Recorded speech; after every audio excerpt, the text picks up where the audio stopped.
A republic born in revolution, forged in the crucible of wars, home and abroad. Through triumph and tribulation, rising to unimagined heights, it is one of the greatest stories in all of history. And now at 250 years, it is a party in the USA. The girls are cooking, afterburners burning, ships are sailing, and flags are waving. And now the excitement is building for fireworks to light up the night skies in red, white, and blue from sea to shining sea. Happy birthday, America.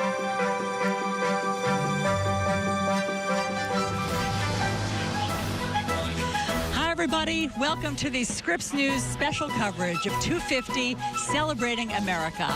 I'm Alisyn Camerota, and Del, I believe we just saw the Blue Angels fly over. Yeah, it's fascinating to see how many flyovers there have been. If you are in the nation's capital this week, you don't hear anything anymore.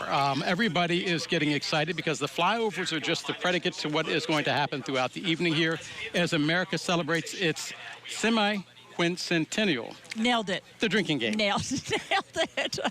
I just say 250th birthday, but if you want to say the actual name, feel free. Being a product of the West Virginia school system, I am celebrating the fact that I can say semi-quincentennial. It is impressive. And know what it means. It is impressive. You're also saying it while there's an audio check going on behind us because there's going to be a fantastic entertainment cast of characters this evening. I'm most looking forward to CeeLo Green, who'll be on in a couple of hours. Yeah, one of the things that we need to point out to our audience is I know that they're wondering as they see all of these flyovers, what's happening at Reagan National? And the truth of the matter is nothing.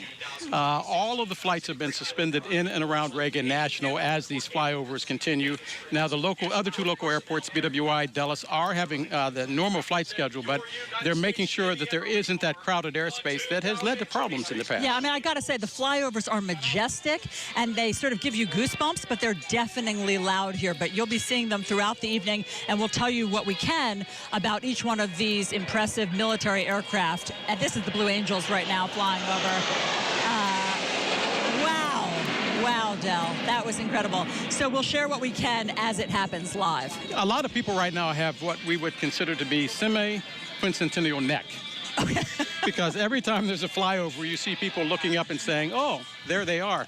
By the way, if you could fashion the cameras, we are really right in the shadow of the Washington Monument. You can't see the reflecting pool right now because the stage is blocking your view, but it is one of those ongoing controversies in Washington, D.C. that makes the city kind of fun. Oh, yeah, okay, that's the word for it, fun. Some people would call it murky, algae-filled.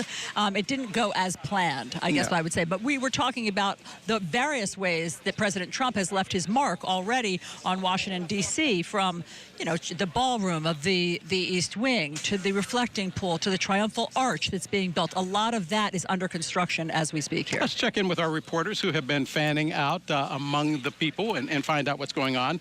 We're joined now by our national correspondents, our senior national correspondents, Jay Gray and Stephanie Liebergen. Stephanie, I'll start with you because you are where we are. You can see the Washington Monument in the background. What have you been seeing?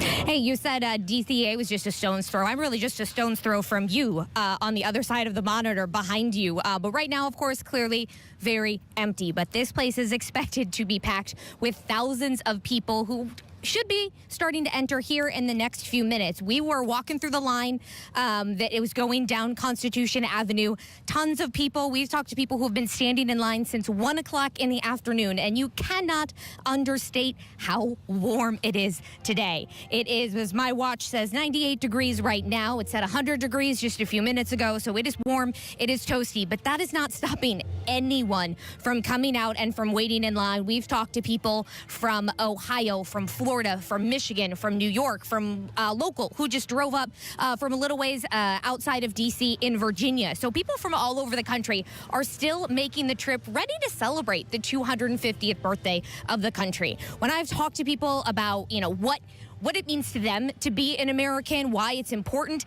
freedom is almost the answer I've gotten every single time, today and yesterday, when I've been asking that question. People then go on to talk about freedom of religion. We had the Virginia mom talked about having freedom to homeschool her children. And we talked to a family from Michigan who 13 of them came and they're celebrating a parent's anniversary. Take a listen.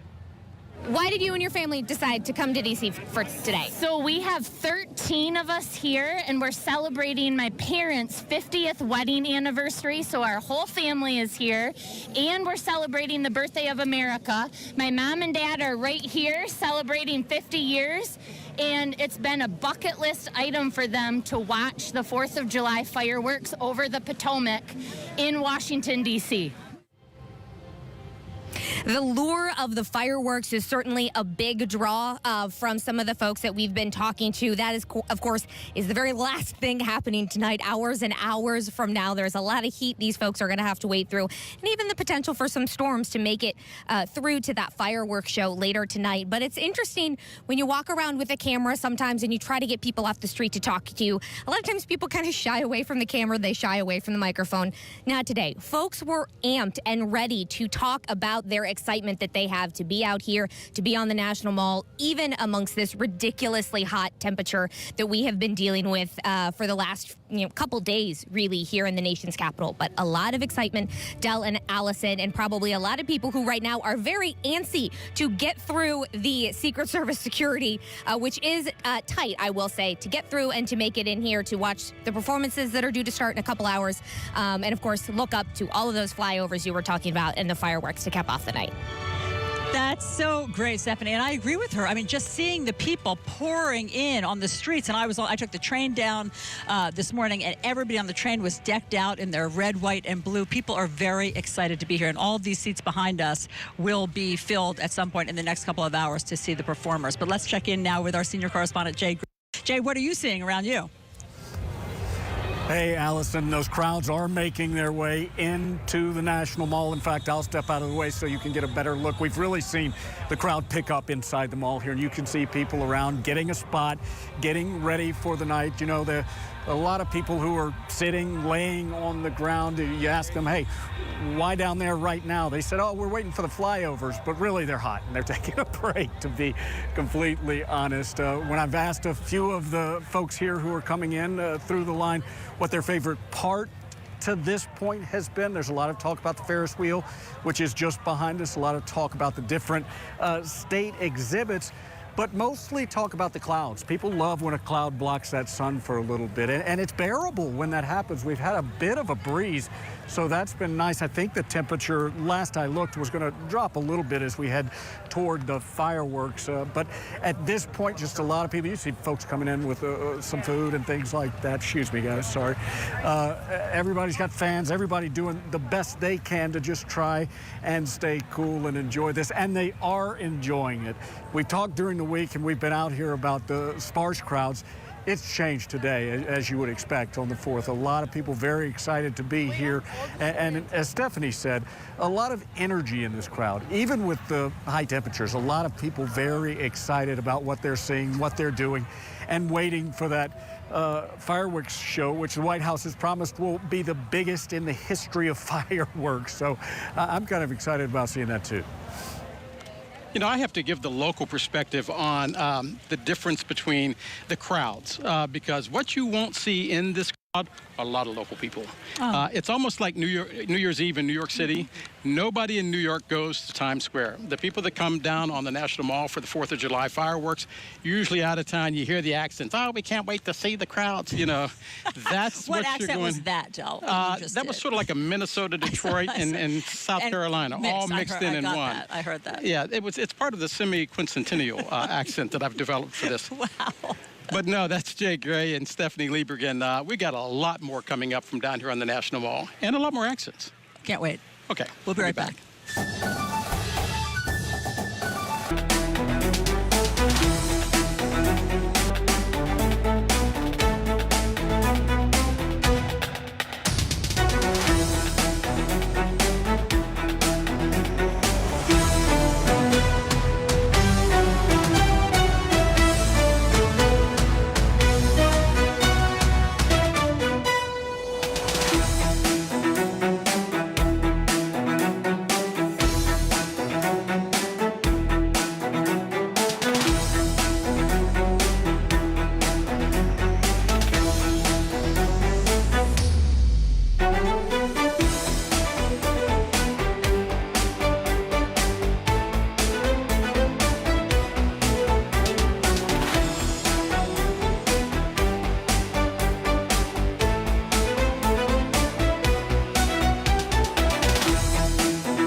Beautiful picture of the Washington Monument there. Welcome back, everyone, to Scripps News special coverage of 250 Celebrating America. We have so much information that we are going to pack into this hour. You are going to find it unbelievable. One of the things involves the founding father, George Washington. He was known for being clean. I did not know that. I did not either. So basically, historians say that the way he did this was he kept these satchels of herbs like lavender and sage, and that's how he would keep his clothing fresh. And I feel, Del, that you and I can relate to this today because it's 100 degrees right now where we are, and it was a swampy, hot city when he lived here as well, and he wore more clothing than we're wearing right now. In fact, they asked one of the older people on Capitol Hill decades ago, Joe Biden did, in fact, ask him, he said, what is the biggest thing that ever happened to Washington, D.C.? He said air conditioning, and That's that happened amazing. back in 1929, 1928. But let's go to Joseph Ellis right now. He is a Revolutionary War historian. He joins us from Vermont, which I'm assuming, Mr. Ellis, is a lot cooler than it is here. I worked with a Revolutionary War historian for a long time, and everywhere we would go, he would look for these ancient books on the Revolution. And when we were in London, he couldn't wait to find how this war was described among the British. They don't see it as our Liberation Day. In fact, they say that we were these ungrateful colonists who absconded with their money. Well, of course they think that, although nowadays they don't. As you know, the king visited and gave his respects to America, and we became a close ally with Great Britain in the 19th and 20th century. By the way, I'm a native Washingtonian. Grew up there, went to high school there at Gonzaga. But I'm here to talk a little bit about why we're celebrating the way we are. And tell us about that. Tell us what you see now, 250 years later today. All right, I will. Everybody who listens to you should agree at their dinners tonight or after to sit down and read together the most famous words in American history and maybe in world history.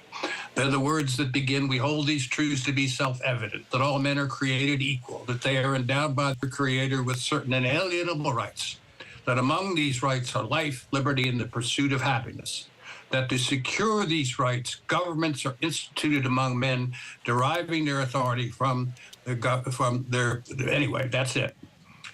Obviously, Thomas Jefferson wrote those words. And why are they the most important words in American history? This is the reason the American Revolution is a revolution. Why? It reverses the tectonic plates of Western political thought. Power does not flow downward from God to kings. It flows upward from that group of people called the people to their elected representatives. That is a huge change, and it makes the republic the dominant form of government in the rest of the world over the next 100 years. So how radical, this is... Yeah, if I could, how radical was that? Because I don't want you to gloss over it. How radical was it that Washington, for instance, said, I don't want to be a king, I'm a president, and then he rode off, as they would say, into the sunset? You know, no president in American history did not want to be president more than your man.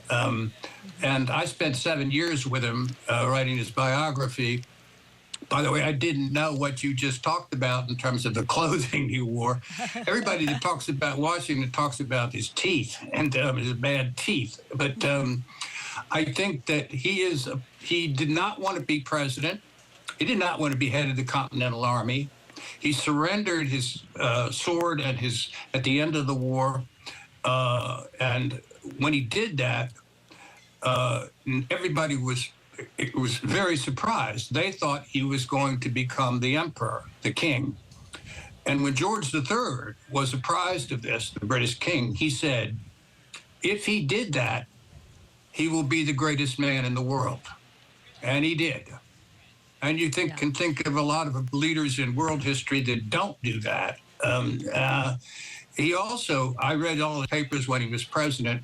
Throughout his presidency, he wanted to be, most of the letters are about Mount Vernon. That's where he wanted to be.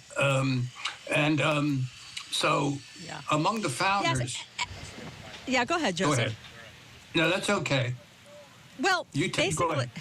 I mean, one of the famous lines also that's quoted from the founders is, you know, it will be a wonderful republic if you can keep it. And so on this 250th birthday, tell us what you think about how we're doing. Oh boy, that was a woman in Philadelphia speaking to Franklin when he left after the Constitution. By the way, remember, we're celebrating the first part of the founding, the independence. The second part, the Declaration as a nation, occurs 11 years later. Franklin's leaving, and she asks him, "What have you done?" And Franklin says, "We have given you a republic if you can keep it." I would say that, in my judgment, that question is up in the air right now. And I do believe that the current occupant of the White House, it's richly ironic that as we celebrate the 250th anniversary, believes that he's the second coming of George III. And that, to me, is ironic. I think where we're headed now as a nation is up in the air. The rest of the world is worried about us. But I'll shut up on that. But I do think the values of the founding are in these upcoming midterm elections. Everybody says it's the economy's stupid, and they'll vote on the price of gas or something. But the republic is on the agenda, whether we will continue to be a republic or not. And I feel strongly about it for obvious reasons. And I think that in celebrating the founding, we should renew our commitment to that very set of values. We hold these truths to be self-evident. Yes. Those important words. Joseph Ellis, Revolutionary War scholar, Pulitzer Prize-winning author as well. Mr. Ellis, thanks for being with us. And I take his point that this is a great day for all of us to revisit those words and to think about the grand experiment that this country was founded on, and about the ideals and the ideas that George Washington and the Founding Fathers hoped for us 250 And years. Founding Mothers, too, by the way. Okay, we don't talk about them as often. We don't. We will. Okay. We'll be right back.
Welcome back to Scripps News special coverage of 250 celebrating America. So, in terms of the soundtrack of our country, there is nothing more American than rock and roll.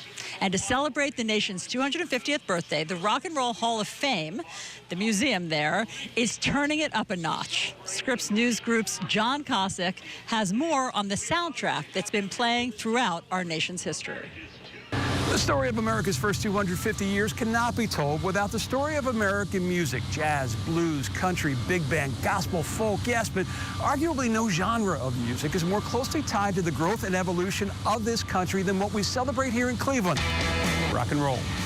Much like the country it was born in, rock and roll was, in a word, rebellious. It challenged accepted norms. It didn't speak truth to power. It sung it, and did so in a way that often brought people together who were otherwise opposed. Rock and roll was really the first colorblind experience that people had. David Spiro is a longtime rock and roll manager whose father created the Upbeat Show, syndicated to over 100 markets around the country from our studios here at News 5, a show that brought black and white artists, dancers, and audiences together. It was like, we don't care. We're doing this for the music. I don't care what he looks like or where he came from or where she was born. It just didn't matter. If musically it worked, it worked. Rock to a primarily teen audience, the massive baby boom generation, more willing to look past outward differences and toward a shared appreciation of the music. Teenagers at that time played such an important role, maybe without even realizing it, in breaking down some of those barriers that existed. The early leader of this movement was Cleveland DJ Alan Freed, who coined the phrase rock and roll and brought together a diverse audience for what's been billed as the first ever rock concert, the Moondog Coronation Ball at the old Cleveland Arena. The moment that music would start, the audiences would come together. Everybody that was in that thing, the biggest shock they had was when Alan Freed walked out and he was white. They always thought he was black. Freed paving the way for other influential DJs, cementing Cleveland's growing reputation. The first show Elvis ever did north of the Mason-Dixon line was at Brooklyn High School in Cleveland. It was brought here by Bill Randall, the disc jockey. He had heard the records and was freaking out. And he's going, we got to get this guy up here. Through WMMS, Cleveland would serve as a launching pad for rock icons like David Bowie, Bruce Springsteen, Rush. And just as rock was born from other music, its DNA can be found across the musical spectrum: heavy metal, punk, hip-hop, rap. I think rock definitely changed the world more than any other kind of music. A legacy celebrated permanently in the city where a lot of it started. It's been over 30 years, and we've welcomed almost 15 million visitors from all 50 states and 100 countries over that time, all to celebrate and connect with that story of rock and roll. With America 250, John Kosick, Scripps News. I did not know that. I did not know it either, but as we heard about the history of rock and roll, they're doing an audio check behind us of the Dire Straits. Yep. And rock and roll is everywhere and embedded into the tapestry of our history. And when he started, I said, I thought rock and roll had its origins overseas in Europe, and you said no.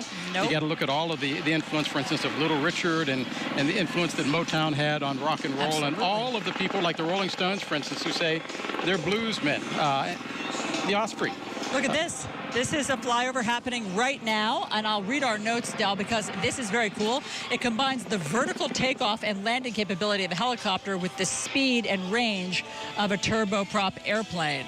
It's the premier assault support aircraft for moving troops, equipment, and supplies from ship to shore. The cabin accommodates 24 combat-ready Marines, or up to 20,000 pounds of internal cargo. Munitions, I think, is the word that they usually use. We'll be right back. Stay with us.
would be a good time right now to take a look at how this holiday is being celebrated across the country. People right now gathering at the home of America's first president down at Mount Vernon to welcome its newest citizens today. The naturalization ceremony at George Washington's Mount Vernon was just one of a lot of events surrounding the nation's 250th birthday. What a great day to become a citizen. Yeah. What perfect timing for all of these folks. I mean, yes, it's hot, as you can see, but usually that is such an inspirational moment if you can ever go to watch one of those citizenship events. Joining us now from Scripps News Group in Tampa is a reporter, Haley Sarconi. Hey, Haley, how you doing? What are they doing down in Tampa right now to celebrate America's 250th? What aren't we doing? There's lots to do down here. Hey guys, I am at Julian B. Lane Riverfront Park right here in the heart of downtown Tampa. There's lots going on here behind me. But my favorite part of what we have here is right over here. Over there, right by the water, there are 250 drones for America 250. Those are going up tonight at 9 o'clock, right before the fireworks show. It's going to be something to see. We've seen a lot of people come out here, put their chairs out. They are holding their place down and ready to watch that show. But let me show you what we've got going on behind me. Lots of booths, lots of people. There's a stage. They're playing music. They had a dog show going on just a few minutes ago. And how can you forget the food? You can smell it throughout the riverfront park here. This is one of 3 events that are going on here in downtown Tampa. Lots of red, white, and blue, lots of patriotism here, and lots of love for America's 250th birthday. And we're here to celebrate it with them. I'll send it back to you guys in the studio. For now, Haley Sarconi in Tampa reporting for Scripps News. Haley, just out of curiosity, is it hotter here in Washington, D.C. at the Capitol, it's 100 degrees, or in Tampa, Florida? What's the temperature? Ooh. You know what? In Tampa, we have a lot of humidity. So while it may be just as hot there, you have this kind of wet, like you're at the beach or you're at the pool kind of feeling. So I don't know, what's the humidity like up there? You can see I've got some sweat going on here.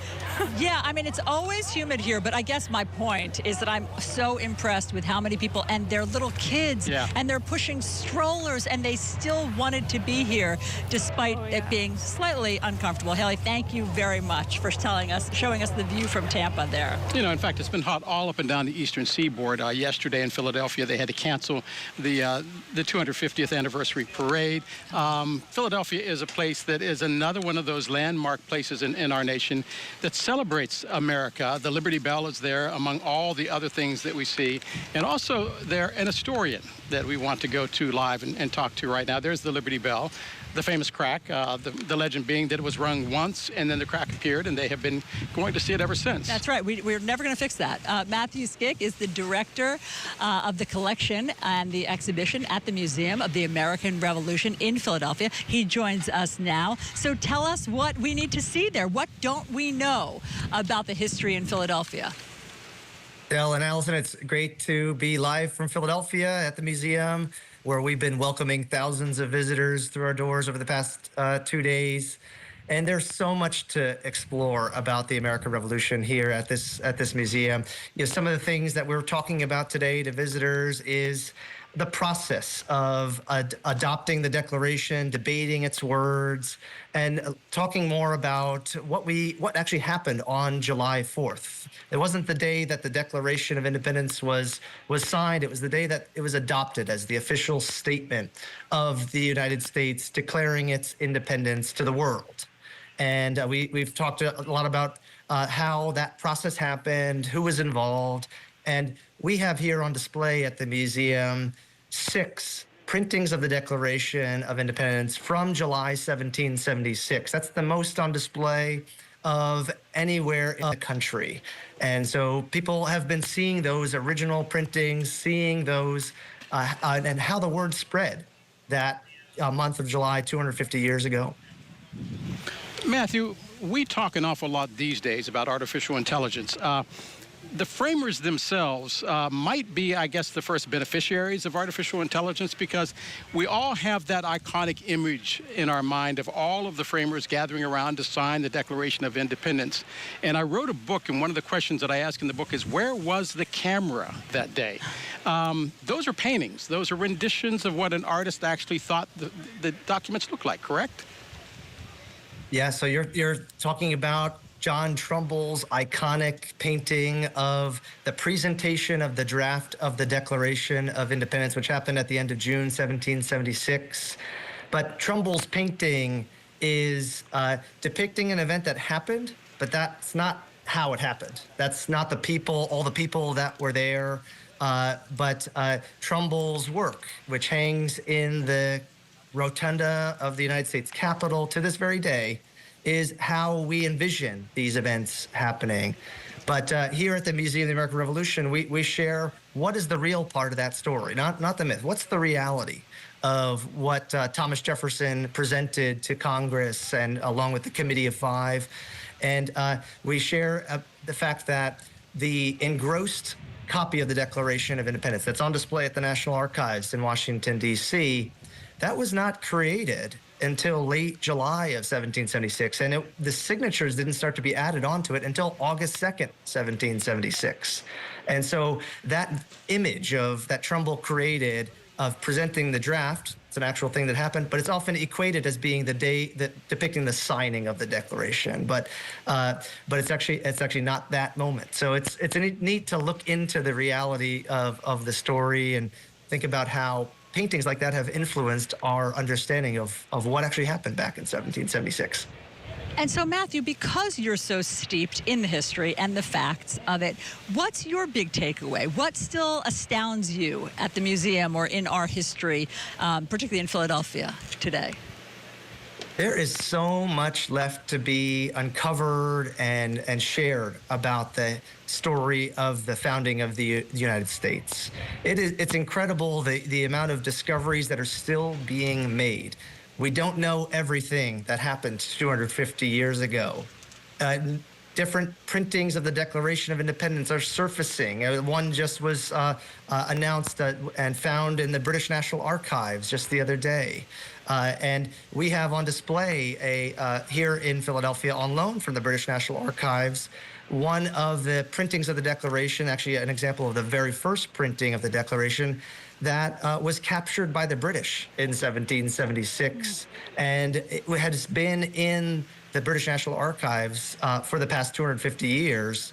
And it's now on display in Philadelphia for the very first time since it was mailed from Philadelphia in July 1776. And so that kind of declaration clues us into the people involved in spreading the news, and it helps us share the story of a Jewish merchant in Philadelphia named Jonas Phillips, who actually mailed that copy of the Declaration, or tried to mail it across the Atlantic to Amsterdam.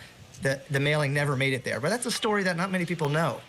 And we have a chance Matthew, to share that story. Yeah, we've got 30 seconds left, but I want you to elaborate on something that has always fascinated me, which is the language skills of 1776 versus now. They were so eloquent. Has that become a lost art? Calligraphy we know is a lost art, but the language, we hold these truths to be self-evident. Yeah, those lines that are so iconic are really beautiful sentences that were written, crafted in 1776. Thomas Jefferson was very much a student of the Enlightenment, a sort of imagining of how people learn and what people think about and how people write. And Thomas Jefferson was very much in line with some of the greatest thinkers, not only in North America at the time, but also in Europe. And so that Declaration of Independence is a product of that writing and of that culture. Yeah, it sure is. Matthew Skick, thank you so much for telling us things that we did not know and coming to us from Philadelphia on this historic day. Great to see you. My pleasure. Thank you very much. We'll be back.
Welcome back to Scripps News special coverage of 250 Celebrating America. We've been listening to a lot of flyovers and seeing them. They give you goosebumps. We're waiting for the world's first operational supersonic stealth fighter. We'll pause when that happens. But in the meantime, I want to hear you say it again. Supersonic stealth fighter, which is almost as hard as semi-centennial. No, yeah, no, you knew I was going to mess it up. Semi-quincentennial. Quincentennial. That's what we've been doing. Okay, but in the meantime, let's talk about this, because as America marks its 250th birthday, there are two veterans who are reflecting on their time in the military and their service in the Middle East. Now, from Desert Storm to Operation Iraqi Freedom, American troops have really spent decades in the region, thousands of servicemen and women coming from those missions, then coming back home. And so now those two veterans are sharing what that service meant to them and to this country. One served in the Navy, the other in the Marine Corps. And while their paths never crossed during their deployments to the Middle East, these veterans are coming together now to talk about why their service mattered. We've eaten some of the same dirt, but at different times. At Mount Soledad, retired naval aviator Russ Thompson and retired Marine Colonel Jim Grooney reflect on two different military careers that crossed through the same region of the world. Russ was flying helicopters in the wake of the Gulf War. He helped enforce the no-fly zone over northern Iraq and delivered relief to the displaced Kurdish communities. I think we're in a long way towards, helping us feel like, we actually did something worthwhile, as part of the effort. Around the same time, Jim Grooney was a young tank commander with the Marine Corps. Just months after arriving at Camp Pendleton, he deployed to Desert Storm to help liberate Kuwait from Iraq's invasion. In my opinion, if you allow aggression in the Middle East, it kind of opens the doors to further aggression elsewhere. 12 years later, both men would once again find themselves in the Middle East for Operation Iraqi Freedom, aimed at eliminating weapons of mass destruction. While there's debate over that conflict, both would agree it was necessary given the intel at the time. Russ was working at the Pentagon, while Jim was serving on the 2nd Tank Battalion for Operation Iraqi Freedom. I don't think it was a tough call for us to want to go in and do something about that. The two veterans agree that America's relationship with the Middle East isn't perfect. I think our relationship with the Middle East is pretty hot and cold. But what sticks with them most are the people they met in the Middle East. Jim remembers a Kuwaiti translator. He had loyalty to us because of what we did for him, and we counted on him, greatly as we moved up towards Baghdad. That's when it really struck home to me that the things we do, yes, they matter in the geopolitical sense, but they also matter to people. The men also think of happier moments from that time. For Jim, it's the memories of being deployed for the first time while his wife was pregnant with their firstborn, naming the tank he drove at that time Baby J. I was lucky enough to get back home and be there for the birth of my first child. Certainly among the happiest days of my life. For Russ, it was a mission to help evacuate survivors during the 2004 tsunami disaster in Indonesia. We were able to literally save tens of thousands of lives through the evacuations that we performed. Russ says that was also a chance for America to show its compassion and good intentions. That was an opportunity to show that for those in the Islamic world who may not have viewed us favorably, hands down, if you ask me what is it I'm most proud of, it would be that. It's fascinating. As he was speaking, we were listening to the flyovers and nothing else, to tell you the truth.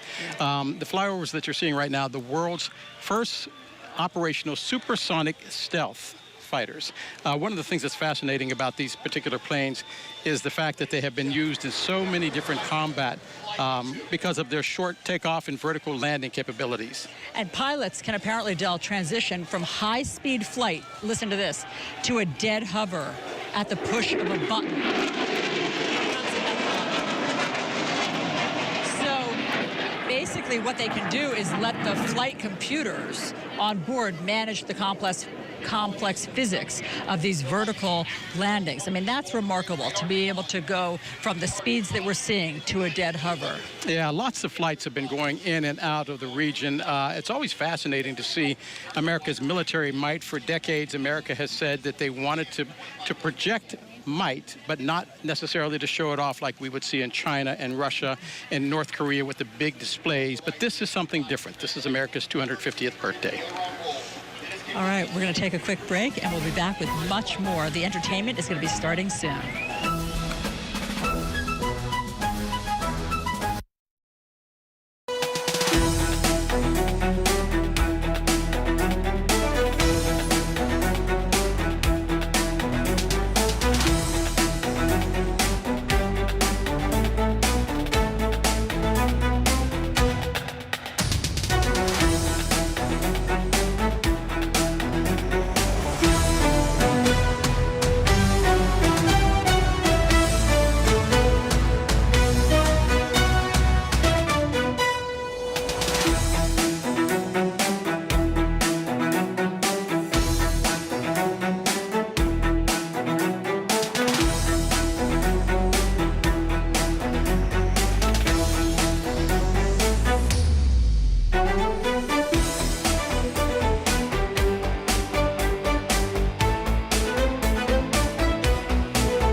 Scripps News special coverage of 250 Celebrating America.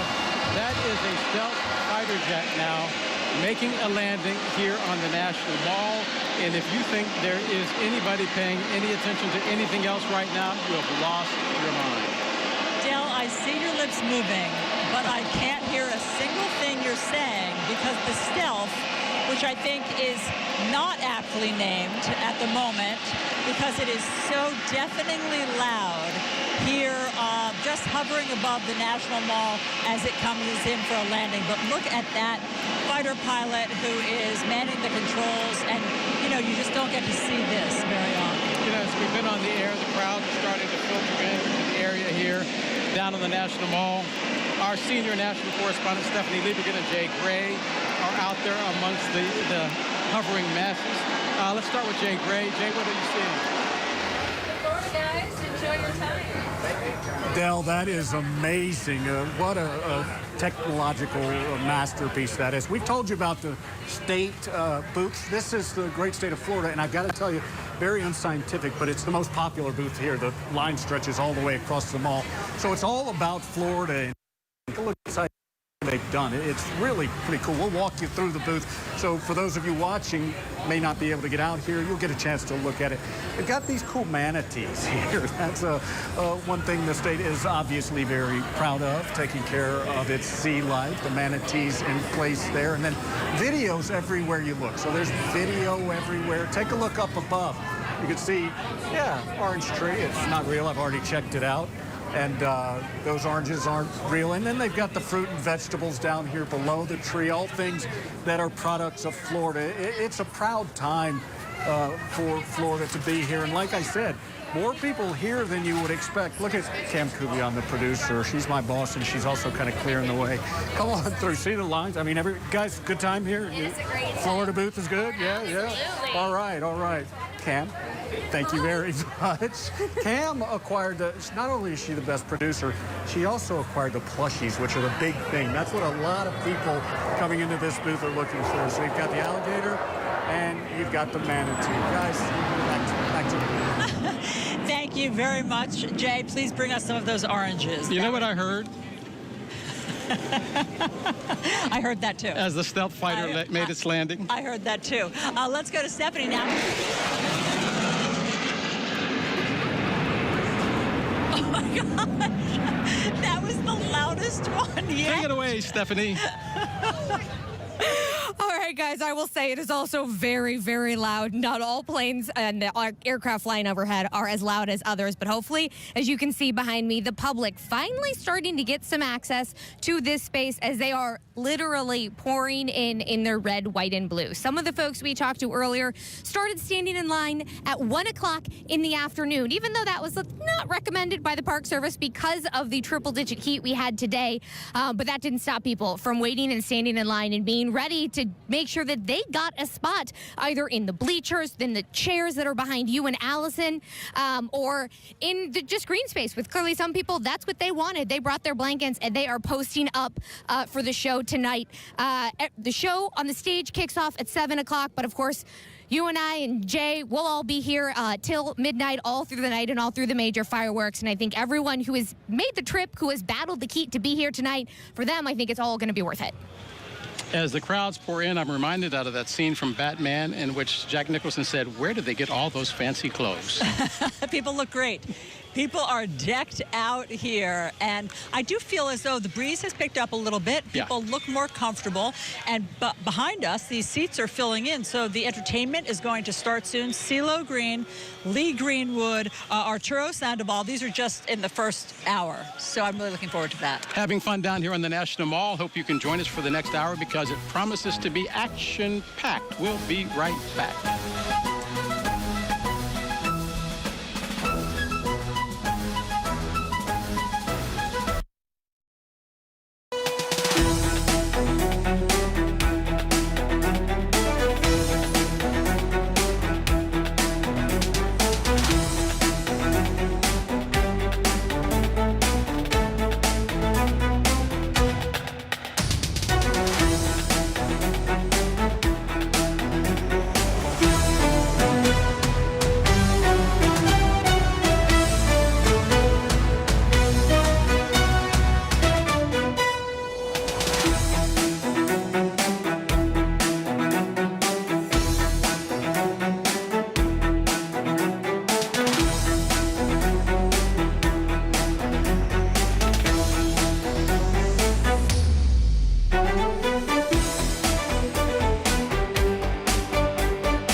You're looking live now at the historic Liberty Bell in Philadelphia, Pennsylvania, city of brotherly love. These images coming to you, compliments of our friends at EarthCam. Yes, you and I are here on the National Mall, having a wonderful time watching everybody filter in. And listen to this, Del. I love time capsules. I think they're so cool to imagine people 250 years from now opening them. So there's this time capsule celebrating today's birthday, and it was buried on Saturday outside of the building where the Constitution was signed. And the capsule was buried at Independence National Historical Park in Philadelphia. It contains items from all 50 states, 5 territories, and all 3 branches of government. Now, organizers say it is a message to the future, reflecting a nation still striving to live up to its founding ideals. I remember when this story happened, we were on the air as they were putting the time capsule in the ground. And because I remember the bicentennial, one of the things that everybody was excited about was digging up the old time capsule. And the problem was no one thought 50 years ago that the newspaper articles that were buried in the time capsule wouldn't disintegrate. So a lot of what they had were Coca-Cola bottle caps and things like that. And everybody had this sort of dumbfounded look on their face like, wow, that was nothing. Is that right? That's too bad. Okay, here come the bombers. This is the U.S. Air Force Tri-Bomber Formation. It represents a historic aviation because it features all 3 of the U.S. Air Force's active strategic bombers flying together. So the stealthy B-2 Spirit, the supersonic B-1B Lancer, and the legendary B-52H Stratofortress. One of the things fascinating about those particular bombers is that when we were in Desert Storm, they launched from Denver, Colorado. And no one in Iraq knew that they had launched, they had dropped their bombs and were already back in Colorado before the people of Iraq realized that they had been hit. They were firing those tracer rounds into the sky. Same thing happened with regards to the operation in Venezuela recently, and also the same thing that happened with regards to the operation in Iran. That was amazing, just watching it fly over the Washington Monument like that. As I said, I mean, just really majestic, and imagining, you know, just America's might, basically, and being able to see it this close. And that one, I'd like to say, was not as loud as some of the others. Let's go to Jay Gray now down on the National Mall. Jay's been checking out all of the sights and sounds. Jay, what are you seeing?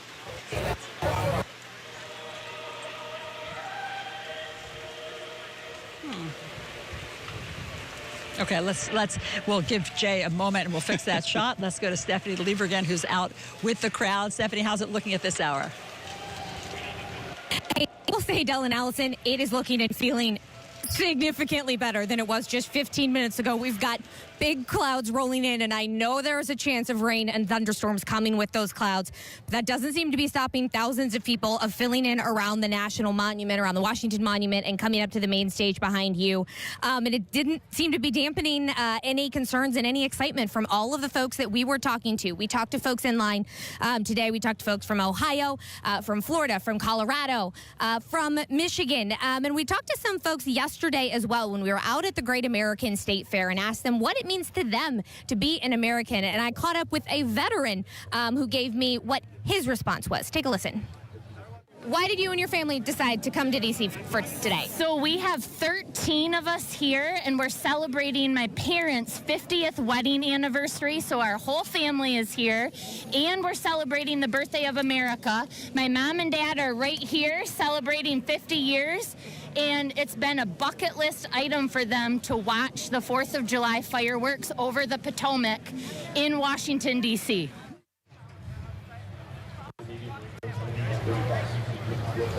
So, not the veteran soundbite I thought we had queued up, but that was a family from Michigan, really excited. And I think the excitement stems across everyone that I talked to today and yesterday. Regardless of, you know, their politics, they're excited. They're celebrating the 250th. And a lot of people recognizing that no matter whether you lean left or right, this is still a once-in-a-lifetime opportunity to be here in the nation's country on the 250th.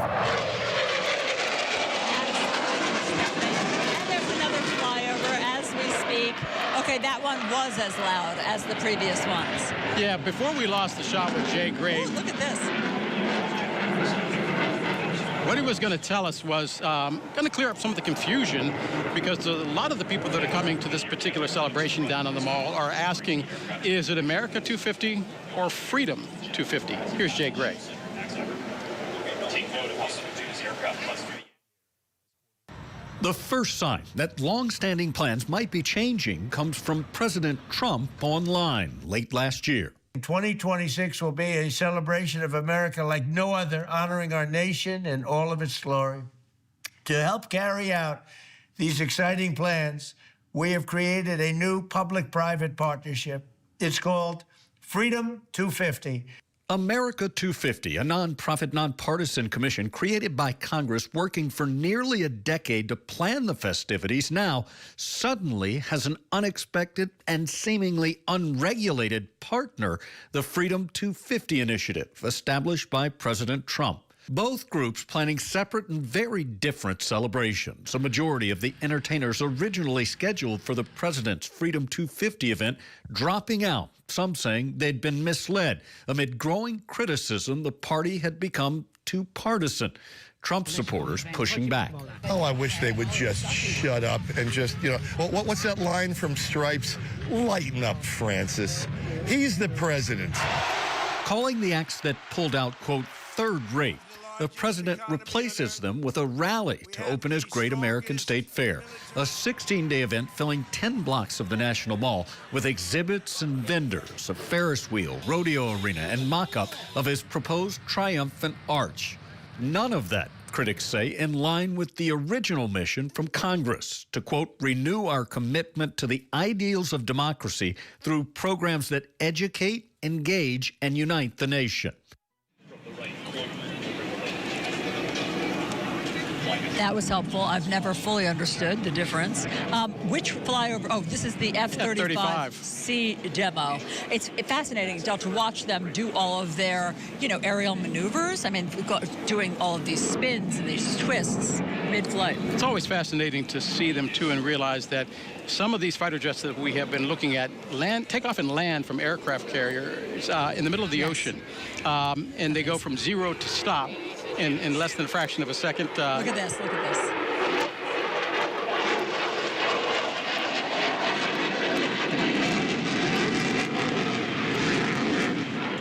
Just so cool to see it up close. Yeah, the F-35C is the world's first and only fifth-generation stealth fighter, explicitly designed for aircraft carrier operations. It forms the first look-for shot strike capability for the U.S. Navy, flying alongside the FA-18EF Super Hornet and the EA-18G Growler. And the outer wing sections actually fold upward to save precious space on those crowded carrier flight decks, as you've been talking about, and of course in hangar bays. Yeah, a friend of mine actually flew one of those. And they're loud. Maryland Governor, by the way, Wes Moore, carrying on the theme that Jay Gray was talking about a second ago, gave a speech earlier where he did not deal with what a lot of people are confused about. He said that there's a difference between naturalization and nationalization and all of the other different monikers that we hear now. And I talked to him, and I was fascinated by what he had to say because he framed it better than most. This is Maryland Governor Wes Moore. Take a listen. When I think about patriotism, patriotism is a belief in an idea and an ideal. Nationalism is belief in a person or a group. And nationalism is small. Patriotism is big. And when you think about the celebration of 250 years of the greatest experiment in world history, which is the United States of America, it's an important moment to be able to say that we have conquered great things as a country. We've had a deeply uneven history, but it's one that we continue to try to make and perfect into a more perfect union. And it's going to be patriotism that's going to get us there and not nationalism. Governor, that leads me into the question I was going to ask you, because we live in a time when diversity is under attack. And I wonder what my father would say. And he says he would probably point to all the first that have happened where African Americans and others have had first, but they didn't fail. Michael Jordan didn't fail in basketball any more than Michael Jackson destroyed music. Doug Wilder didn't destroy Virginia. Right. Sharon Pratt Dixon didn't destroy D.C. Barack Obama didn't destroy the White House. We don't know yet. The verdict is still out on whether or not Wes Moore has destroyed Maryland, but do we spend an awful... Has success, I guess, become the enemy of diversity? No. In fact, I think diversity has actually made us stronger. And I think every bit of evidence Then why continues is to it show so easy for so many institutions to walk away from their DEI programs? Because it's different. Because it's something that a lot of people aren't accustomed to. You know, I'm not a person who believes in coming up with different ways of dividing the pie. I'm a person who believes that we have a chance to create a bigger pie. That if we can create pathways to work, wages, and wealth for not just some people, but all people, you're going to create a better society because you're going to have more people that are actually invested in the interests of what it is that we're supposed to do and what is that we're all going to hope for as a large society. But if you look at the pie right now and you say you think that we should create a bigger pie, if America is in another industrial revolution, guess who's being left behind? Yeah. Look at Jeff Bezos. Look at Elon Musk. Look at Bill Gates. Guess what? They're not. They're not minorities. Yeah. So what happens to the minority voice when so much wealth is being created in tech and so little representation is there? Well, I think that's really where it goes into us talking about what have been the impacts of having policies that we're not seeing everybody. You know, I tell people that, you know, we've now lost $16 trillion in GDP over the past 2 decades because of the racial wealth gap. That's not GDP of a group. That's GDP. It's showing that bigotry has been expensive to the United States of America. And if we were able to address something as simple as that, as the racial wealth gap, imagine what we could have done if we would have been able to add $16 trillion of GDP to the pie. That's the reason that we want to make sure we're making that argument, and to show that leave no one behind means, and as we say in Maryland, means we leave no one behind. And it's not because we want to benefit a group, but actually when you leave no one behind, it benefits everybody. You serve many hats. You were in the military. My father was a Korean War vet. He was part of the last, I think, segregated troop out of Fort Knox. But when we talk about the military, we often talk about it as a way that America became America. Do you think it has been a good or bad thing that America did away with the draft after the Vietnam War? Well, you know, I believe deeply in service. You know, and I know that it's the reason that Maryland became the first state in the country that now has a service year option for all of our high school graduates, where every high school graduate has a chance to have a paid year of service to the state of Maryland, because I believe it makes the state better. And I believe that there's multiple ways to serve. For me, the answer was the military. I first joined the Army when I was 17 years old. I actually was working in finance at a very cushy and lucrative job, working in London. And I gave it up to go link up with the 82nd Airborne Division and served a deployment in Afghanistan. You know, I believe in this country, but I believe this country only works when people are willing to sacrifice on behalf of it. And so I do encourage our young people and everyone to be able to spend a little bit of their time giving back to something bigger than themselves. We spend an awful lot of time talking about what the president has either done right or done wrong. Recently, it's his $2 billion that he has made while in office. He says he hasn't broken any laws, but a lot of the anger that is coming from the left, the Democratic Socialist of America, for instance, says, okay, it's broken, but what are you going to do to fix it?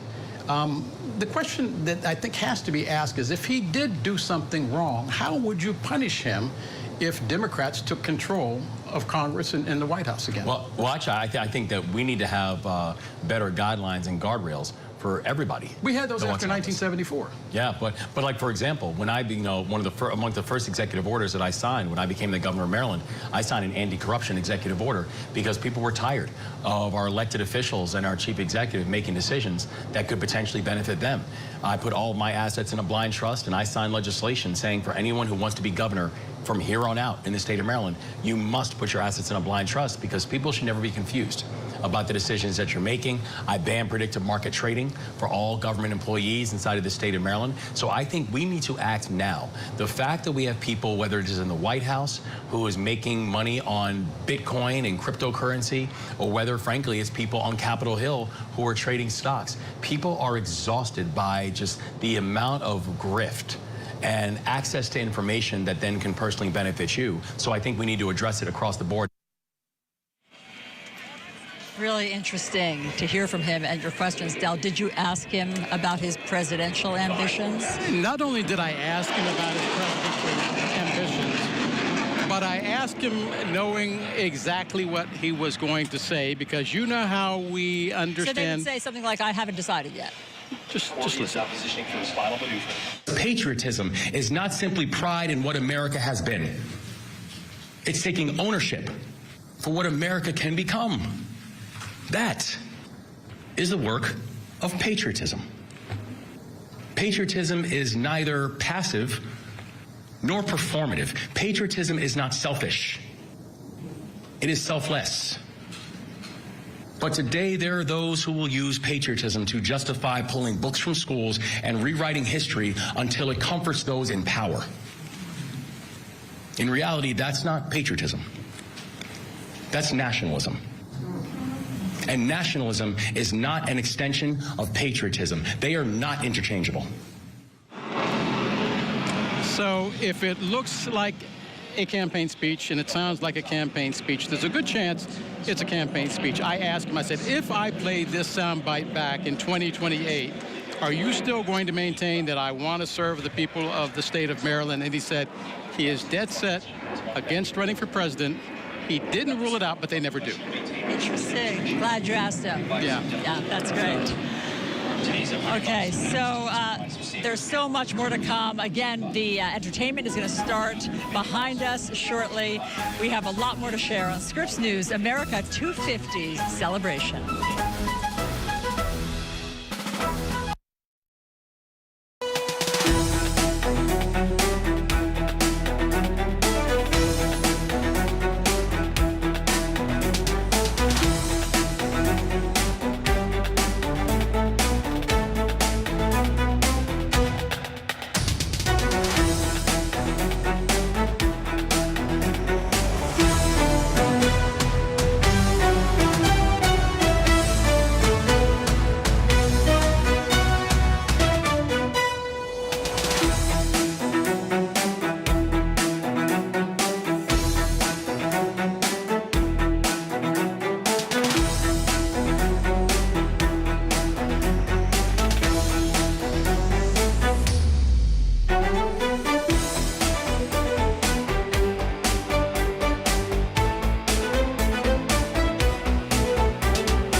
Okay, welcome back, everybody, to our 250th birthday celebration here. Take a look at this. This is in Philadelphia, and they kicked off 4th of July weekend with a drone show. This was just outside of Independence Hall.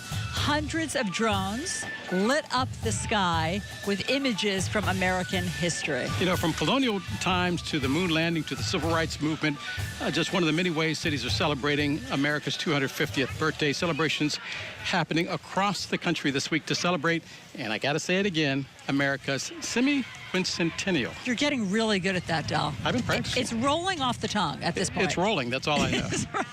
Now, including New York City, of course, where senior national correspondent Alex Miller watched something happen that is usually a New Year's Eve only event here. The famous Times Square ball drop is being reactivated to celebrate America's 250th birthday. New Yorkers and tourists alike will have opportunities 8 times to watch the ball drop in very different weather conditions than we normally see in December. The ball dropping for each American time zone from Guam to Samoa. The timing from 10 a.m. on July 3rd through 7 a.m. on the 4th. Visitors getting the opportunity to watch the drops from 19 stories up and write down their own reflections on confetti that will be released on New Year's Eve of this year. Reflections of hope and unity. I really think it's a time for everybody in America to come together and celebrate together. Gerba Mena is a United States Marine traveling with friends from Texas. He says this is a time to appreciate all America offers. I think it's amazing. Like, this is a great country, and I think people, I don't want to get political, but I think people are taking advantage of that. And like, now they have everything, they're taking it for granted. Downtown New York City Mayor Zohran Mamdani delivering a message from the original Capitol building while sitting at George Washington's desk. 250 years of a grand experiment in self-governance, an experiment so audacious that some in 1776 doubted it would last more than a few years, let alone a quarter of a millennium. The city I see today looks very different than the one that greeted George Washington. On the water, New York City is also hosting the largest gathering of tall ships, more than 80 of them, including military vessels from around the world. A massive water parade is scheduled for Saturday past the Statue of Liberty.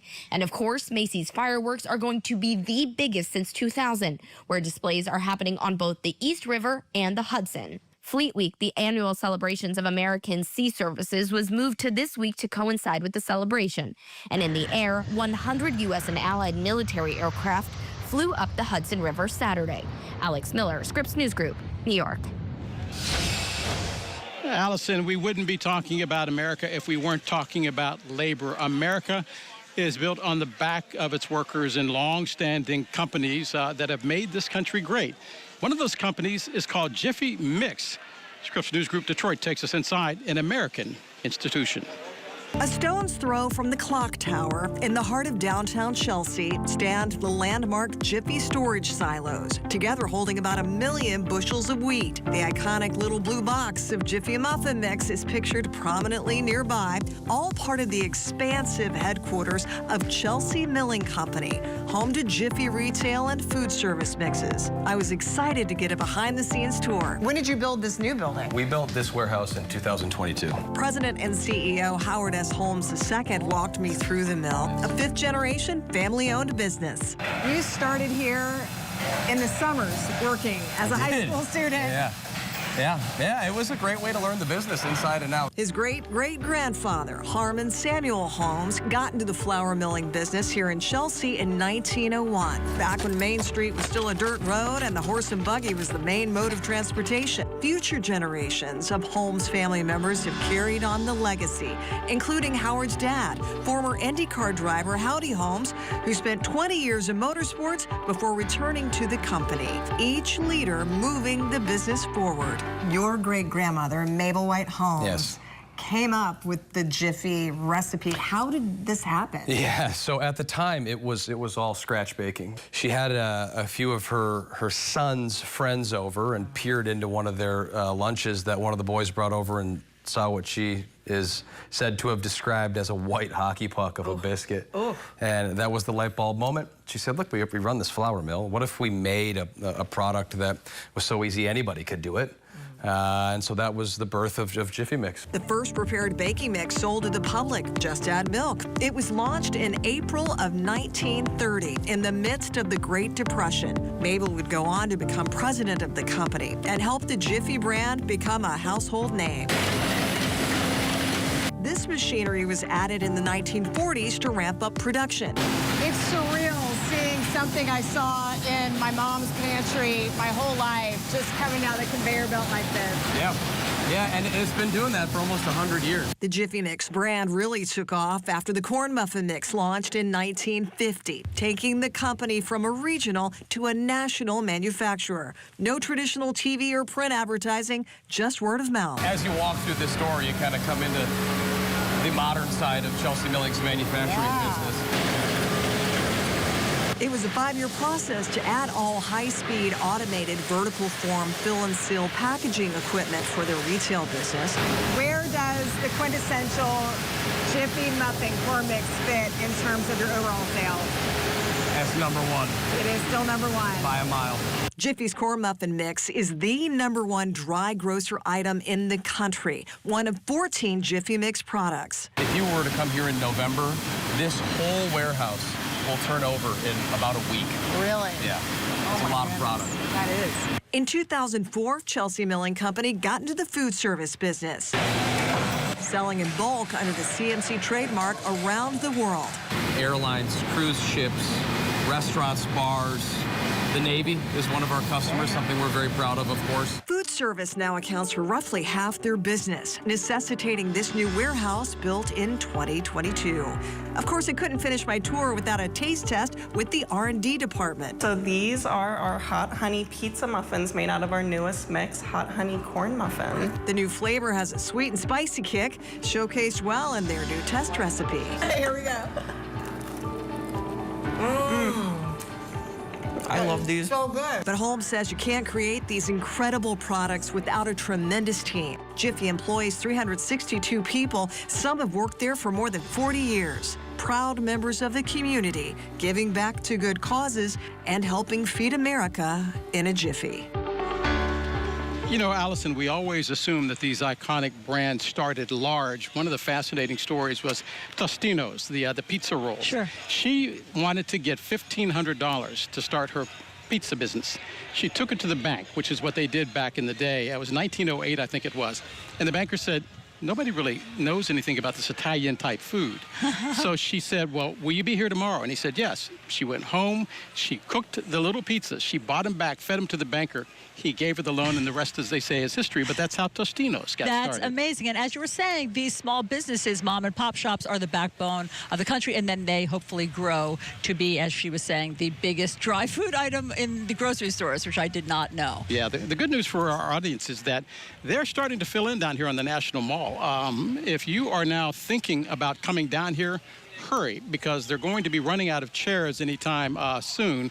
I'm just checking out the entertainment. It's only about half full right now behind us. The program is going to start in about half an hour, so there's still time right now. Okay, but let's head right now to take a live look at a wide shot, Del, of the mall. This is where we are, but of course, here's an aerial view. Many sites around the nation's capital have been looking a little different these days as President Trump looks to make his mark before the end of his second term. Visitors to Washington say they will find a city that is being remade in the president's image.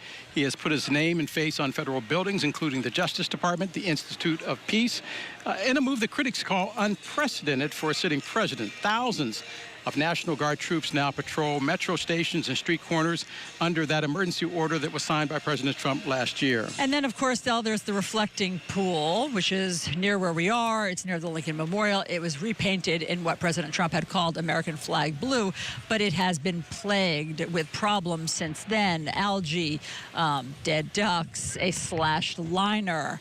Of course, the Rose Garden that was planted by Jackie Kennedy has now been paved over. Also, there's the 20-story gold arch that President Trump is planning near Arlington Cemetery. So the traditional landmarks are there, but Washington visitors see this 4th of July looking very different, sort of under construction in some places still. Yeah, it's almost like the visitors are at odds basically to what the president is trying to do to Washington.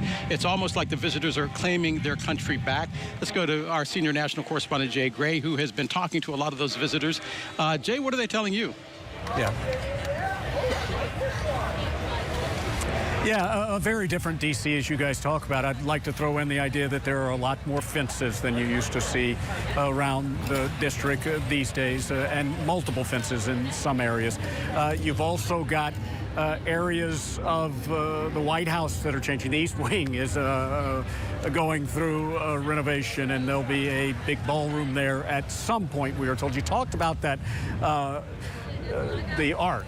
They've got a mock-up of the Ark right behind us here, and that's a smaller version, but that's exactly what the Ark is going to look like if the president can pull that through, and he's been able to do that on a pretty regular basis with a lot of things here. You do see his face on a lot of the buildings, and it's interesting because we had and we talked about it earlier, the difference between Freedom 250 and America 250. America 250 had initially banners up all over the city promoting what their celebration was going to be. As Freedom 250 came into existence and then slowly took control of this area, the mall area, you saw new banners come up. The America 250 coming down, new banners going up, and some of those with the president's image as well.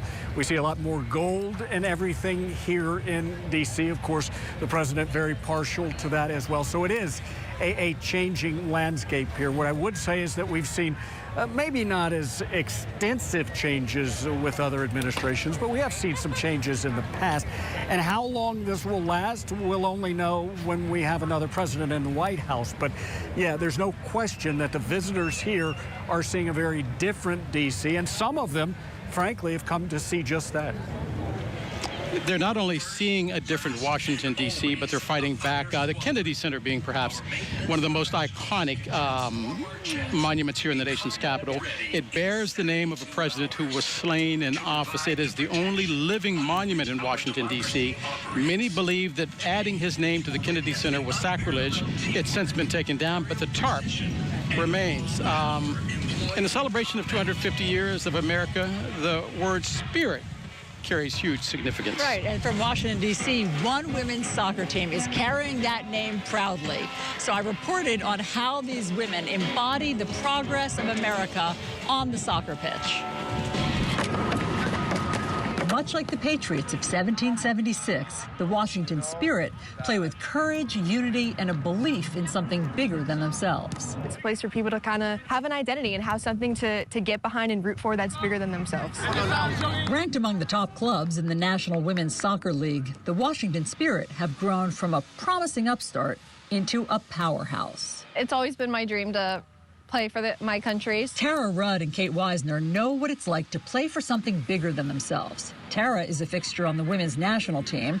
Kate represented the U.S. at the 2016 FIFA Women's World Cup Under-17 games. By giving, my best effort and trying to be an example both on and off the field, right, of what it means to be American, what it means to be a woman in this country, and hopefully inspiring a generation of people to continue to carry that torch. That torch of progress burns brightly, and the story of the Washington Spirit mirrors America's own journey.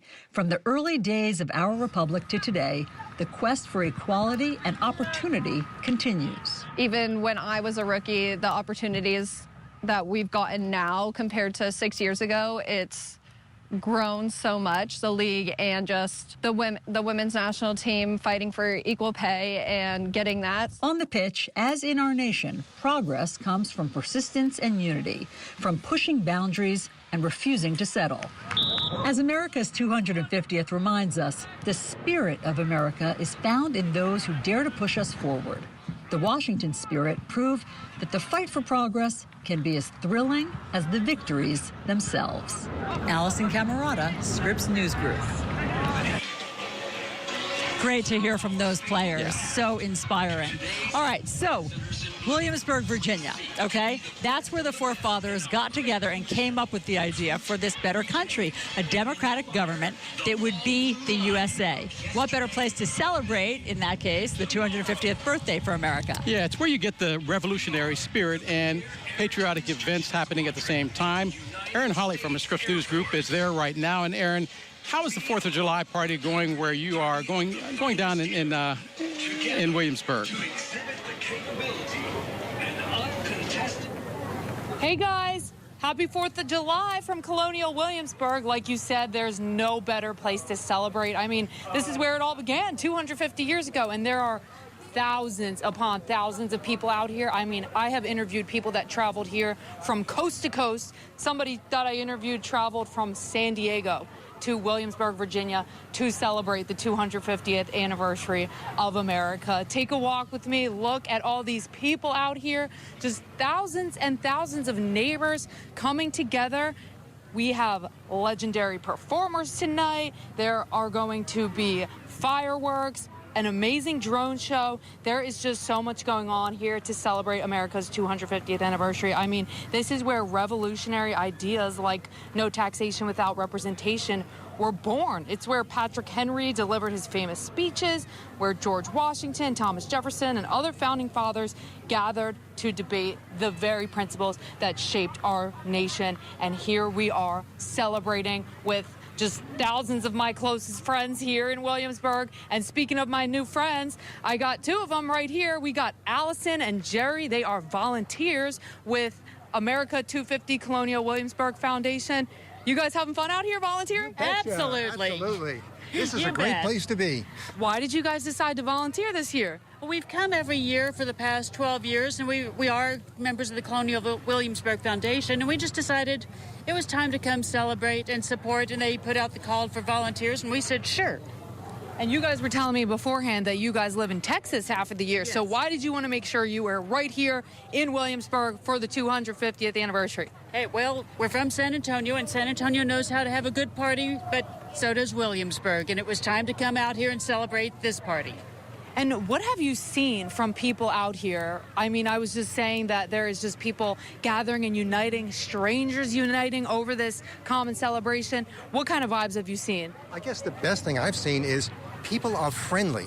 Yeah. I've never seen so many people just mixing together, having a great time. When we talk to them, they are really enthusiastic about being here, about the events which are going on, and I think they love Colonial Williamsburg.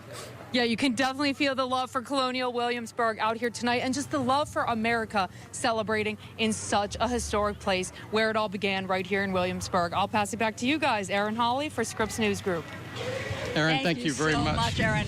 Dell, I don't know if you can tell, but the wind has picked up. Yeah, my hair is blowing. Yours. And if it is, that means that it is really blowing out here. It is an indication that we could be in for some inclement weather. But right now, while we can, let's check in with our Washington correspondent, Stephanie Liebergen. She's down on the mall. Stephanie, are they now starting to wonder whether it's time to seek shelter? Well, so far, if I look around to the group, there's certainly a lot of folks that are still looking up, maybe a little concerned about the weather that might be heading our way. But I will say, temperature-wise, it is much more pleasant than it was 30 minutes ago or an hour ago. But with people that we've been talking to out here, as you and Allison have been reporting, it's all about the excitement. It's red, white, and blue. It's people, some who made a last-minute decision to come to the area, and others who had planned for a year to be here for the 250th anniversary for the birthday of our country. And yesterday, when I was at the Great American State Fair, I was able to catch up with a couple veterans to talk to them about what it means to be an American. What does it mean to you to be an American? You mentioned you were a veteran as well. I am a veteran, and I just remember all the men who have made it possible for us to be here today. Our dads are both World War II veterans. So it means a lot to see what they have done for us. As a veteran, what does it mean to you to be an American and be here on the 250th anniversary? Knowing that we have the freedoms a lot of other countries don't have, and the peace that we can wake up every day knowing that there's not going to be somebody with a weapon pointed at us and shooting at us. the greatest nation on earth. Freedom has been a recurring response from the people that I was able to catch up with, whether it's freedom for religion, freedom to homeschool their kids. That's why a lot of people are proud to be an American, and I think that's what brought a lot of people out here to brave first the 100-degree weather and now brave the potential thunderstorms that might be heading our way. Yeah, it feels like it. Stephanie, that was so nice to see that veteran and how emotional he got still talking about the people the men who were lost. That was really beautiful. You know, I can tell you it would not be the 4th in Washington, D.C. without the weather changing almost on a dime. There's a saying in town that if you don't like the weather, just wait 24 hours, it'll change. Let's check in with Jason Adams now, our meteorologist here at Scripps News. Jason, do we know what we're going to be looking at in the next couple of minutes? Yeah, you've got the storms that are already moving in right now, and unfortunately there's more coming in behind it over toward the Appalachian Mountains that are going to be sliding across Virginia and heading toward D.C. here within the next, we'll say 2 to 4 hour period. So the fireworks, it's going to be a little questionable here. I do want to point out West Coast, though, nice and clear, nice and dry. All the action is over on the East Coast and the Central Plains. We have severe thunderstorm watches from Kansas and the Amarillo area all the way through Oklahoma, getting into the Ozarks and then up toward Chicago, and then, of course, all across the Washington metro area, including Philadelphia as well. So a little bit closer inspection here. All the yellow boxes are severe thunderstorm watches. That includes western suburbs of New York, all of Philadelphia, Wilmington, Washington, D.C., down to Richmond. And the yellow polygons are severe thunderstorm warnings where we could see 60+ mile-per-hour winds and hail. And that's exactly what, unfortunately, is closing in on D.C. You're kind of split right now with severe storms to your north and to your south. But this is what's also coming in this next wave, and that could potentially impact us here with those fireworks displays in the district. And now you are under a level 3 out of 5 risk for severe weather here across Maryland, Delaware, getting up to Philadelphia again. And what that means is if we were a 4 or 5, it would be more concerning of a severe weather event, but sometimes we can see damage and severe potential increase with only a level 3, and that's where we're at tonight here in and around the district. And that's not the only thing you've been dealing with in the Mid-Atlantic and Northeast. It's also been the extreme and excessive heat, right? We have in pink, this is the extreme heat warning that continues until at least 9 to 10 o'clock tonight, because we're looking at the potential for heat index values to get up to as high as 115, and we've been seeing that for the last couple of days. A lot of events had to be postponed until later into the evening, and that unfortunately continues even after we get some of the rain in here. I think the rain, though, is going to help cool things off quite a bit. It actually already has. Check it out. Look at the difference in heat index values between Philly and D.C. right now, with some of that rain-cooled air moving into the district at this point. While it may not necessarily be raining, you're getting that cool air coming out from those clusters of showers and thunderstorms. Still feeling like 102 in Richmond, 98 in New York City, and 108, the hot spot there in the Mid-Atlantic, that being the Norfolk area. So back to D.C., the fireworks. It's going to be a close call because those clusters of storms are going to be moving through, and they continue to have that severe potential. Your temperatures are going to get a little bit better as we're seeing those numbers come down with that rain-cooled air into the area, but upper 80s here through now, and then we're going to be into the lower 80s by 10 o'clock. There could potentially, though, be a delay with these fireworks. So I do want to point that out one more time in and around the district. Also want to point out in and around Chicago, you also are seeing some severe weather rolling through right now. Another yellow box here indicating a severe thunderstorm watch for portions of Illinois and Indiana. And we've got some spin here. It's not tornadic spin. We call this a mesoscale system, and that has a lot of wind with it, and that could potentially delay things for places like Indianapolis, down to Cincinnati, Columbus, maybe even over toward Detroit if it can get there in time. It looks like Detroit may be a little too far east, so shouldn't have too many headaches there for you. But yes, not just in the Mid-Atlantic and the Northeast. We've got thunderstorms that are creating lots of problems across the entire nation. So here's a look at those temperatures. Hot weather continues out into the desert Southwest. Also look at Raleigh. That's the air temperature. That is not the heat index, sitting at 101 degrees right now. 90 in Tampa. We're at 93 in San Antonio. Look at Los Angeles and Portland. This is why I earlier said, you know what, you guys are great, so I'm just going to get to where it's bad. It feels like 75 right now in Los Angeles and Portland, and that continues as we go into the rest of the evening as well. So that's basically a wrap here on the forecast and what we're looking at here across the U.S. The worst of the weather happening, unfortunately, here at the heart of our nation, our nation's capital in Washington, D.C., where those stronger storms continue to roll in tonight. And then you'll see a little bit of that heat relief thanks to those stronger storms as we head into the next couple of days. We're already experiencing it, Jason. Thank you very much. The heat has come down. The wind has picked up. Yeah, we have everything right now. We've got F-35s and F-14 and all of the other Raptors that are zooming in and out. We've got fighter jets. We've got fireworks. We've got the wind. You know what we need? Food. Food. That's what we're going to hear next. We're going to talk about some great 4th of July food, the best and the worst dishes. Oh, now you're going to make me hungry.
to the Scripps News special coverage of 250 celebrating America. I'm Alisyn Camerota, and things are getting very exciting around here now. Exciting to say the very least. I'm Del Walters. We're live in the nation's capital, sweltering heat. A severe storm threat now affecting some events. A severe thunderstorm watch is now in effect for Philadelphia. If you're noticing things here are getting a little windy, I just saw some lightning over off of the horizon there, which could be an indication that we may need to seek shelter. Holly Furfer. Holly, I have a bone to pick with you right now because you're in the studio. Sorry. Laughing. I'm sorry. You know, I feel for you. I live in Atlanta. I live in that the other 364 days of the year, so I understand. But I did have the plum assignment because what's 4th of July celebration without the food? Whether you're going to a picnic or a barbecue, the food is the best when it comes to this holiday. We have one of the best chefs in Atlanta with us, and you actually are now Michelin Guide here. We now have the Michelin Guide in Atlanta. So tell us about your restaurant. Yeah, so Chef Pat here, executive chef at the White Bull in Decatur, and you know, Michelin coming to Atlanta, big deal for us.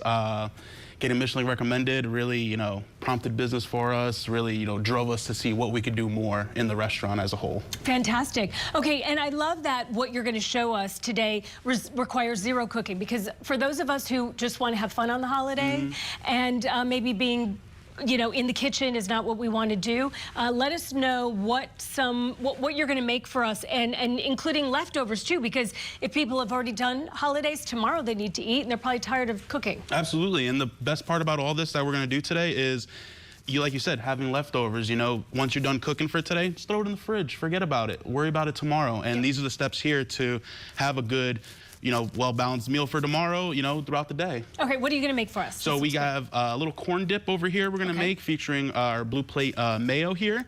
And then we're going to do some leftover. If you got some grilled chicken from the grill that's in the fridge, chopped up, a little chicken salad, and then a little quick salad dressing with our blue plate mayo once you reach that like tiny bit of mayo left in there to kind of make a delicious dressing for your salads. Like left in the container? Correct. Oh, that's a great way to use it. You don't... Simple, less cleanup, the whole shebang. Are you going to make it? Yeah. Go ahead and tell us what you're going to do. Sweet. So let's start with the mayo. Let's get this out of the way quick then. So you have a little bit of the blue plate mayo in here. So what we're going to do is we're going to take a little bit of some apple cider vinegar. So in here is maybe about 2 tablespoons worth of mayo. So we'll put a little acid from the vinegar in there. My husband and I always fight. I said, there's still some left. He's like, there's not enough left. I don't waste anything. A little honey in there to sweeten it up, just a tad bit. Honey. So that's going to help bind everything as well, too. That makes sense. Then we have a little Dijon. Can you use regular if you don't have, can you use yellow mustard? If you have yellow mustard, of course you're going to have yellow mustard on the 4th of July. Yes, so absolutely, you could throw a little bit of yellow mustard in there. So about like a nice tablespoon of mustard in there. Perfect. Yep. And then what you're going to do is take your spoon. Perfect. And you're just going to mix all that up. And is that just a regular salad dressing, or is that for something, can you use that on anything? Yeah, you can pretty much use this, I would mainly use this for salad dressing. And once you have it all mixed up, because the mayo is acting as the oil, is like I said, the binder for the dressing to come together. So you now have this creamy, silky dressing. Smells good. Yeah, fortifying that flavor from the blue plate mayo. Perfect. All right, what else do you have for us? And then we have the corn dip that we're gonna make today. Can you tell I'm hungry? So with this corn dip, what we have here, we have corn left over from, you know, being roasted on the grill, corn on the cob, what have you. Put it in the fridge overnight. Next morning, you know, you're getting ready to watch soccer games, whatever's going on. Take your corn out, and then obviously 4th of July, you're gonna have some beers, you're gonna have some limes laying around probably. So what you're gonna do is take your corn, squeeze some lime juice into there. Perfect. I'm going to move this away so that people can see exactly what you're doing. There you go. That's great. Fresh lime. Yeah. Great. Can you use lemon? Or will You can. It depends on your flavor profile. If you're a lemon person, you know, you definitely can. Then we have a little bit of cilantro and a little chili powder in there.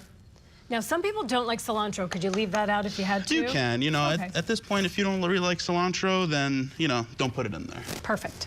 All right. Then we're going to put a little bit of sour cream in there. So this is something you need to refrigerate, especially if you're going to take it to a day after picnic. Yeah. Okay. Definitely want to refrigerate. And then we're going to take some of our blue plate mayo, rich and creamy, put that in there as well. What makes Blue Plate different? Because there's so many people who have the mayo wars, I guess you could say. Some people are very, very specific about their mayonnaise. Correct. So the part that sets Blue Plate mayo aside from everyone else is they're using egg yolks, straight egg yolks, no egg whites, none of that, and that's what gives you that rich creaminess to the mayo. And you know, obviously we're adding lime juice in here, but that Blue Plate mayo really fortifies the acidity to it as well because of the vinegar that's in there, and it's really going to take it over the top for your taste buds. Makes sense. I can smell that already. And then what kind of cheese do you have? So this is tortilla cheese. It's like a Mexican cheese, and that can go right over the top once it's well mixed together. That's perfect. Now they're telling us we're almost out of time, so I'm gonna make you make the chicken next because that looks amazing. Yeah, so once you got your chicken, it's all chopped up from the fridge. What you're gonna do is right in the Tupperware. Easy cleanup. Once again, put a little celery in there, a little bit of paprika, add some of that smokiness. Ooh, that's nice. A little cracked black pepper. There's not a whole lot to this recipe. No, not at all. And then there's your mayo. Yep, that Blue Plate mayo right in there. Do I now get credit as sous chef? Absolutely. Perfect. Look at that. And then just mix it up. That mix was it simple. up. Yep, put it right in the fridge. You're good to go. That is amazing. Perfect for holiday leftovers, for everybody who's having a barbecue, dinner, party today. They definitely will have leftovers for tomorrow. Chef Sal, thank you so much. Tell us again, the restaurant in Decatur, Michelin restaurant? The White Bull, located in Decatur, Georgia. We appreciate it. Chef Pat, saying thank you. And I know that you've given us the recipes, so if you want these recipes, it can be found on our website, scripsnews.com. And now, while Alisyn and Del have to deal with the heat, we're gonna eat here. So, Alisyn and Del, I'm so sorry, but you know, I'll save you some. Yeah, thank you very much, Holly. Del is so jealous of your assignment tonight. I am so hungry because of your assignment tonight, too. And by the way, I have waited 50 years to say this. Oh, go ahead. Hold on to your hat. You're looking live at the National Mall right now. That includes the Lincoln Memorial. And as most of you know, one of the world's most iconic quotes sits under where Lincoln sits. Those are the words that saved the Union. It begins, of course, with the Gettysburg Address. Yes. And now a new museum has opened just below that memorial. It features original documents signed by the 16th president, including the Emancipation Proclamation and the 13th Amendment. The 15,000 square foot space took 10 years and nearly $70 million to build. Visitors can also see graffiti left by the memorial's original builders more than a century ago. The importance of the memorial itself above the ground is well known, and it's over 100 years old. This has been here the entire time, too. This is the part of the memorial and the dedication that reflects the sweat, equity of the people that did it, the innovation, the just sheer get it done in order to uplift what we see above the ground. I think it's very fitting that after 100 years, we pull that back on the 250th birthday so that we can remind ourselves of what it takes to do the things that we do, but also just celebrate the people that put this together, the ones that didn't have a name, that weren't celebrated, that aren't etched in stone anywhere. But you're going to be able to see some of their graffiti because they left their name a little bit some places. And one thing that's very cool, Del, is that all it takes is a $1 service fee, just $1 to see the new space. And if you're visiting D.C., you can get tickets at a kiosk right outside the memorial. You know, I've actually been down there and seen that, and it's fascinating to realize that this is a city that is of monuments, but it's of monuments to men, built by men. As America turns 250, by the way, there's a new survey out that finds the stars and stripes, as we were saying, takes on very different meanings to different people. Nearly half of those surveyed say they see the flag as a unifying symbol, but only 22% of black adults agree, compared to 55% of white adults. Younger Democrats and black Americans are the least likely to fly the flag, while Republicans and older white adults are the most likely to display it, it turns out. I love the American flag. I love the whole concept of it. I love America. Donald Trump has made it so that people of color and people that are not white are really not a part of this country. We're just here. We're props. We're not here. This is not our country anymore. This is the country of Trump. I know there's so much going on in the world right now, and I know everyone has their own views, and I'm just sad that politics have to be brought in to the flag and the meaning of it. So in anticipation of the 250th birthday of the United States, the mayor of the city of Glendale, Arizona, was able to complete, listen to this, a 7-year journey across the United States. His mission was to fly Old Glory over every state capital in the country. Now, when the tour, by the way, officially came to an end, Scripps News Group, Javier Soto was finally able to catch up with the mayor and ask him about his journey. What started as a simple idea to fly the flag with pride turned into a big mission to celebrate America's 250th anniversary. Glendale Mayor Jerry Wires made it his mission to fly a flag that was made right here in Arizona, high above all 50 state capitals. I sat down with him to talk about the Great American Flag Tour. And this is the flag that went on the tour. For 7 years, this American flag traveled thousands of miles across the country, stopping at every single state capital in the United States. I think I was 16 years old, our bicentennial. And I remember what such a big deal that was. You know, you couldn't go anywhere without red, white, and blue. It's that everybody had flags displayed. That was the idea behind the Great American Flag Tour. So Glendale Mayor Jerry Wires started making calls, asking for permission to fly the Stars and Stripes. And we started off originally with them going, you want to do what? Well, we have a flag, we want a flag. Well, what kind of flag do you have? It's an American flag. Well, we have American flags, we'll just send you one.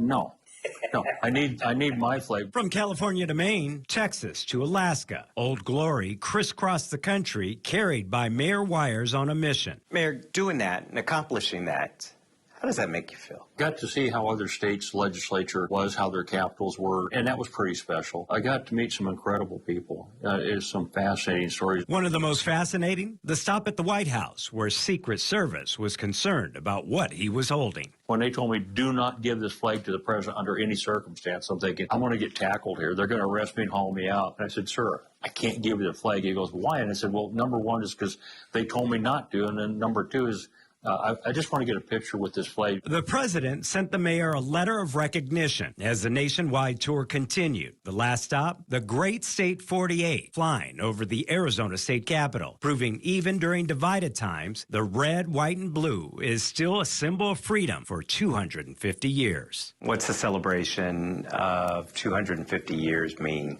to you? It means an awful lot to me. I want the young kids to understand what our forefathers did, what they fought for, how people lost everything. People lost their lives. They lost their properties.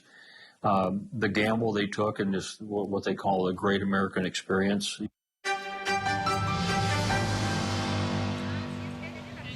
Welcome back to a celebration of America's 250th anniversary. Its 250th birthday. I'm Del Walters. And I'm Alisyn Camerota. This hour here in Washington, D.C., we're going to start to take a walk through the history of our country. But first, we do have to tell you there's also been an exciting update because of weather. It was extremely hot here all day today, and now the wind has picked up. Storm clouds are pulling in, and we just heard from the stage that the National Park Service and I believe Secret Service are telling people to seek shelter. So all of the people behind us are being shepherded now into tents that are not just exposed to the elements, and they're asking everybody for their own safety to get inside right now.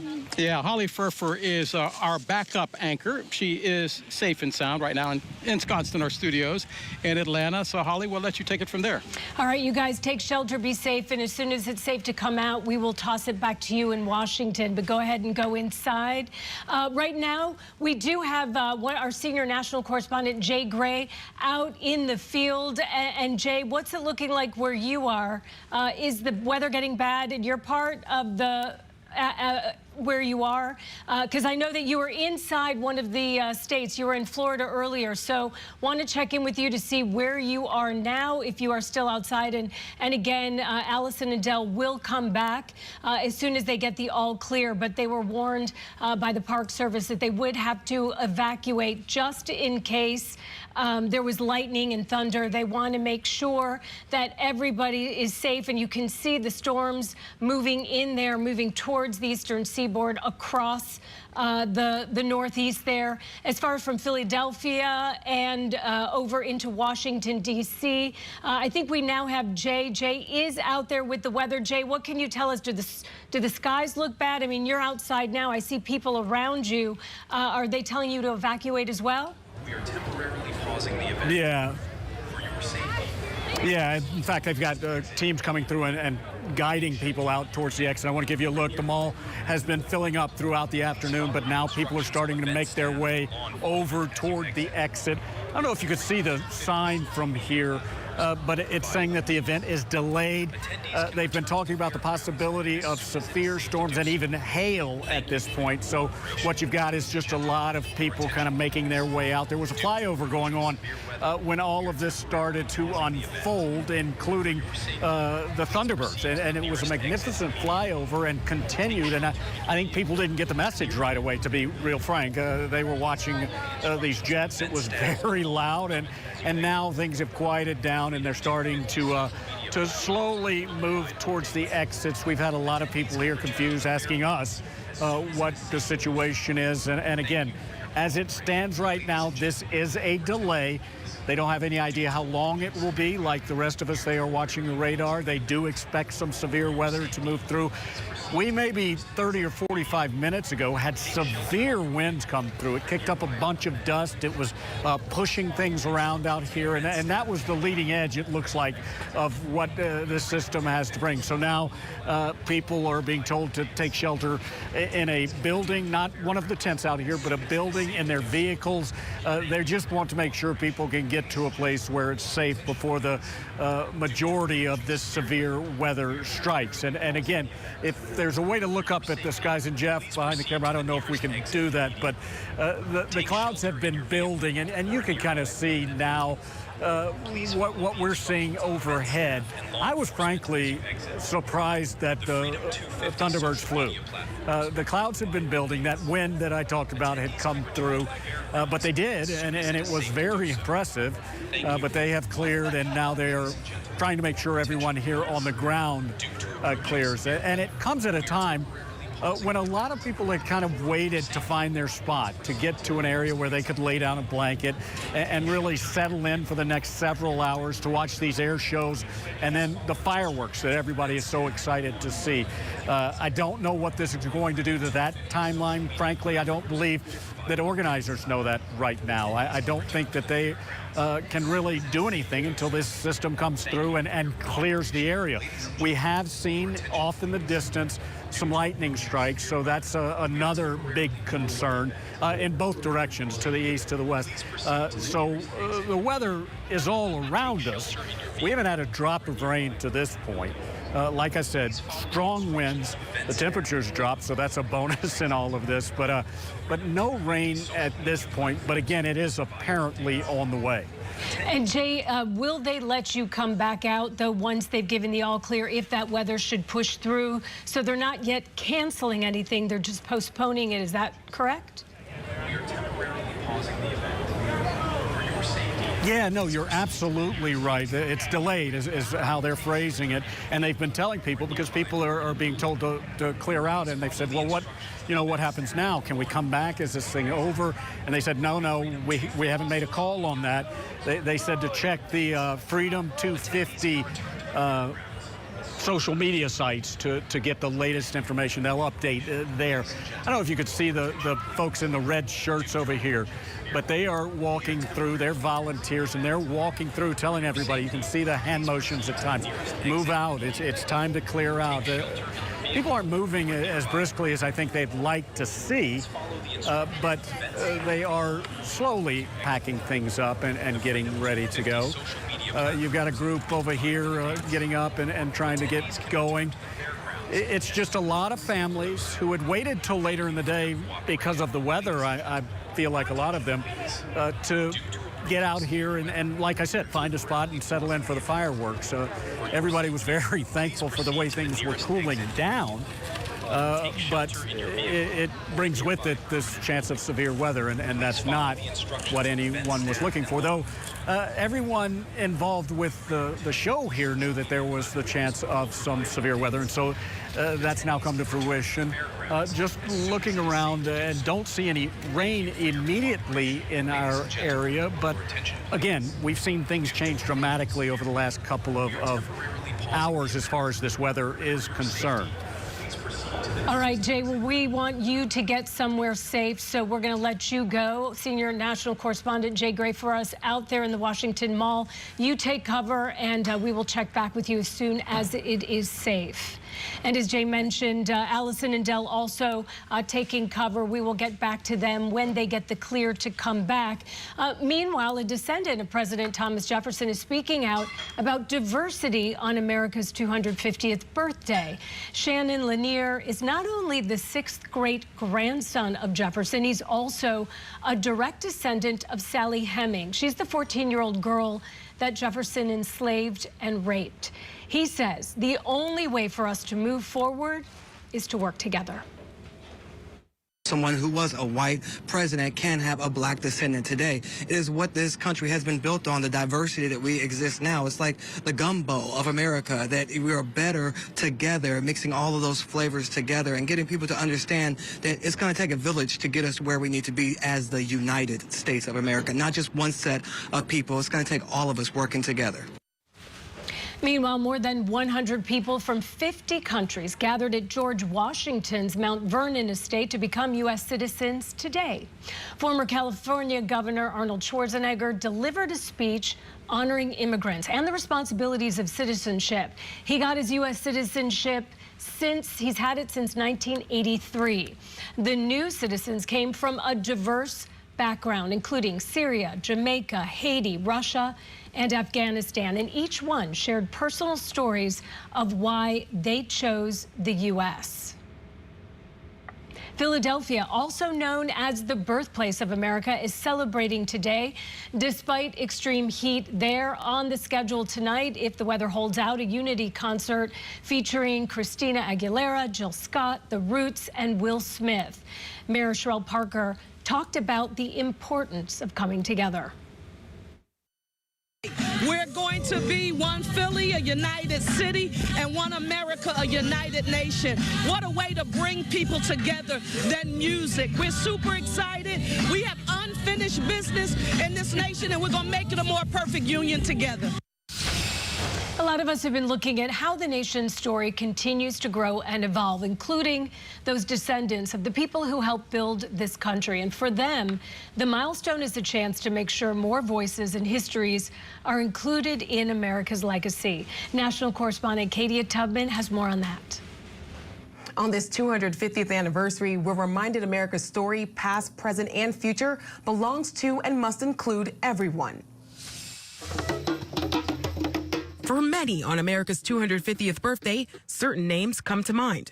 We think about George Washington and the founding fathers.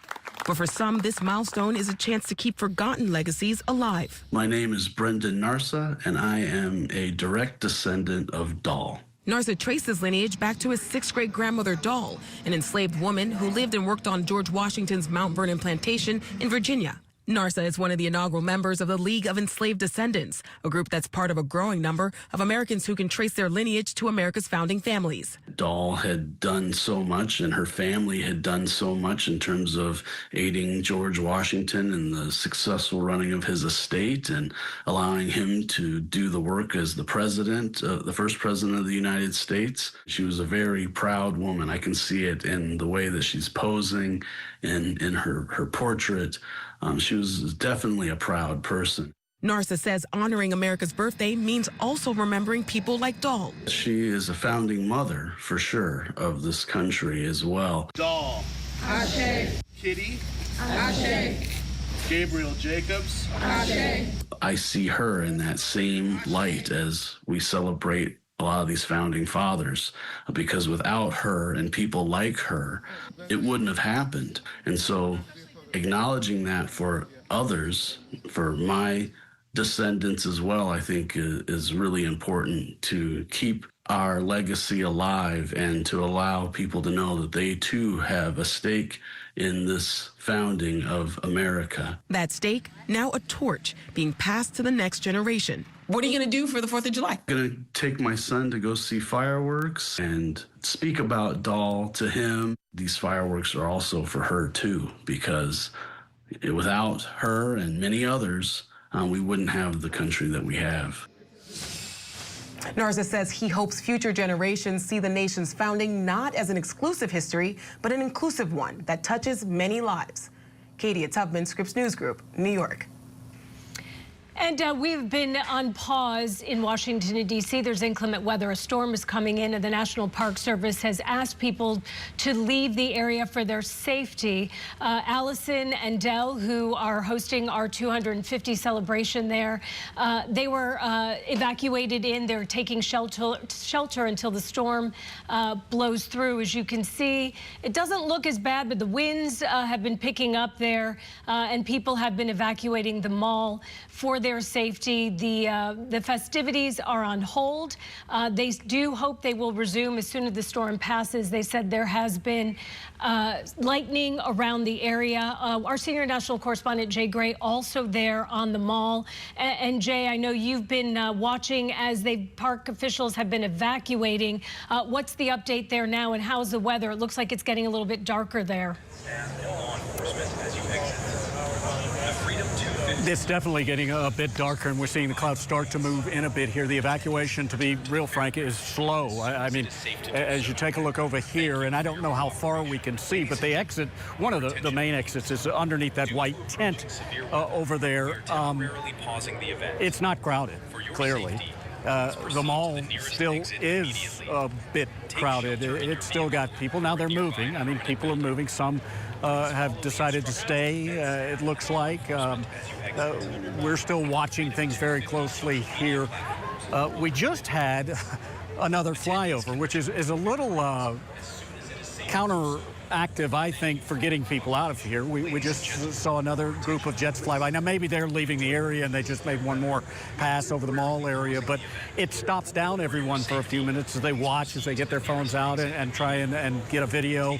And so they've cleared now, and so people starting to take a walk. I'm just looking again out here as you look down behind us. It's out of the view of our camera, but that's where the rodeo area is, and there's still a pretty good crowd over there as well. Nobody seems to be very concerned at this point. They obviously see the clouds moving in. They see things getting much darker, and that's a concern.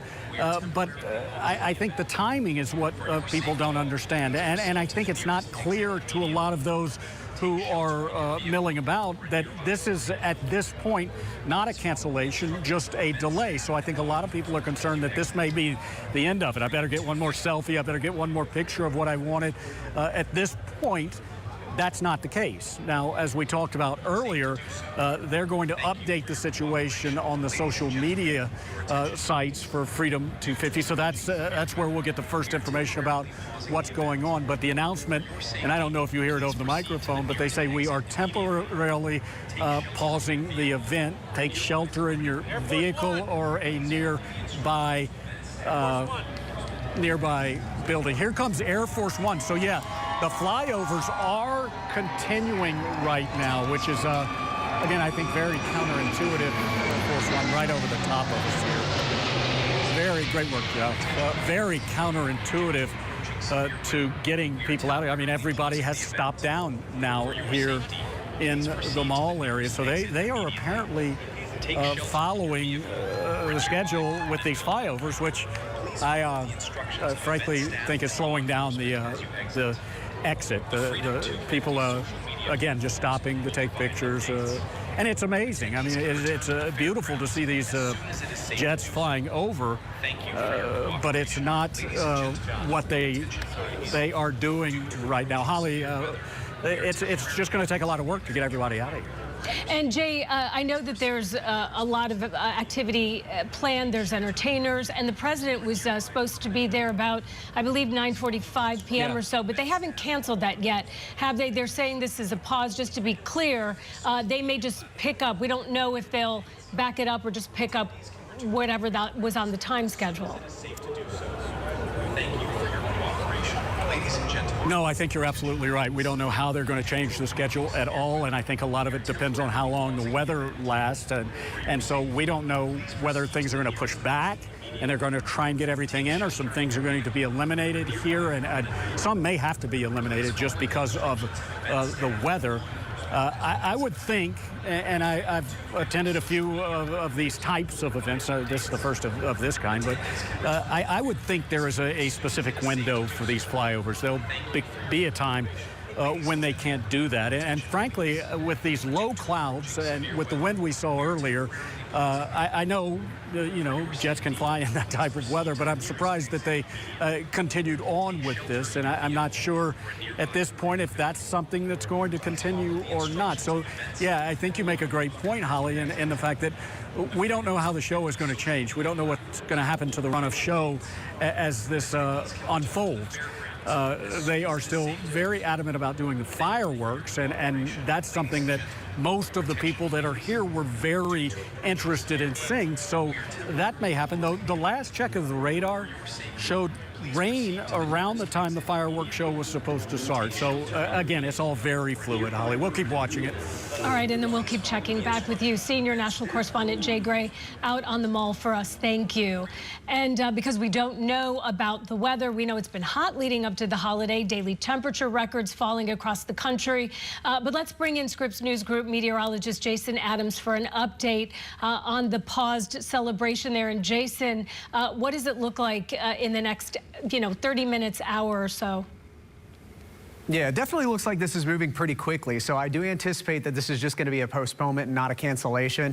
The Washington, D.C. fireworks are absolutely amazing. If you've never seen them, stick around and watch them because your life will be changed. That's how awesome they are. I used to live up in Maryland, just about an hour and a half south of D.C. So we were fortunate enough as kids to see those growing up. So definitely stick around. But yes, the weather is a concern because obviously it's not just the damaging winds that had rolled through there earlier that helped cool things down, but now the lightning concerns are there. And unfortunately down here in Florida, I'm in Tampa, down in Fort Myers, we did have one fatality yesterday on Fort Myers Beach from a lightning strike, and that's certainly what we're trying to prevent there in D.C. with them postponing this event, trying to get people out of there. So really quick, I want to let you know, everybody on the West Coast, you're great. A couple of showers here through Albuquerque and then back toward Phoenix. Don't think they're minding that because Phoenix topped out well above 100 today, but much quieter in the Intermountain West and then to the West Coast. However, once you get to the Plain States and then you head over to the Mid-Atlantic and Northeast, we have severe thunderstorm watches from Kansas, Texas, all the way through Oklahoma, getting into Missouri earlier. That one's been dropped now, but in and around Chicago, and then more severe thunderstorm watches here through West Virginia, Ohio, getting into Pennsylvania, and of course, Washington, D.C. So let's talk about it. We have severe thunderstorm watches in the boxes, these yellow boxes that now includes portions of Connecticut as well, all the way down through Virginia, including the Richmond area. A little bit closer here to the Washington, D.C. metro shows the yellow polygons. These are severe thunderstorm warnings. This is where there is a warning because we have winds at 60 miles per hour or greater, or there is the potential for hail, at least quarter size hail, which is 1 inch in diameter. So notice Washington, D.C. right now split to the north and to the south, but we're close enough to those thunderstorms, and we well know that lightning can strike far out from thunderstorms, even if it's not raining and even if you have blue skies overhead. So that's the risk right now. It's more of a lightning concern.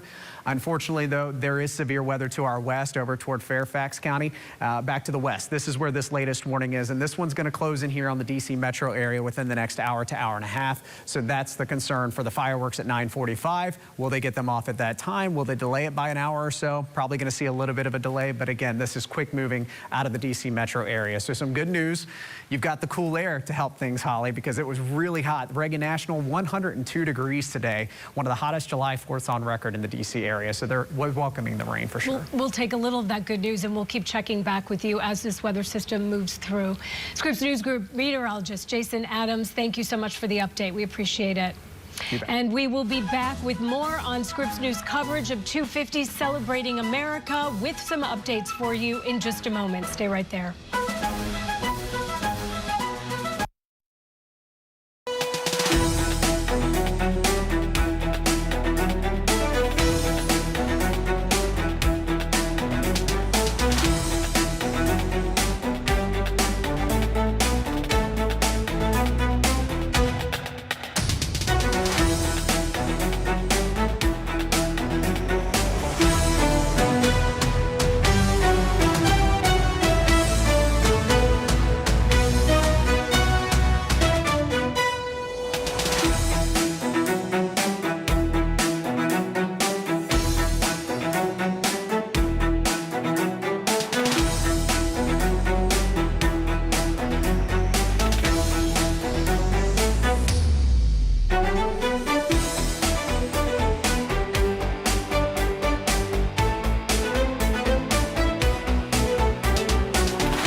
Welcome back to Scripps News 250, celebrating America. I'm Holly Furfer, live in Atlanta. If you're just joining us, inclement weather is moving through Washington, D.C. On the National Mall, causing a temporary pause to the events that were beginning about 30 minutes ago. Everyone was asked to evacuate the mall. Walters and Alisyn Camerota, they have gone to seek shelter as everyone is being asked to get out of the mall area until the bad weather passes, to stay safe. We will keep you updated on all of that. But now we want to take you to a live look at some of the iconic images across America. This is the Liberty Bell in Philadelphia. It rang to get people to gather for the first public reading of the Declaration of Independence. And Lady Liberty, who has welcomed millions of immigrants to U.S. shores. There you see her live. And in the National Mall, as you can see, you can visit the Jefferson and Lincoln Memorials and the Washington Monument, although right now the Park Service is asking everybody to seek shelter until the bad weather passes. And that's when we will get you back to Allison and Dell when it's safe for them to take their places again and the festivities there resume. But right now, let's bring in Scripps News Group's Molly Hudson in Prescott, Arizona. Molly, it looks like much better weather out west. How's the Grand Canyon State marking this 250th anniversary?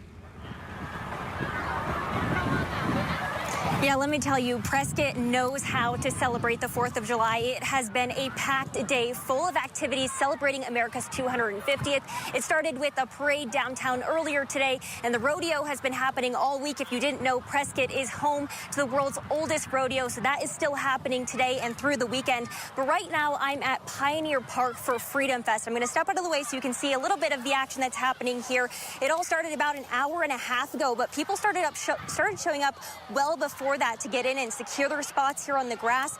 The best part, it's all free. It's all split up into 4 different baseball fields here. There's live music, games for all ages, water slides, as you can see here, to stay cool in this Arizona heat, bounce houses, food trucks, and so much to do. There are so many people out here of all ages, many from Prescott, but also people who traveled from other parts of Arizona and across the country.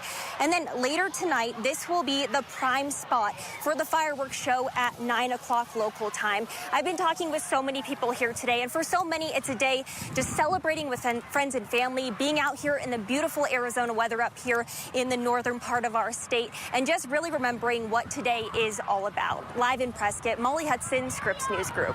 All right, Molly, enjoy your weather there as Washington, D.C. is taking cover from storms. We appreciate the update from our 48th state, Arizona. Thanks, Molly.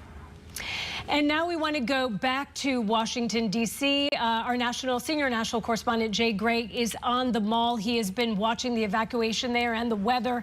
And Jay, what can you tell us about the rain delay going on right now? Yeah, we've gotten a little more information from the organizers of the event. First, I want to show you what's going on in the mall right now. And as you can see, not a lot of people making their way toward the exit at this point. We just had another series of flyovers, several jets making their way across. And so I think some of them are waiting to see if we're going to see something else. Here's what we're learning, though, from the organization, and I'm going to read this to you. It's a release from them. It says, the safety of our guests, performers, and staff is our top priority. Due to approaching severe storms, Freedom 250, United States Secret Service, United States Park Police, National Park Police, the Federal Emergency Management Agency, and all public safety partners are asking all guests to evacuate event grounds and seek temporary shelter in nearby buildings. They list a number of buildings that are opening up for shelter. They include the Department of Commerce, the Department of Education, Department of Agriculture, IRS, VOA building, the Jefferson Memorial, the National Museum of American History and Natural History, the African American Museum, the Ronald Reagan building. So a number of federal buildings in and around the National Mall here have opened their doors to provide shelter for the thousands that have been out here throughout the day. We do continue to see bolts of lightning still pretty far away, and so it's not an immediate concern, but it's something that drives the idea that we've got to get people out of this mall. And right now, that is just not happening in great volume. We've got a spot to go to. We're in an area where we can get to safety, so we can do that very quickly, and that's not a major concern for us. We've got that mapped out and know where we can go, so we're okay to stay here and kind of continue to update things. I'm just going to take a look behind me, and yeah, the other mall still has a lot of people hanging out there as well. It's just one of those situations where people have been here. They've been here throughout the day in what was a blistering heat. It was 99, 98 degrees before the clouds rolled in, and found their spots. And at this point, Holly, they're just not ready to give them up. They haven't seen any rain. They haven't seen anything dramatic other than the severe wind we saw quite some time ago, and that's now down to just what's a nice breeze, frankly. The breeze feels nice with the cloud cover. The clouds do continue to build. Again, I'm just taking a scan around. Some sunshine off this way, but again, not something that, it's just a pocket of sunshine. It's not something that's going to affect us here. Here we just continue to see those clouds build and crowds not really moving. Just one more look down, and if you can, Jeff, get over that. Jeff's done a great job behind the camera here as I rant. But you can see there's a group of people kind of meandering and making their way toward the front and hopefully towards the exits. That's what a lot of people need to be doing at this point, especially with the options that we have around the mall, the buildings that are open and available. We've seen some of the National Guard move into this area. And actually, what I'm seeing now, and Jeff, I don't know if you can see this with the camera, but back toward the back of this section of the mall is where the Guard is. And they are now, for lack of a better phrase, herding people out of this area and toward the exit. So they're affecting this now in a more direct way and telling people, yeah, it's time to go. They're getting some help from some of the volunteers here. And so, yeah, right now as we're talking, Holly, we're starting to see a lot more people make their way toward the exits here. And now you can hear, no doubt, the sirens sounding. And so that's another thing that will, they hope, get the attention of a lot of those out here, the warning sirens. Again, this is more movement than we've seen over the last hour. Yeah, and it does appear that the skies are getting darker there, and towards the exits. It does. It looks like it's getting darker there. You can see that the weather seems to be getting worse. Hopefully this is not the calm before the storm, and that maybe it will blow through quickly and people are gone. But Jay, make sure that you and Jeff and everyone there are safe and can get out when you need to. We'll let you assess a little bit more, and we'll check back in with you if it is safe. Our senior national correspondent, Jay Gray, thank you for the update, Jay. We'll check back in shortly. And we do continue our coverage of America's celebration, and now we have a focus on our First Ladies as we celebrate America 250. Scripps News Group reporter Katie Alisyn tells us about an effort underway right now to get a national day in their honor. I'm Katie Alisyn in Northeast Ohio, and as we celebrate America 250, I'm highlighting an effort to recognize a group of women whose commitment to country often goes unseen compared to their more famous counterparts. And I met a local man with presidential ties who's part of the movement to change that. The James A. Garfield National Historic Site in Menor is open daily for tours. You said you feel a sense of home here. You Absolutely. Feel connected. But it's not every day you get the chance to talk with a descendant. So I'm James A. Garfield III. I am named after the 20th President of the United States, who is my great-great-great-grandfather. President Garfield and his family called this farm home from 1876 until his assassination in 1881. You know, a lot of people don't know what a great president he would have been. While his time in the White House was cut short, his legacy lives on, thanks in large part to his widow, First Lady Lucretia Garfield, who preserved the past for future generations. This beautiful library that she built in his honor after his death, which then, as history tells it, really kind of formed the basis for the presidential libraries that we know today. Yeah, it's just incredible. She built a vault in this library to house and protect the writings and his papers. James is now part of a commission of presidential descendants, historians, and advocates looking to write a new chapter in honor of our nation's first ladies. We have a President's Day. We do not have a First Ladies Day. We don't have anything to honor these amazing women. The commission is working to establish the last Saturday of April as an official national holiday in recognition of America's first ladies. We need to have this day. We need to have a day that represents First Ladies and their commitment to the country. Ohio is among the first states to officially recognize the day by issuing a declaration. It's signed by Governor DeWine. It was signed last year. It's on display at the National First Ladies Library and Museum in Canton. And that's what we really collect. Where I met the Senior Director of Collections and Research, Michelle Gullion. What stands out to you about our First Ladies? All these women, the sacrifices that they make. The museum and library house the largest single-site collection of First Lady history and memorabilia, including a letter from Lucretia Garfield. Probably one of our most important documents that we have here. Lucretia writes to the congressional committee tasked with settling the medical bill after President Garfield's death. She's fighting for equal pay, as the lone woman doctor was set to receive half the amount of the men. And she says this is discrimination. Did she get it changed? Yes. The National First Ladies Day Commission is hoping for a yes from Congress or the President of the United States, and they want to make it a day of service. For the most part, we would just love people to get out and do something for their community, and then remember the First Ladies.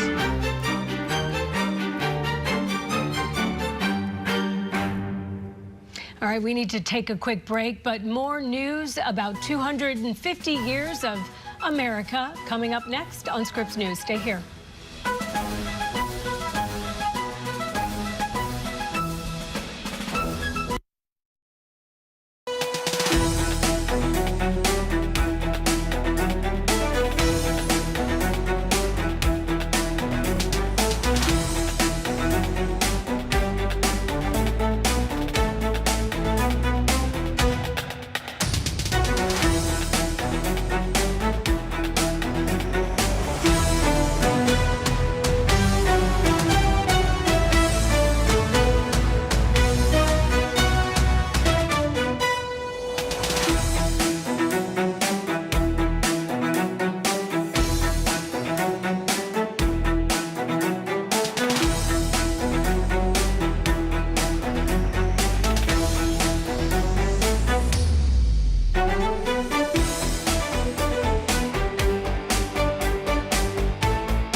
back to the celebration of America's 250th birthday. There is a weather delay in the nation's capital. Crowds have been evacuated.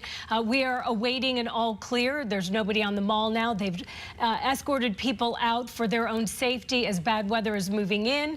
Alisyn Camerota, Del Walters have taken shelter, as have our correspondents Stephanie Liebergan and Jay Gray. So we will get back to them when it is safe. Meanwhile, we have our travel and tech correspondent, Jefferson Graham, who is faring in better weather as he takes us to wonderful places each Sunday on photo walks. And this year he spent much of his time on the road visiting cities that were important to America 250. He's in Boston with a small look at that very important city.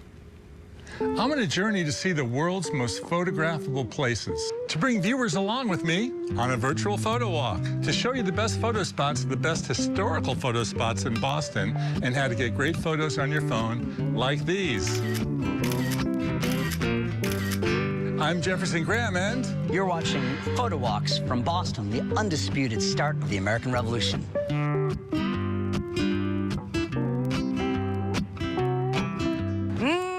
Next walking tour of the Freedom Trail.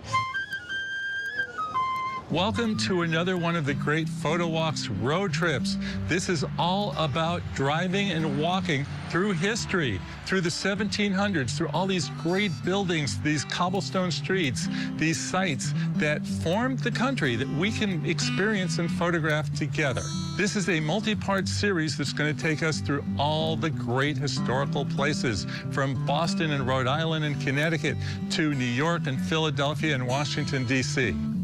After our recent Route 66 road trip from Chicago to Los Angeles, well, another trip that married history with great photo ops seemed right up our alley, along with a chance to learn about the birth of our country, the great sacrifices made by our forefathers, and again, catch all those amazing photo ops that are some 250 to 300 years old. Today's episode is all about Massachusetts, the birthplace of the American Revolution, the home of Paul Revere and John Hancock, the Tea Party, the Boston Massacre. We're going to go to Lexington, where the first shots were fired, the shots that were heard around the world. And as always, I'm going to have photo tips for you about photographing historical sites in Boston with your phone. Our home base for this road trip is Best Western. We're currently staying at the Best Western Plus in Woburn, Massachusetts. Makes it a more affordable place to see Boston because we can park the car and then go to other places nearby, like Lexington, Mass, which we're about to go to. And then, of course, when we leave, head down the road to Providence, Rhode Island. And the first order of the day, of course, the 3 C's. I cleaned off my lens. I checked the battery level to make sure that we're at 100%, and the storage to make sure that there's enough room to take awesome photos and videos of Boston and Lexington. Additionally, as always, I am filming this entire episode, on the same phone that you probably have at home, a smartphone, because you do not need to bring heavy camera gear with you anymore for travel photography, as you will see in this show. Trail is now departing if you're on the 10 o'clock tour. You're with me right this way, folks. So the first thing you want to do when you come to Boston, if you're a Photo Walks fan, is you want to take one of the great walks, the Freedom Trail walk with my friend Isaiah. Hi. Thanks for joining me on the tour. It's going to be a lot of fun. This is a great way to get to know a lot of the history of downtown Boston in a pretty quick amount of time. We do 90-minute tours, cover the first mile, first 11 of the 16 stops on the Freedom Trail. Boston's Freedom Trail is one of the great walks that we've encountered, chock full of history and really easy to follow. Just look down at the red steps leading the way. Don't follow the yellow brick road, but the red brick historical road. More on the sites in a minute. First, why are we starting in Boston? I like to think this is really where it all began. You know, so much of the stuff that happened in like 75 happens here, and then 76 is when the Declaration is signed and everything. That happens in Philadelphia, but you know, we're really, so if you're doing it chronologically, this is a great place to start. Boston, where a lot of the pre-war agitation took place. It's really where it started. There were things happening in other colonies, not to demean the other colonies, but this was really a place where people began to say, we have rights that are not being met. We're we're the same as the people who live in England and we should have those rights, and sort of working that out. And it's, you know, it's a political back and forth. And unfortunately, it ends up in a war. But the war then creates the country that we have. So let's explore our shared history with the Freedom Trail, which starts at the Boston Common, the oldest public park in the U.S., circa 1634. Then head next door to the Massachusetts State House and its Great Dome, originally covered in copper by none other than Paul Revere, a man who you will hear more about shortly. Now we're in a graveyard, but it's not just any graveyard. Wait till you see some of the names listed on these headstones. You may have heard of a few of them.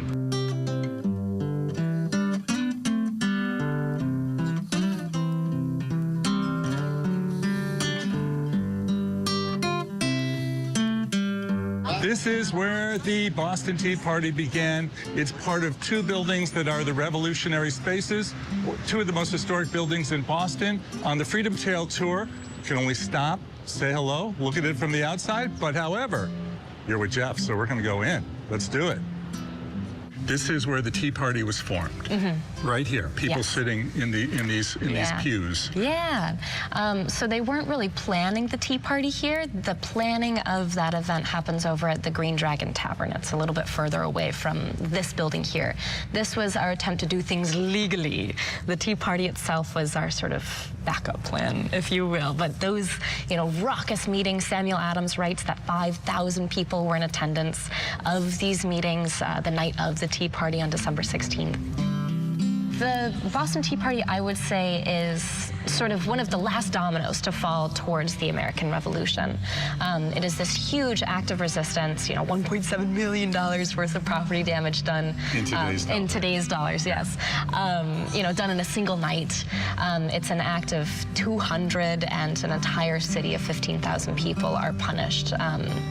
So it is this sort of moment where many other American colonists, not just based in a very radical Boston, realize that action needs to be taken, that perhaps if we can't reconcile with Parliament and the mother country, something else has to happen. Maybe we take up arms, maybe we revolt. I don't know. But it all started here. All here, yeah.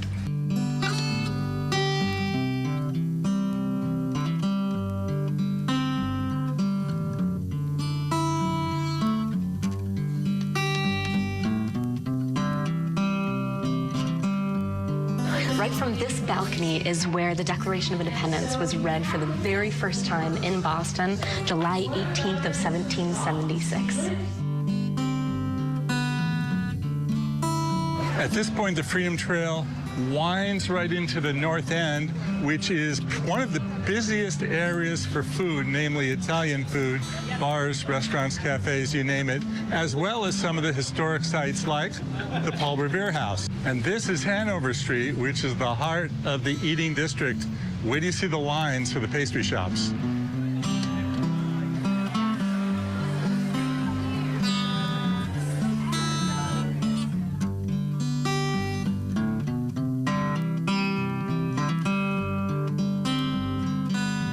The British are coming, the British are coming. You've probably heard for years that Paul Revere said this on his famous Midnight Ride. Guess what? He didn't really say that. Everyone was British. So you wouldn't holler, the British are coming. Revere talks about the regulars. There's a quote from him that says the regulars are out. Sometimes they were called lobsterbacks because of their red coats. My name's Revere, Paul Revere.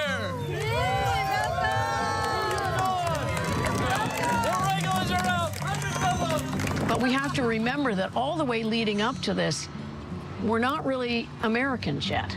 We're in America, but people thought of themselves as British citizens. They were really just trying to recapture British rights. And also, there wouldn't have been a lot of hollering that night. Probably would have gone door to door.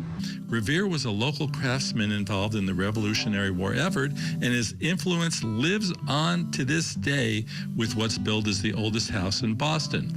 We got to check it out with Nina and see how the Reveres lived. You had some cheese, huh? Yeah. This room, which is the best chamber, really shows you Revere's lifestyle as he was getting ready to move out of this house. It's after the war. He's leveraged a successful silver business into a foundry in the North End and then a copper mill in Canton, which he will start in 1800 or 1801. So about the time he's leaving this property, he will live until 1818. And speaking of Revere, he's seemingly everywhere in Boston. The Old North Church, which is right behind this Paul Revere statue, is the oldest surviving church in Boston, dating back to, believe it or not, the early 1700s, and it served as the home base for Revere's unique communication system. One if I land, two if I sit.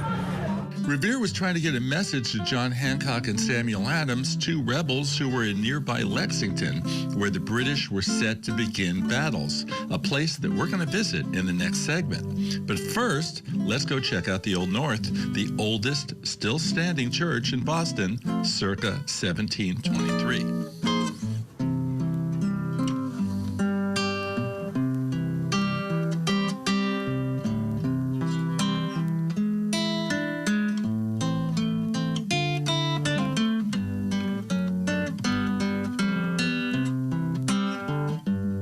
Finally, let's go check out what is billed as the most photographed street in Boston, for good reason, Acorn Street, which even today looks as colonial as it probably did back in the 1700s. What a great place for a photo shoot, huh?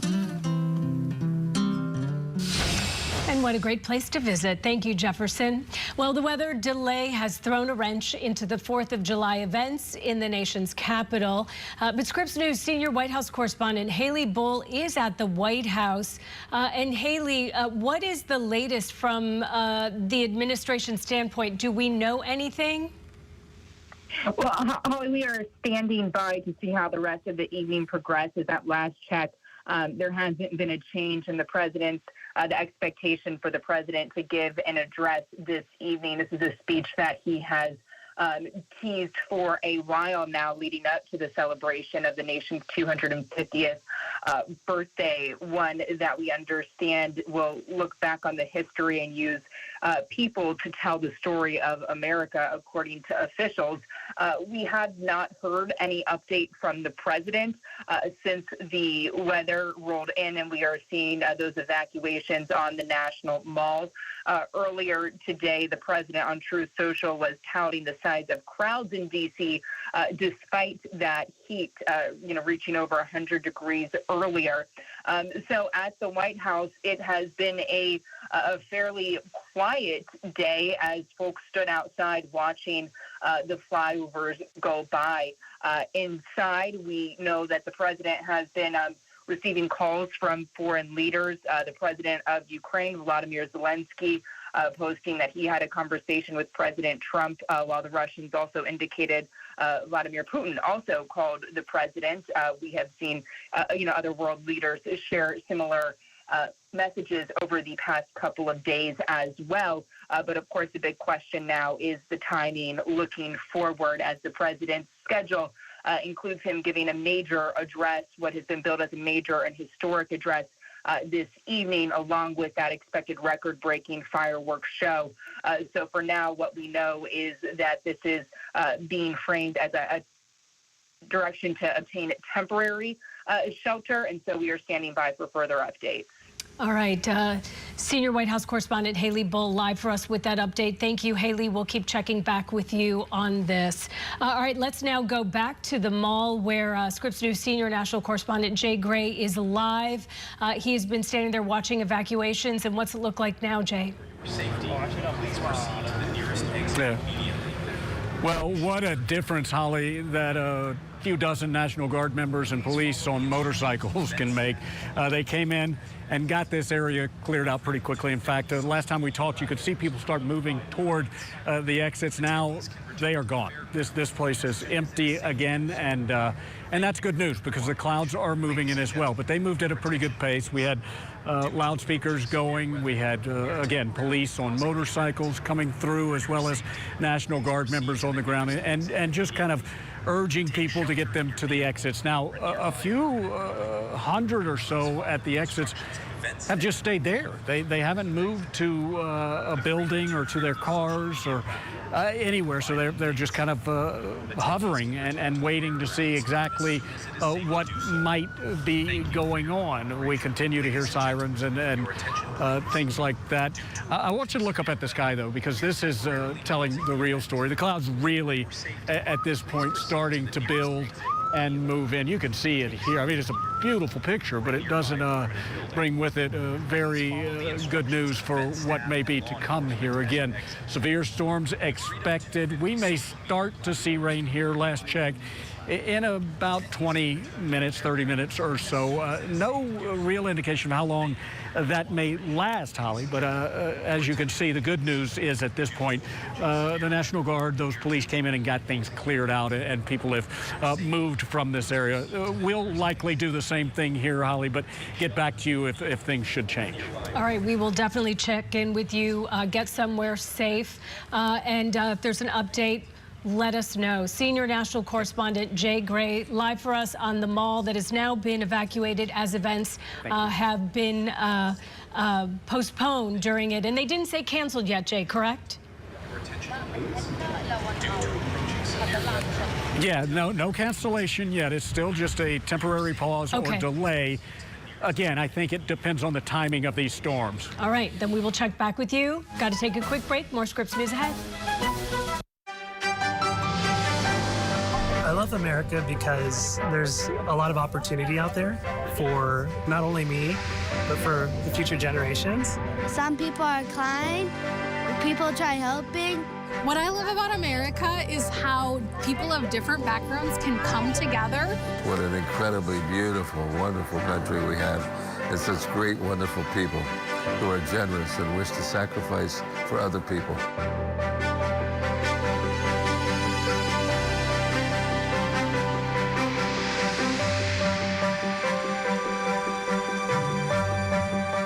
Welcome to the Scripps News Group Special 250, Celebrating America. I'm Alisyn Camerota, and we are here inside Independence Hall in Philadelphia, the place where America was born. This is home to both the Declaration of Independence and the Constitution. And during the next hour, we will take you coast to coast, showcasing the spirit of America.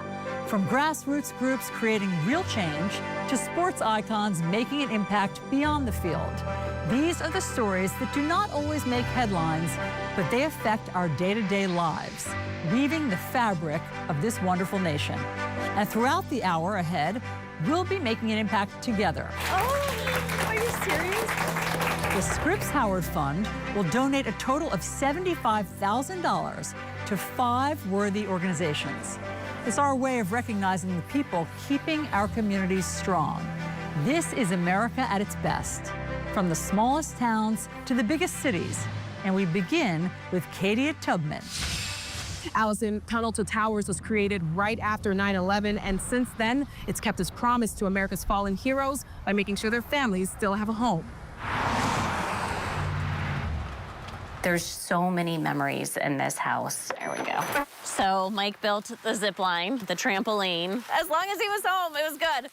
Rachel Clark is the wife of late Army combat surgeon Michael Clark. This is a picture of him when he was deployed. When Mike was cremated, this also went in the casket, and then the kids each got one as well. Mike is everywhere, but he is definitely here on the bookshelf. Rachel and Michael Clark met while he was active duty in the Army Reserve. After 9/11, Mike decided that, he wanted to go in, and he, wanted to raise his hand, and he really wanted to stand up for his country. The couple eventually had 2 kids and their dream home, and Sergeant First Class Clark went on to be deployed 4 times to Iraq and Afghanistan. That's a letter from Mike when he didn't think he was going to make it back from a mission. I know you will raise our angels perfectly. Know that I will be there watching you guys and looking over you. You're my best friend. Love your husband, Michael. It's a letter she hoped to never find, but she did after her husband was killed by a lightning strike while training in Augusta, Georgia. In 2022, your life changed drastically. My life changed, within minutes. We went from a family of 4 to my children not having a father. It was the hardest thing that we ever had to encounter. But we had a lot of support. Support from Tunnel to Towers Foundation, a national organization that helps families of America's fallen heroes keep their homes. They paid off our mortgage, which is obviously huge. It all starts with a home, and that's the stability of a family. Tunnel to Towers Foundation board member Brad Blakeman. The biggest expense in the American household is your home. And if we can lift that burden of a mortgage, it'll never be a substitution of the loved one that was lost, but it'll certainly go a long way to healing a family and getting on with their lives with the memory of those who served them. We have the ability to stay in our home, the home that we created as a family with all of our memories. I think you can see the sign from here. Mike's Flocking Fowl Feathered Tick Pickin' Hen Hacienda is the name. This is the only home that my children know, and their father is throughout this entire house. And because of Tunnel to Towers, they can stay in this house and never have to worry about losing it. Some days are harder than others in regards to it still feels like he's on a deployment. You know, we're still waiting for him to walk through that door sometimes. For anyone who walks through the front door, Clark wants them to feel love instead of loss. I don't want them to feel like it's a home that is hurting. Yes, we're grieving, but we're also healing. And we're healing by honoring Mike. People can walk through the doors and feel comfortable and see, you know, that Mike is here, that we honor him as much as we possibly can, and that we're never going to forget. For the Clark family, their house is a place of healing, hope, and home. This year, Tunnel to Towers will have dedicated 2,000 homes across the U.S. since its founding. And to mark the 25th anniversary of 9/11, it's giving full tuition scholarships to children of America's fallen and injured heroes. Allison? Thanks so much, Katia. The Scripps Howard Fund is a public charity established by our parent company. It works with all of our brands to achieve a simple goal: help build thriving communities. The first organization it's supporting this hour is the one Katia just profiled. Mr. Siller, on behalf of Scripps News Group and the Scripps Howard Fund, it's our honor to award you $15,000 to further your mission. Thank you. Congratulations. Thank you. I appreciate it. You make the backbone of America stronger in all the communities you serve, and it's our honor to support you. Well, thank you to Scripps, and you know, this money goes to help these great families who sacrifice everything for our country, our community. So I really appreciate this, and I appreciate what you're doing here today to get the message out there. But these great heroes that gave their lives for our country. Thank you. Thank you. Thanks again. What a great moment in New York City. Back here in Philly, I was just able to spend time with Rosie Rios, the chair of America 250, which is the bipartisan congressional group planning the 250th anniversary of the Declaration of Independence. As we celebrate 250 years of America, what's one story that you think deserves more attention about America's history that maybe we don't know about? I would say, from a historical perspective, I think what people probably wouldn't realize is how long of a journey our country had to go through, even just to get to become the oldest democracy and the oldest constitutional republic. So the American Revolution didn't end in 1776, that's for sure. And then from the time of the Declaration of Independence to the Constitution, it's actually 12 years to the ratification of the Constitution in 1788. And then George Washington became president in 1789. And then the whole Bill of Rights started after that. So it's a long journey, and I hope, especially this next generation, really understands the sacrifices that were made in our history in order for them to have the freedoms that we have today. You just alluded to this. As we, honor history, you're also trying to inspire the future. Absolutely. And so how do you think the next generation sees America at 250, and how do you get them involved? You know, I'm obsessed with millennials and post-millennials. Let's just focus on Gen Z for a second. The three words that have guided our commission in terms of our programming are these three words of educate, engage, and unite. So we have a number of programs that really focus on inspiring that next generation of leadership. So there was that Gallup poll that came out not that long ago that said that 18 to 24-year-olds specifically are the most cynical, the most disconnected, and the least patriotic in a long, long time. And so We knew we really wanted to focus on kind of Gen Z and then Gen Alpha after that. So America's Field Trip was our first national signature program, and this is a national student competition for grades 3 through 12. You get to answer the question, what does America mean to me? And in exchange, they get to choose from a series of backstage experiences, most of which have never been offered before. And you should see what these kids write about, either an essay or a poem or even a piece of artwork. It is incredible what these kids can come up with, and then really embrace the American spirit to the fullest extent, and hopefully inspire them to think about their future too. That's really important. That's so heartening to hear, because they're inspiring to us and our generation, and yet, as you were saying, they are cynical. And so how can America at 250 inspire more unity? Yeah, I think it's also important to learn from this next generation. So one of my favorite tent poles that I think will bring the whole country together, and again, we can learn from this next generation of leadership, is America Gives. So America Gives is our national service initiative that's making 2026, calendar year 2026,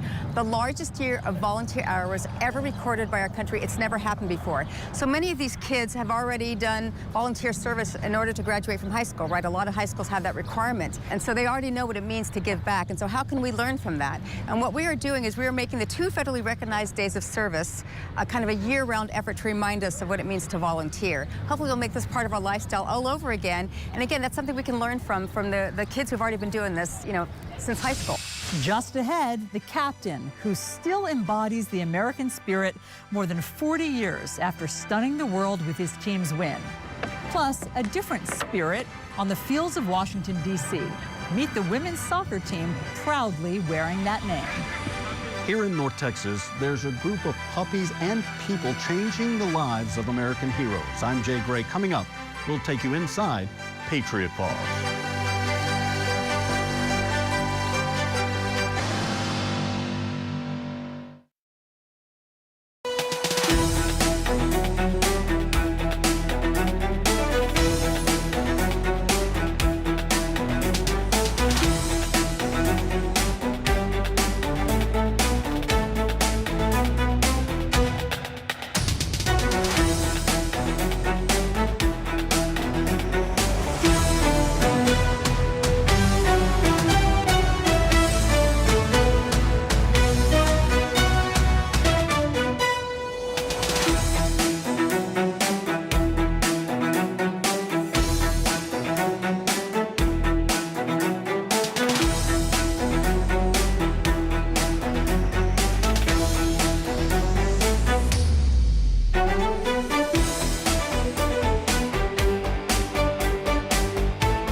America 250 for me means freedom. And when I say freedom, I think about the men and women, some who paid the ultimate sacrifice, and the men and women who just came before all of us and made America what it is today. Welcome back to this special from Scripps News Group, 250 Celebrating America. We're coming to you from inside Independence Hall. In 1776, this became the stage for a bold break from British rule and the start of a new democratic experiment. The debates inside these walls shaped the ideals of liberty, representation, and self-governance Today, it stands as a lasting symbol of American freedom and the unfinished work of building a more perfect union. But right now, we take you to a special group in the heart of Texas, pairing rescued dogs with veterans to help vets reclaim independence, dignity, and hope. Here's Jay Gray. In the rural community of Rockwall, Texas, just east of Dallas, there's a cluster of metal buildings and pens filled with puppies and a special purpose. We're not here playing with dogs, right? We're here training medical devices that can help serve these veterans as they go and help integrate them back into their society and help them regain their independence. For 20 years, Patriot Paws has been providing service dogs for veterans. So our dogs start here. They start training as early as a few days old. Intense and highly specialized training that continues for 18 to 24 months. Pressing an emergency alert button, working with wheelchairs and walkers, opening doors, grabbing a television remote or laundry basket. But the trainers here have seen a big change over the last several years. Mobility, no longer the biggest need of those veterans they serve. I would say over 65% suffer from post-traumatic stress disorder. That's it. Veterans who need dogs to wake them from night terrors, sense and respond when they're nervous or agitated. Dogs that can tell when things just aren't right. My whole life was committed to service. A Vietnam veteran, Keith Young retired as an Army colonel after more than 31 years of service, with a hero's list of decorations and awards, including the Silver Star, a Bronze Star with Valor, Superior and Meritorious Service Medals, and a Combat Infantry Badge. He came to Patriot Paws as a volunteer and mentor. I'm going to help these veterans. I'm going to help this organization understand what these veterans are going through, but it was other people who were having problems, not Keith. Then, as he heard their stories and those problems, began to realize that, Keith, you are one of these veterans that we're reaching out to or has reached out to us that could use some help. Wesley, now his third service dog, young, emotional. They affect you that way. Sharing how they've changed his life. So it's not just you as a veteran, it's your family and they affect. The family sees that this veteran is now a dad again, or a husband again, and is doing things to make our lives more comfortable, sharing our life stories, as opposed to sitting off on the side, not giving the time or attention you need to. They're wonderful. Faces of the veterans they serve, 40 to 50 a year, dot the walls of this facility. A gallery of heroes framed by an array of flags, a reminder of the core mission here. Our name is Patriot Paws, but at the end of the day, we are a veteran organization. We all have a heart for the men and women who served this country. A heart like those they help, dedicated to service. Patriot Paws is a nonprofit organization funded through donations. It can cost $50,000 or more to train these dogs, but a veteran never sees a bill because the group here says they've already given so much to our country. Thanks, Jay. That was really inspiring. Let's take a look as Meredith Delaney, president and CEO of the Scripps Howard Fund, presents $15,000 to that group, Patriot Paws Service Dogs. So the real reason why I'm here is because we are celebrating America 250 this year. And we at the Scripps Howard Fund, and in partnership with Scripps News, are traveling across the country and honoring 5 organizations in just amplifying the incredible work that you do to make our country great. And I am a proud daughter of a Vietnam veteran, which is why I wanted to come here specifically. But on behalf of the Scripps Howard Fund and Scripps News Group, we would like to present you with a check for $15,000. Oh my gosh. Thank you so much. So we hope that this makes an impact in the work that you do, and that you can continue to provide incredible service animals to veterans who need them the most. From Patriot Paws to the game that electrified the entire country when the U.S. needed a boost. It was 1980, and the legendary game became known as the Miracle on Ice, when the U.S. men's hockey team stunned the Soviet Union, then beat Finland to win the gold. A feat not repeated until this past Olympics, when both the American men and women won the gold. I talked with the captain of that 1980 team about what these wins mean to our country. I think our team means that, you can accomplish great things if you believe and if you work hard and have confidence in what you're doing. I think it's a dream for these players. I know the Stanley Cup's big, and I've said this and I'll say this till the day I die, other than being a police officer, a firefighter, or somebody in the military who protects and serves our country, there's no greater feeling than putting on a USA jersey. You're not playing for New Jersey, you're not playing for Chicago, you're not playing for a Stanley Cup or a Super Bowl or a World Series, you're playing for a gold medal for your country. And I think these players understood that and realized that, and I think that's what makes our moment and their moment to combine together. We both achieved something we dreamed about achieving, and it was great to see them do it. You can watch more of my interview with Mike Eruzione at scripsnews.com/connected. We have many more amazing organizations and people to tell you about. Coming up, they keep people from going hungry, and we're about to surprise them. Plus, hi, Ivan. I'm Mary Hansen. Oh, yes. I probably don't need to say much. that's coming up.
personalities and the people that are around because they help others when they really do need help. I love being in a place where community cares about each other, and it's full of diverse people who we get to learn from every day. Welcome back to the Scripps News Group Special 250, Celebrating America. I'm Alisyn Camerota here in Philadelphia, and we have more amazing people to introduce you to in a moment. But first, every city in our great country has a particular food that they're famous for.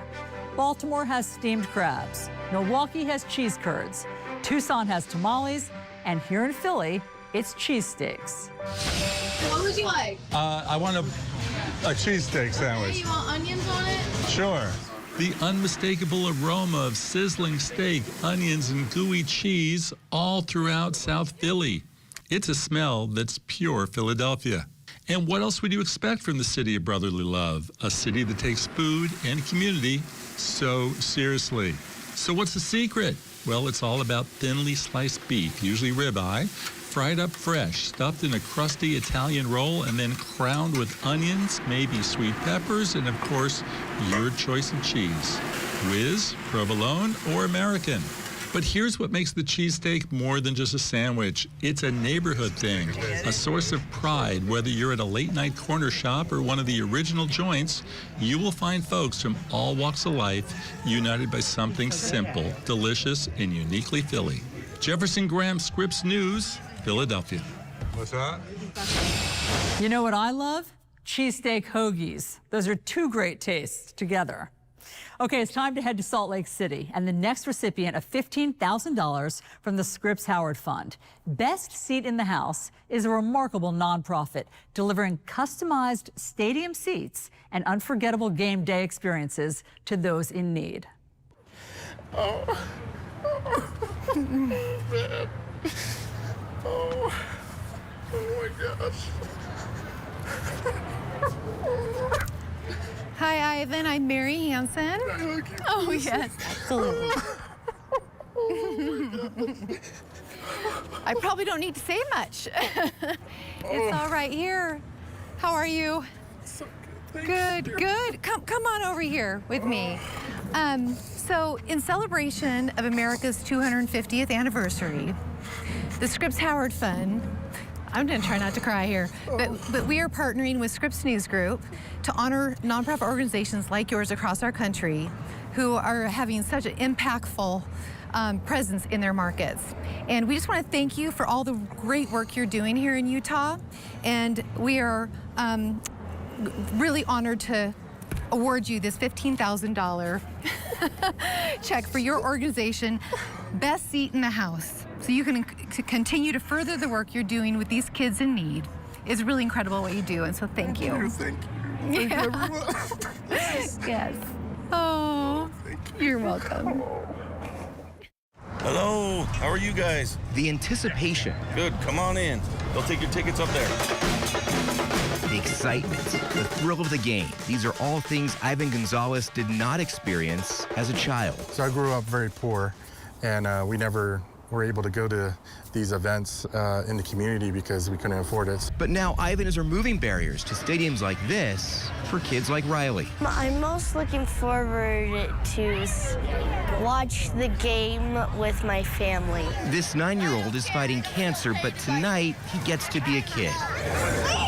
Riley, his family, and several others are attending a Real Salt Lake game. All are guests of Ivan's nonprofit, Best Seat in the House. I noticed the kids battling cancer or other medical conditions at 6 months, 9 months, a year in their hospital beds. And I wanted to get them out of their beds to enjoy some fun. The families at this game have children fighting medical challenges. The smile on the face of Carrie Holder's son, JJ, lets us know how much these events mean to him. It just gives us a time that even if it's just for the few hours, we just get to go out and have fun and enjoy, and we just kind of forget about a little bit of the medical stuff. Best Seat in the House buys the tickets or receives them through donations. On this night, Real Salt Lake donated 30 tickets for these amazing kids and their families. The best surprise was finding out these seats are on the field.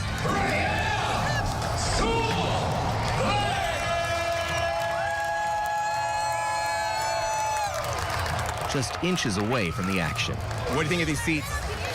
They're amazing. We love them. Is it truly the best seat in the house? Yes.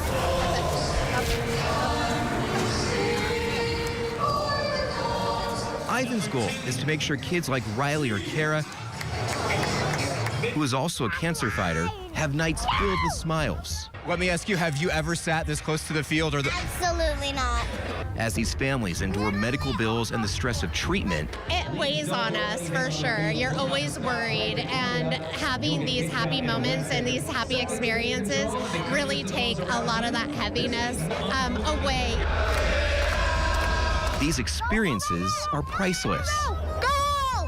To be able to forget what ailments, all the bad things that come from that, to be able to have them just be joyful kids, it's the best thing ever. In 2025, Best Seat in the House gave away more than 2,000 tickets. I'm blown away and I'm shocked of how many kids are like, I've never experienced a sporting event ever. Thank you. And see their eyes light up and be a part of like a community, like thousands of people rooting for something. It doesn't matter which team wins or loses. I'm gonna head it that way. Every community has kids hurting. Has families hurting. The win that matters most to Ivan. I never get tired of just hearing the kids just appreciate it and then see their smiles. That first, those eyes in their smile the first time they experience something they never thought they could. Is giving these children.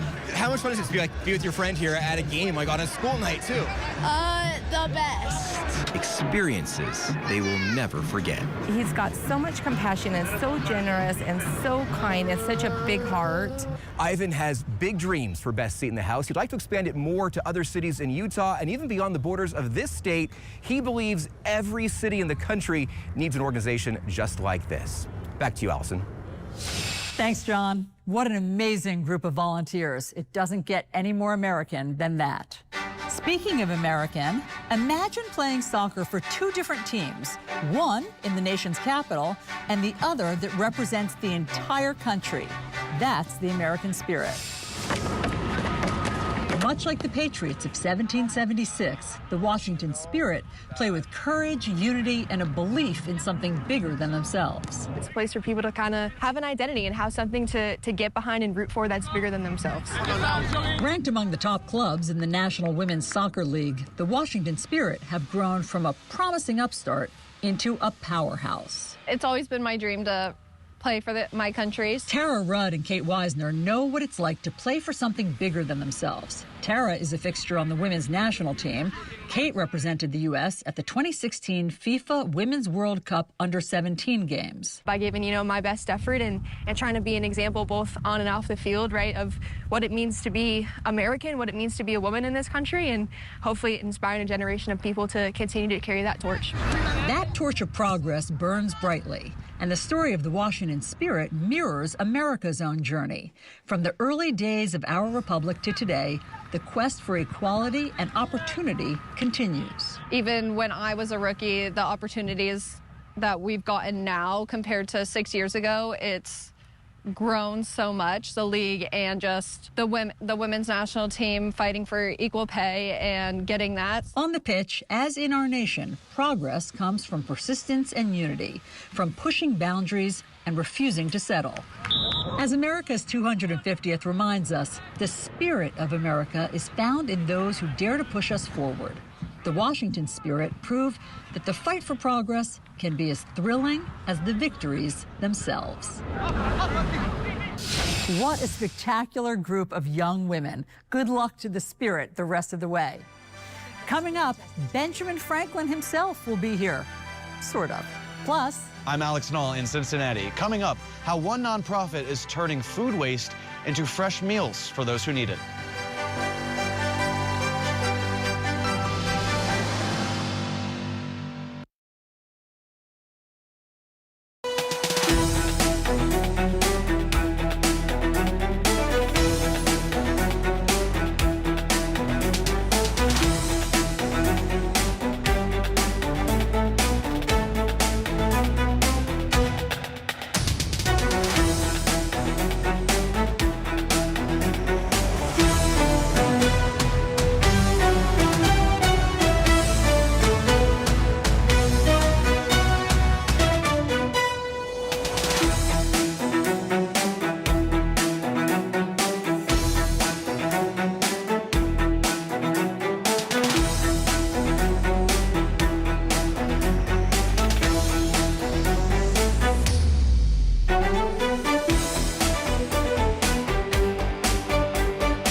Scripps News. Well, the Salute to America 250 event has been delayed just after 7 p.m. Eastern Time. Inclement weather started to move towards the National Mall. Visitors, attendees, thousands of attendees were shuttled out of the area, asked to seek shelter in white tents that were surrounding there, or they were brought into buildings outside of the mall so that they were all safe. The weather has been windy. It was hot, then it was windy. Lightning was seen in the area. There were flyovers every 10, 12 minutes of different U.S. military aircraft. Those remaining flyovers have been canceled. And everybody was asked to seek shelter in their cars or surrounding building. One of those who was asked to evacuate was one of our national correspondents, Stephanie Liebergen, who was on the mall, and she has now also sought shelter with many attendees. And Steph, what's the situation there now in Washington? Hey, Holly, so we are at the Ronald Reagan building, which is just across the street from the National Mall, and it's where a lot of people were kind of shuttled toward as they were exiting the Salute to America event site. Some people really resistant to exit. There were some people that just left the event site, but they maybe were hanging outside of the evacuation buildings. We heard people singing, "God bless the USA." We heard people chanting, "We won't leave." So it was certainly not the Saturday night that any of us were expecting. I'm in the Ronald Reagan building. I want to give you a little sight of kind of what we have going on here. So I'm going to go over this way. And as you'll be able to see, this is the line of folks who were trying to take advantage of this opportunity to get some food. We are in the food court. That's where the building security wanted us to go. And so we're in the food court. Some folks are all waiting for that one burger joint that happens to still be open, and it is almost the exact same situation on the other side, Holly. There is an equally long line going to the one sushi and teriyaki restaurant that was still open, and I was talking to security here, and they said, that poor guy, there's two of them I see behind the counter, they were just trying to close up their restaurant before they got invaded by all of these event goers with nowhere else to go and trying to seek shelter. Some folks say that, I've already heard talk of going back to the hotel for the night. Some folks are determined to wait it out and they want to get back into the event site. Some aren't really sure what they're going to do yet. Some have young children they're trying to consider. We're all just kind of going with the flow right now, Holly, kind of waiting to see what happens next, waiting to see if the event does indeed get rescheduled, does get put back on the agenda. But even once that happens, it takes a lot of time to get thousands of people through security, again, through the Secret Service security, through the magnometers and the metal detectors all over again. So it's not like this event can just, in a snap, pick back up. I wouldn't even say where it left off because it never even got started. We never even got the first performer on the stage. They started with the white tent evacuation, and then they went to evacuate to local nearby federal buildings. They were trying to get absolutely everybody out of the event site for safety, but a lot of these event goers were really resistant to that idea, and they really wanted to stay put, and they wanted to wait it out, Holly. And Stephanie, earlier we know that there was a lot of, it was hot. The heat was the big issue at the time. But before you were evacuated, what was happening with the weather that they were concerned about? So we got this huge shift in the weather, I would say, maybe if my memory serves, around the 6 o'clock hour. So it was stinking hot. It was triple-digit heat. We were all just baking underneath the sun, very few clouds in the sky.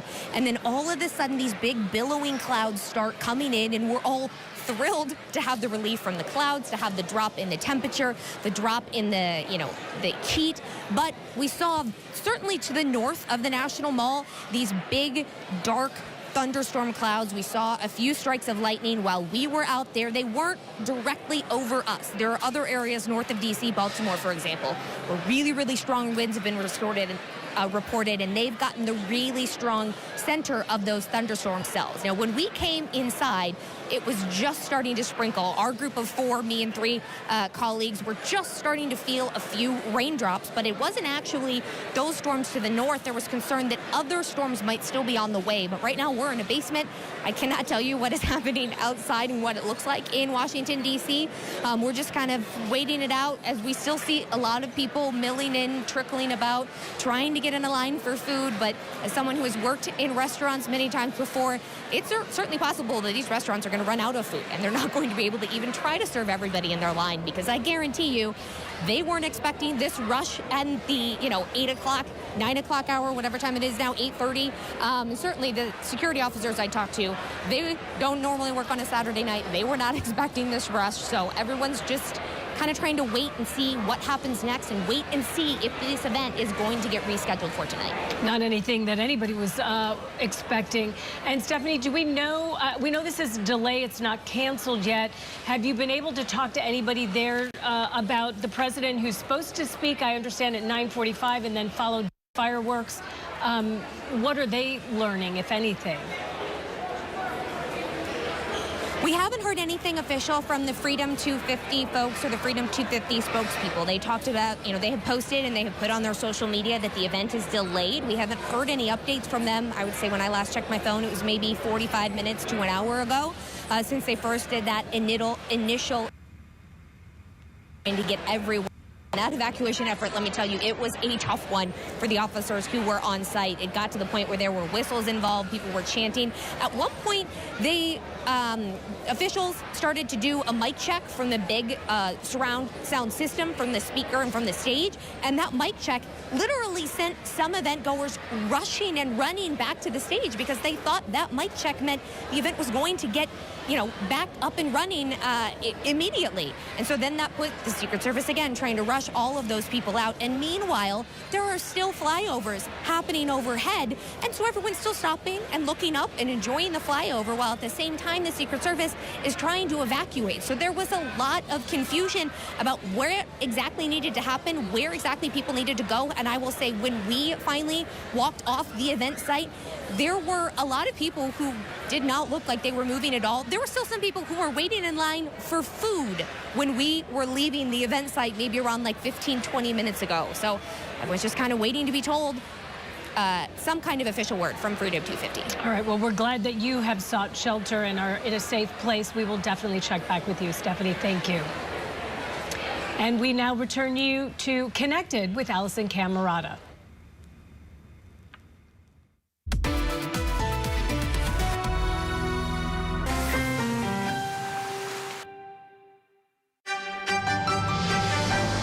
Welcome back to 250, Celebrating America. I'm Alisyn Camerota in Philadelphia. Now let's go to Phoenix, where an Arizona coffee shop is brewing up something special. A former special education teacher turned small business owner is creating opportunities and a lifeline for young adults with disabilities who may not have been given a chance to work and earn a paycheck. Here's Nick Saletti. Alisyn, it's been a few years since I followed up here at Spencer's Place in Surprise, just outside of Phoenix, but the amazing work they do in this community has continued. They've actually expanded to a second location. It's meant more work, but it also means more opportunities, especially for the young lady you're about to meet. Just be true to yourself. That's how it's supposed to be made. Even before she's had that morning cup of coffee, the life advice is already pouring out of Raquel Crosby. Show your inner character. Share that story with others. And Raquel's story is one that's overflowing with courage. Raquel is an adult living with Down syndrome, but don't think that or anything else will stand in her way. You don't need the caffeine because you already have so much energy. I already have it. We followed along with Raquel getting ready for work at a coffee shop near her home. I make this new drink from Instagram. Right away, one thing is clear. This is so much more than just a job. That brings a whole lot of tears of joy. Joy in any job is never easy to find. Good morning, y'all. But for Raquel, enjoy your day and have a good weekend. There's no other way to describe it and no other place than Spencer's Place she'd rather be. And 2% milk is okay? Yeah. Where they're not just making drinks, They're gonna have a ice cream. They're making dreams come true. Just a strawberry smoothie, small with whipped cream and 2%. I feel completely splendid, happy, excited. Here at Spencer's Place, it has changed my life so much. We first met Raquel in 2022. Now in her 30s, Raquel has had other jobs, but none were quite like this. If it's easier for you to take a cup like this. Here, most of the workers also have special needs. Being part of Spencer's is like a very good thing in my life, and it has made my dreams come true. And it's not just her dreams. The majority were at home. They didn't have resources. They were lonely. Karen York is a former special education teacher who wanted to create opportunities for her students where none existed. So in 2019, she traded in the classroom for the cafe, but the lessons kept coming.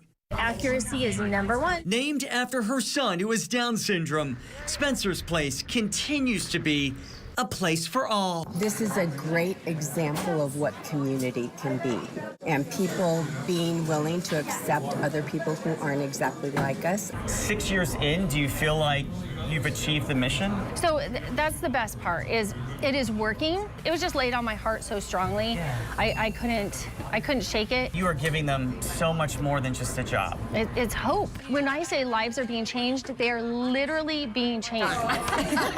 And no one knows that more and feels that more than Raquel. Do you feel unstoppable here? Yes, I do feel unstoppable. It is such a powerful lesson and a powerful reminder for all of us. And through this journey, Karen says she's found new purpose herself. She started to do speaking engagements where she talks to groups about what it's like to hire even just one person with a disability. She says not only will it change their life, it also will change yours. And that is such a big takeaway for all of us. And we were proud to partner with the Scripps Howard Fund to donate $15,000 to that organization, just part of the $75,000 we're awarding this hour. Stay right there. There's much more ahead. My one-on-one with Ben Franklin. We'll soak up his knowledge of the past 250 years. That ability to offer your point of view without fear, that is called freedom of speech. Liberty. Oh. That's what the...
back to 250 Celebrating America. In the past hour, the Scripps Howard Fund awarded a total of $75,000 to 5 inspiring organizations making a big difference in their communities.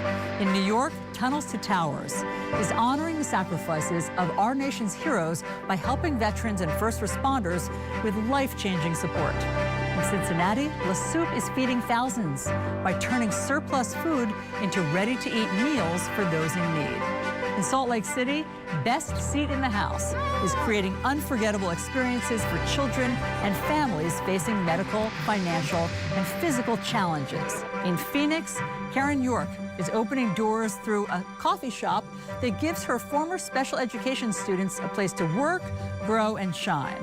And in Texas, Patriot Paws Service Dogs is pairing rescued dogs with veterans, helping them reclaim their independence, dignity, and hope. 5 powerful stories, 5 incredible missions, and one reminder that when Americans serve one another, the impact is felt by everyone. We'll be right back with this guy. Well, you know, I was part of the Pennsylvania Convention, which drafted the Constitution right here. And I had always said it was an imperfect document created by imperfect men, but as perfect as we could get it.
Proud of being an American and what America has been able to achieve in its short history. And I look forward to it continuing forever. Back now with this special from Scripps News Group. And yes, we have a special guest. One of our founding fathers is here. It's Benjamin Franklin, also known as Mitchell Kramer. So Ben, when you look at America today, 250 years later, what do you believe its strengths are? I have sometimes wished that I could have been born 2 centuries hence. For innovations and inventions to get more of the same and to know what is to come is very tempting. So, of course, that is what is best for us. Innovations, inventions, building on each other. I have 7 sisters, and I was a great advocate for them, and women to be able to testify in court and to be able to own property. That's been a bit difficult for some of my friends' widows. I have a lot of friends who have passed. But I also, I don't know if you know this, in the first week of our first Congress, I along with others, because everything important is done by a group of people. Okay. But we introduced one of the very first bills to Congress to end this practice of holding free African neighbors in bondage. And I believe you've taken care of that. Yes, so these are all good. Ended slavery. These are all good things. Mr. Franklin, what is the best part of your job? Well, the best part of my job is that I retired at 42 years old and that I have done something that very few men of my time have done. I was a printer and a publisher. That was my only job. But at 42, I was able to sell my business to my friend David Hall. And I did something that nobody really had done very much, which is that I rose in station. I became a gentleman. I am no longer beholden to anyone for money. This means I am uncorruptible. And so I've devoted myself to gentlemanly pursuits, science and being useful, serving in the assembly. When you think about ideals, the American ideals, which ones do you think have stood the test of time? Well, you know, I was part of the Pennsylvania Convention, which drafted the Constitution right here. And during the convention, I had hosted the convention, and my dear friend General Washington had been president of the convention, and we had both decided that we would not talk very much during the convention for fear that our words would have too much influence and let other men take the lead. And I had always said it was an imperfect document created by imperfect men, but as perfect as we could get it. The Constitution was as perfect as you could make it.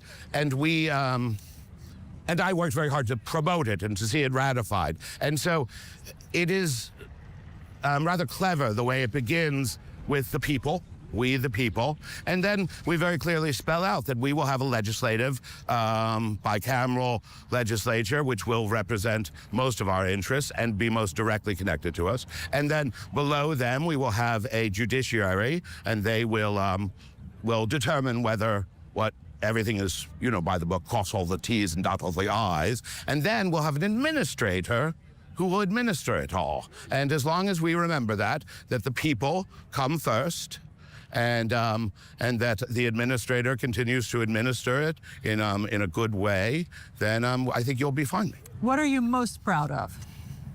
Me personally? Well, most proud of in the country, with America. What is I most proud of? Well, there are so many things I'm proud of. Well, you know, I founded the first library in the first lending library in the United States, and the first hospital, and the first insurance company, and on and on. I'm sorry, I'm far too humble to continue the list. You're quite accomplished. That's right. Mr. Well, Franklin. and famously humble. But so many of you know how to read and write. You know how to read and write. I do. Most of the people I meet know how to read and write. That is what I would be most proud of. That was great to talk to Benjamin Franklin. And thanks to Mitchell for joining the program and helping us celebrate America. Thank you for joining us for 250 Celebrating America. From Independence Hall in Philadelphia, I'm Alisyn Camerota.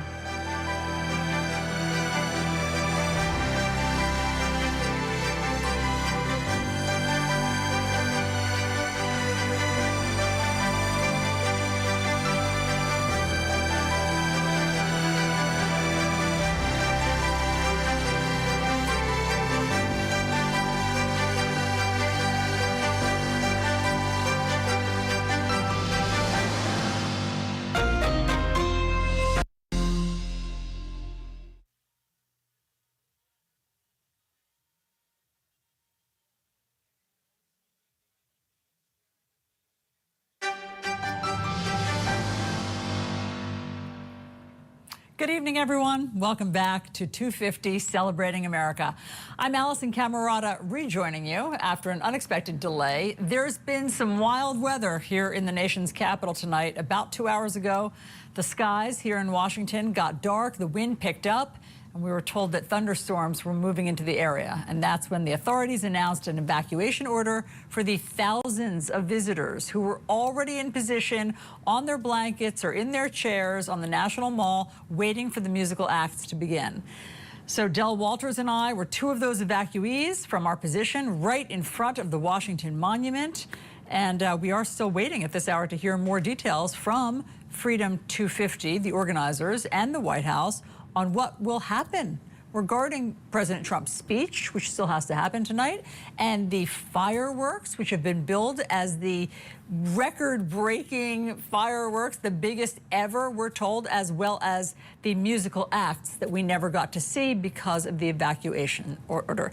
So let's bring in Holly Furfer from Atlanta. Holly, you did some yeoman's work there where you had to dive in when we were all evacuated. I really appreciated you jumping in, and you know, tens of thousands of people are waiting to see what the next move is and what's going to happen tonight. Well, it's good to see you. I'm glad you are now indoors in air conditioning and temperature control. Yeah, I'm glad to help out.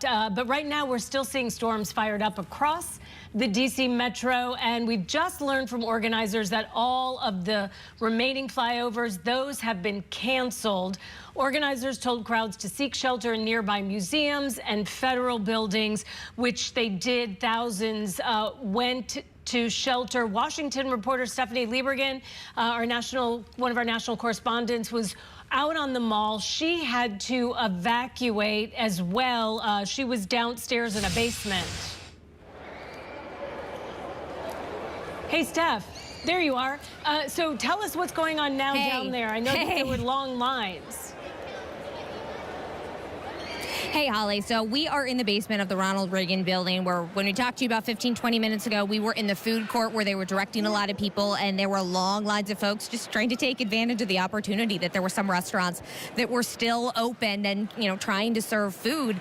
But there are hundreds of others, as you can see behind me, people just kind of milling about waiting for some kind of instruction on what could possibly be next. And one of those fellow evacuees, Jacob, I want to bring you in here, just kind of what first went through your head when you heard that they were evacuating the entire site? It was a little bit of a bummer. I was kind of hoping that it was maybe just a false alarm and that they were going to get things sorted out pretty quickly. But unfortunately, that wasn't really the case. I know a lot of people were kind of just standing around trying to get more clear instructions on where to go. And there were some conflicting instructions given. Initially, we were told to just go to some of those white tents, and then we were told those white tents weren't safe enough. So go to some nearby buildings, Commerce Building, the African American Museum, and then we were told some of those buildings were closed. So a lot of confusion initially, but it was really nice. Everyone was kind of staying in a positive mood, and everyone's really just trying to keep upbeat with the circumstances that we're currently dealing with. Right, and adding to the chaos, while they're trying to get everybody out, there are flyovers still coming overhead, adding to the confusion of, is this canceled, is this postponed, is this not?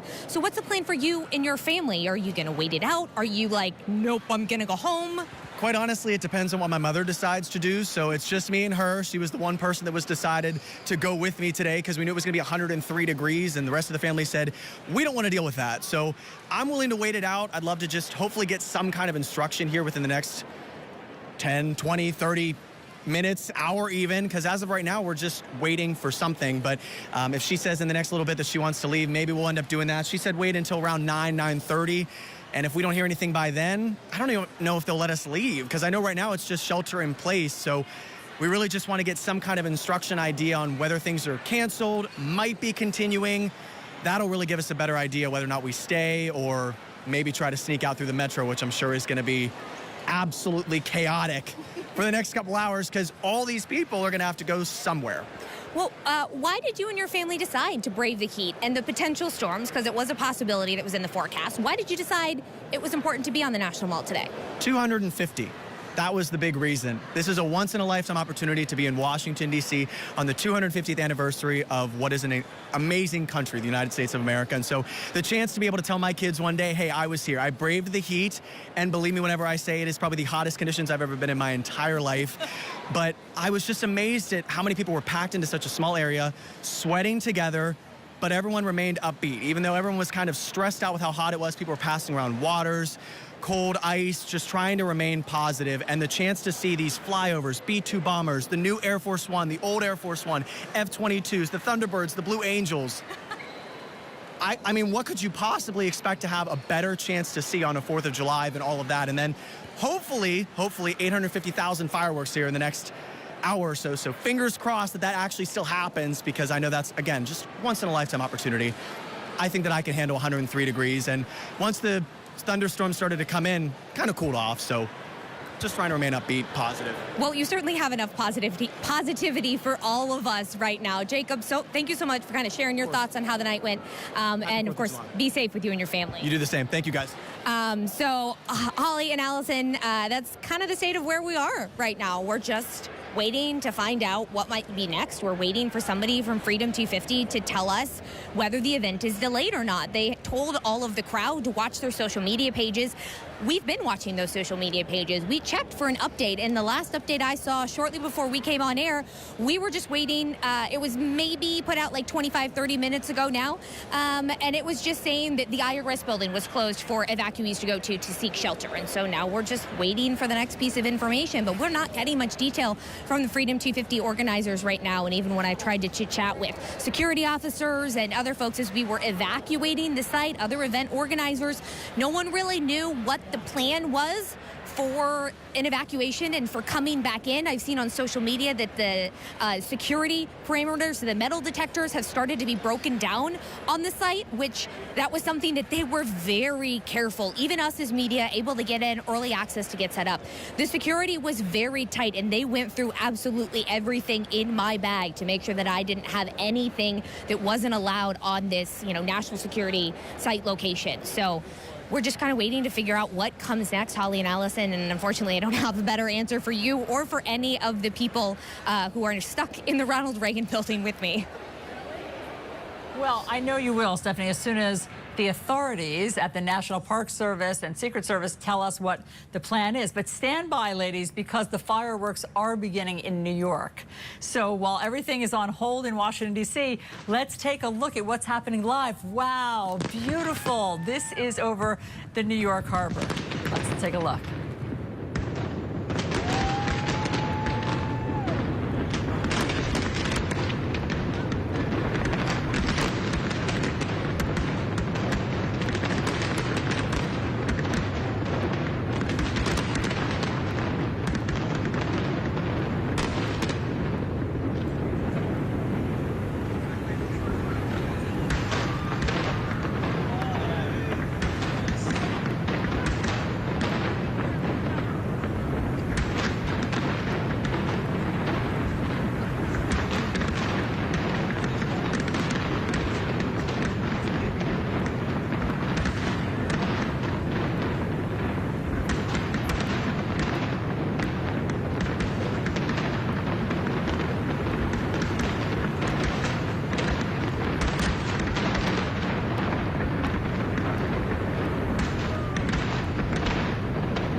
Okay, that is beautiful to see the fireworks happening there in New York. It's also a cloudy sky there, but it is not stopping the fireworks. Wow, spectacular display. Okay, so this weather delay, as you know, has thrown a wrench into the 4th of July events here in the nation's capital.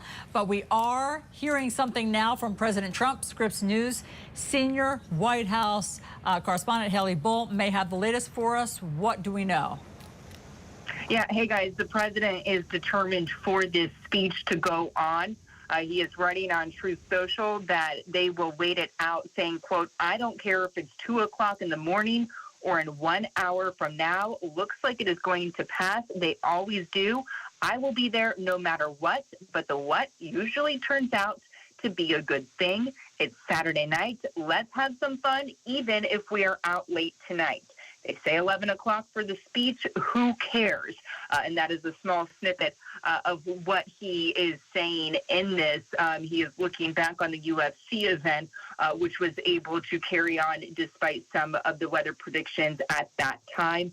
And he is looking to the veterans in making this decision based on what he is writing on Truth Social, saying, quote, "Our great veterans, especially as the old-timers, many of whom are there, went through hellfire and it didn't stop them. It's not going to stop us either. I'm not going to let some rain stop our 250th. I'm leaving the White House soon." So bottom line here is this president is determined to have this speech go on tonight, no matter what the timing of this may be around the weather we are seeing in Washington, D.C. This has been billed as what would be historic and a major speech. It is a speech the president has frequently teased looking ahead to. This event, something that has been a major production and well underway in Washington, D.C., and something that has been of great importance to this White House. So in some regards, it is no surprise that he is determined for this speech to carry on. officials ahead of this speech, previewing it, said that he would look to use people to tell the story of America, according to an official. And so we are standing by to see what the timing of this actually looks like. Keep in mind, the president was slated to give this address alongside that historic fireworks display. But here at the White House, it has been a wait-and-see mode thus far. So, Haley, just so I understand, when he says, I'll be there no matter what, the president will be going down to the national, his plan, as you interpret it, is to go down on the National Mall and give a speech in front of the people who are now have been evacuated? That's not clear. I think there are a lot of questions still about what the details of this looks like. What he is saying is that he wants to give this speech no matter what. But he hasn't delved into the specifics on the logistics of all of this. And, of course, that is going to be the question that surrounds all of this, given those crowds that were just evacuated, the security that goes into an event of this magnitude, and the timing of the weather passing through Washington, D.C.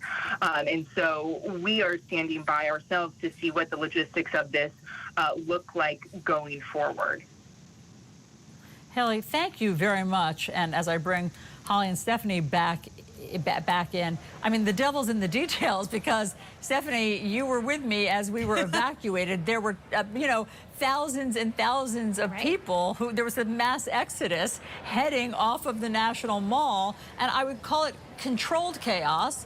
But it took a long time to evacuate that level of people. I don't know if they can re-enter the mall now. And do they even want to, Steph? It took a long time, but it seems like the word has already gotten out, as there is a lot of people now going up the stairs behind me, with folks seeming the word spreading from Trump's post on Truth Social. I want to bring Jacob back now just real quick. So, Jacob, you said you were going to wait it out, no matter how long. Of course. Would you wait until 2 o'clock in the morning to hear from the president? Absolutely. Again, it's the 250th anniversary of the country. I feel like this is a once-in-a-lifetime opportunity, and I did find it funny. I actually just looked up the Truth Social post as well, and exactly like you said, he said, I don't care if it's 2 o'clock in the morning or in 1 hour from now. And quite honestly, it seems like the majority of the people that I've spoken to throughout the day today kind of have that same opinion. They're here. We're already in the situation we're in, and if we have to wait a little bit longer, so be it. Again, what was it? What did we say? 850,000 fireworks that might be going off? I feel like people are going to wait that out to see that. And what about Mom? Is Mom down to wait it out till 2 o'clock in the morning? I'm looking over towards her direction, and I'm waiting to see exactly what it is that she decides. I see she's on her phone right now, so maybe that'll be a good sign. And I see people have started heading out, so I'm hopeful that she'll be willing to stick around, but I'll be chatting with her as soon as I finish up with you here in just a second. Well, I will let you go to go do that, Jacob. Thanks again for sharing your thoughts with us today. Happy Independence Day, everybody. Yep. Straight from the horse's mouth, seems like folks are not afraid to wait it out and wait until the wee hours of the morning. I think one of the big questions will be, do the fireworks go off in the wee hours of the morning? Because the residents of Washington, D.C. might not be thrilled if that happens at 2 or 3 o'clock in the morning. But we are waiting to get official word on when doors might be reopening for the event site to get all these people filtered back in. And I think it's probably safe to say not everybody who evacuated is going to wait it out and is going to choose to return and go back. I think a lot about the families with small children who probably won't be very inclined to wait until 2 o'clock in the morning. Even here, we saw people resting their heads on tables over in the food hall, kind of taking a little nap, being really tired. If you haven't ever been out in the heat in 100-degree weather for hours at a time, it really takes a lot out of you. And so if you didn't have a tent to go into, if you didn't have a constant supply of water, it can be really exhausting just to be in the heat. So we'll have to see what exactly it looks like, but it seems like the word is spreading here at the Ronald Reagan building. There are more and more people heading up those stairs, heading out to see if they can wait to get back in the event site. I imagine myself and our crew will probably do that as well to help keep everyone posted from exactly what's going on the National Mall and what type of the shortened version of Salute to America are we going to get. Is it going to be just President Trump and his remarks and maybe the fireworks? Are there going to be any performances along with that? We're waiting to hear any kind of official word. I'm going to see if our coffee machine works. Good thinking. Good thinking, Holly. I mean, and if there's any indication for people's enthusiasm behind Stephanie, they're pouring out of the shelter and heading back, it looks like, outside now to the mall because they've gotten President Trump's Truth Social. So, ladies, stand by. We're going to take a very quick break, but we're going to look at the New York fireworks that are happening live as we speak right now, and we'll be right back with updates from Washington, D.C.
Welcome back, everyone, to the Scripps News special coverage of 4th of July, the 250th birthday of our country. You're looking live right now at the fireworks display that looked like the grand finale in New York, but perhaps there's more here. Really impressive fireworks over New York Harbor there. That's happening live while we here in Washington, D.C. are in a weather delay and are not quite sure about what the status of the fireworks display will be here. We just heard from President Trump on Truth Social, who said that the show, well, he said his speech will go on. He said even if he has to start at 2 a.m., he will be giving a speech tonight. But I don't think that he mentioned what would be happening with the fireworks. As you know, Holly, it's billed as the greatest fireworks and biggest fireworks display ever in history, record-breaking. So unclear about what time that will be happening here in Washington, D.C., but the ones in New York look fabulous. I know. I'm glad we got to see that. I think they moved that one up early. It was supposed to start just about now, but they were worried about that weather coming in. And I know our senior national correspondent, Jay Gray, he's in a food tent at the National Mall. He was evacuated with the thousands of people there. Jay, first of all, what's the weather like now? Can you see outside? Is it raining? Is it still lightning? Yeah, we're going to give you a first-hand look at that, but we just got an update from Freedom 250, and they've now posted it on their social media. They are saying that the fairgrounds will reopen at 9:45, and in their words, by order of the president. So they're saying that this is going to reopen at 9:45, that the president will give a speech, and then at 11, the fireworks will proceed. This is where we've been sheltering in place. Thank goodness it's been here. But let's take a step outside onto the mall, and you can see empty, obviously. There's still a lot of people milling about outside of the gates. We're seeing a little bit of rain. Maybe you can see it there in the light. It's been raining just a bit on and off. We have seen some lightning. But again, I think it bears repeating. Freedom 250 organizers now say these gates, rain or shine, will reopen at 9:45 by order of the president. That white tent just over here, and it's a good ways away, just off the mock-up of the Ark, is where the exit and entrance is. So you can see people reassembling there and appear to be getting ready. 9:45, they say they're going to open those gates and people are going to start moving back in. We do expect to hear from the president and then see the fireworks at 11 o'clock. So that is the very latest, just within the last few minutes, on exactly what's going on here. Now, remember, this is all very fluid, so we're still dealing with getting everyone back in and getting things situated. No idea about the rest of the run of show. We don't know if there are going to be any performers in the meantime. It's going to take some time. I mean, if these gates open and thousands make their way back in, it's going to take some time for them to get inside and to get in place for all of this. So we're here. We're still watching it. There are still people outside, though most have moved into buildings around for shelter. We'll stay in here until we get the clear and then head back out there and give you the latest on what's going on here. Jay, we had heard from Stephanie earlier that they were dismantling some of the metal detectors for security. Do we know if they're setting them back up, if they're going to have to go back through security?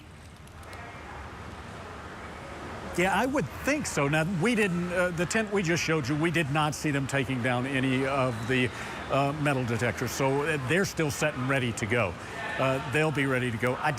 Once they get in, and there are some families here, there's some little kids, I don't know if there'll be any food. I mean, we've been sitting in this huge tent and watching them kind of clean things up and get things ready to kind of shut down is what it looks like. There's nobody here anymore, just us that are in here and hanging out and getting some shelter, but they haven't come back in and started getting things prepared. But again, this is brand new information, so maybe this is trickling down and they're getting the information. We'll see them get back in here with some food, but at this point, that is not the case. It's basically empty out there on the mall. We've had a spitting rain that's picked up a little bit in the last 10 to 15 minutes, but back to your original question, all the security is still in place, and that entryway you saw that we just showed you, there's another one on the opposite side, same thing there. So they are ready to take on some of the people moving in. But this is a 10-block area of the National Mall, so there are several entrances and exits, and I don't know, to be real frank, what the status is at some of the others. All right, we'll keep checking back with you as the night progresses and see what happens in about 20 minutes. Senior national correspondent Jay Gray. Thanks, Jay. So, Holly, one place that's packed with early American history is, of course, Philadelphia, also known as the birthplace of America. The Museum of the American Revolution is currently displaying a special exhibit to mark the semi-quincentennial called The Declaration's Journey. Now, earlier, Del Walters and I spoke with Matthew Skick. He's the director of collections and exhibitions at the Museum of the American Revolution in Philadelphia about what people don't know about the history of Philadelphia. So tell us what we need to see there. What don't we know about the history in Philadelphia? Del and Alisyn, it's great to be live from Philadelphia at the museum, where we've been welcoming thousands of visitors through our doors over the past 2 days. And there's so much to explore about the American Revolution here at this museum. You know, some of the things that we're talking about today to visitors is the process of adopting the Declaration, debating its words, and talking more about what actually happened on July 4th. It wasn't the day that the Declaration of Independence was signed. It was the day that it was adopted as the official statement of the United States declaring its independence to the world. And we've talked a lot about how that process happened, who was involved. And we have here on display at the museum 6 printings of the Declaration of Independence from July 1776. That's the most on display of anywhere in the country. And so people have been seeing those original printings, seeing those, and how the word spread that month of July 250 years ago. Matthew, we talk an awful lot these days about artificial intelligence. The framers themselves might be, I guess, the first beneficiaries of artificial intelligence, because we all have that iconic image in our mind of all of the framers gathering around to sign the Declaration of Independence. And I wrote a book, and one of the questions that I ask in the book is, where was the camera that day? Those are paintings. Those are renditions of what an artist actually thought the documents looked like, correct? Yeah, so you're talking about John Trumbull's iconic painting of the presentation of the draft of the Declaration of Independence, which happened at the end of June 1776. But Trumbull's painting is depicting an event that happened, but that's not how it happened. That's not the people, all the people that were there, but Trumbull's work, which hangs in the rotunda of the United States Capitol to this very day, is how we envision these events happening. But here at the Museum of the American Revolution, we share what is the real part of that story, not the myth. What's the reality of what Thomas Jefferson presented to Congress and along with the Committee of Five. And we share the fact that the engrossed copy of the Declaration of Independence that's on display at the National Archives in Washington, D.C., that was not created until late July of 1776, and the signatures didn't start to be added onto it until August 2nd, 1776. And so that image of that Trumbull created of presenting the draft, it's an actual thing that happened, but it's often equated as being the day that depicting the signing of the Declaration. But it's actually not that moment. So it's neat to look into the reality of the story and think about how paintings like that have influenced our understanding of what actually happened back in 1776. And so, Matthew, because you're so steeped in the history and the facts of it, what's your big takeaway? What still astounds you at the museum or in our history, particularly in Philadelphia today? There is so much left to be uncovered and shared about the story of the founding of the United States. It's incredible the amount of discoveries that are still being made. We don't know everything that happened 250 years ago. different printings of the Declaration of Independence are surfacing. One just was announced and found in the British National Archives just the other day. And we have on display here in Philadelphia on loan from the British National Archives, one of the printings of the Declaration, actually an example of the very first printing of the Declaration that was captured by the British in 1776. And it has been in the British National Archives for the past 250 years, and it's now on display in Philadelphia for the very first time since it was mailed from Philadelphia in July 1776. And so that kind of declaration clues us into the people involved in spreading the news, and it helps us share the story of a Jewish merchant in Philadelphia named Jonas Phillips, who actually mailed that copy of the Declaration, or tried to mail it across the Atlantic to Amsterdam. The mailing never made it there. But that's a story that not many people know. And we have a chance Matthew, to share that story. Yeah, we've got 30 seconds left, but I want you to elaborate on something that has always fascinated me, which is the language skills of 1776 versus now. They were so eloquent. Has that become a lost art? Calligraphy we know is a lost art, but the language, we hold these truths to be self-evident. Yeah, those lines that are so iconic are really beautiful sentences that were written, crafted in 1776. You know, Thomas Jefferson was very much a student of the Enlightenment, a sort of imagining of how people learn and what people think about and how people write. And Thomas Jefferson was very much in line with some of the greatest thinkers, not only in North America at the time, but also in Europe. And so that Declaration of Independence is a product of that writing and of that culture. Yeah, it sure is. Matthew Skick, thank you so much for telling us things that we did not know and coming to us from Philadelphia on this historic day. Great to see you. My pleasure. Thank you very much. Fascinating. Holly, wasn't that interesting?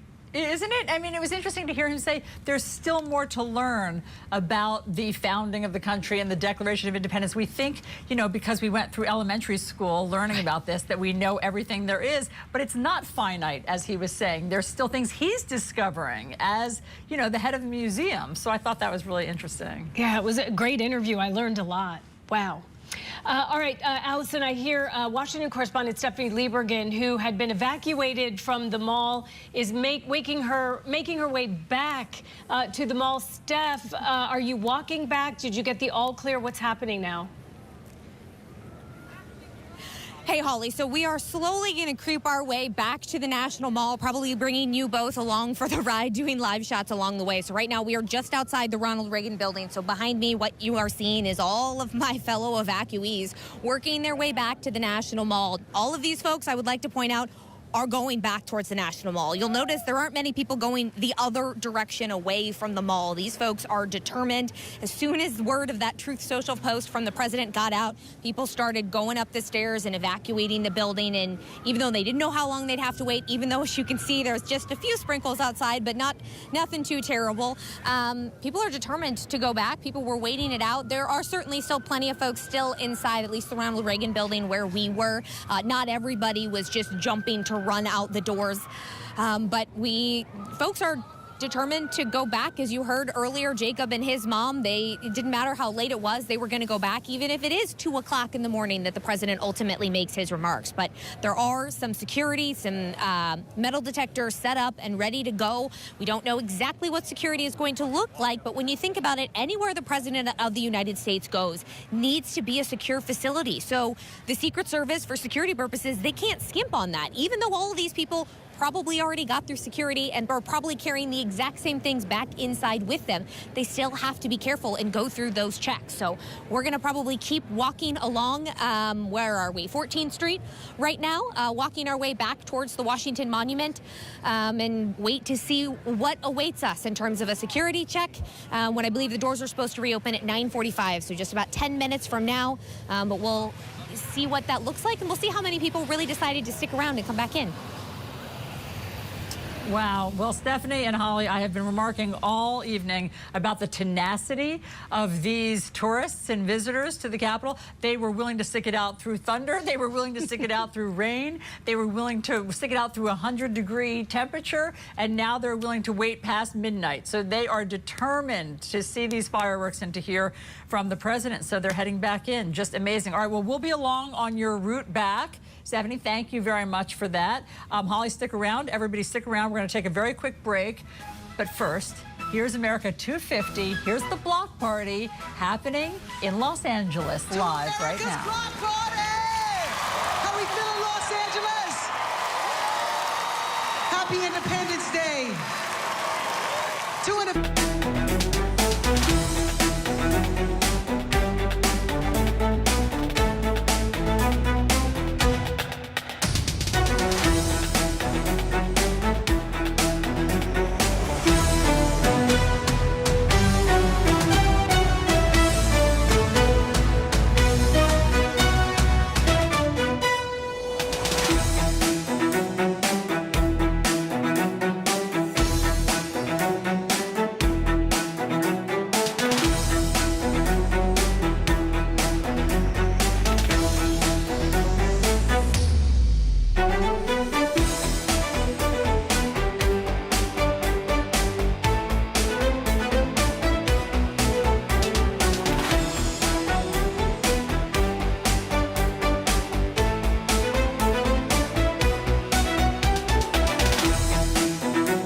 Hi, everyone. Welcome back to the Scripps News special coverage of the 250th birthday of America. I'm Alisyn Camerota, joined by Holly Furfer in Atlanta. So just to recap, Holly, for everybody who may just be tuning in or who's been with us for the past few hours, there was a major delay here in Washington, D.C. in terms of all the festivities and the musical acts because of thunderstorms. So the National Park Service, as well as the organizers of this 250 celebration, ordered everybody to evacuate. There were thousands, maybe tens of thousands on the National Mall. We don't have an exact visitor count yet. Everyone had to evacuate. Everyone had to take shelter. That was about 2 hours and 40 minutes ago. But we have just been told that the gates are reopening in 4 minutes back to the National Mall. And as you know, Holly, we also heard from President Trump via Truth Social that he plans to give his speech tonight regardless of the time. He said even if it's 2 a.m., he will be there and he will give this speech live. So that's the latest information that we have. Everyone has to caffeine up for that. But also we know that our Scripps News team was also evacuated. They're heading back to the mall as they start to let attendees in. All the flyovers were canceled because of the weather. We don't know about the fireworks yet. We're hoping that we are going to see the fireworks display, which is supposed to be the largest and the greatest fireworks display that the country has ever held. So fingers crossed that will go on. Now, if there's one place in the country that is actually having phenomenal weather, it's Los Angeles. We are told it is 75 degrees there, no rain whatsoever, and they have just kicked off the America 250 block party. We saw Queen Latifah, who was hosting it before, so let's dip into that and see what's going on in LA. And I know just how we should do it. Los Angeles, make some noise for the Grammy and 5-time CMA and ACM award-winning superstar, Maren Morris!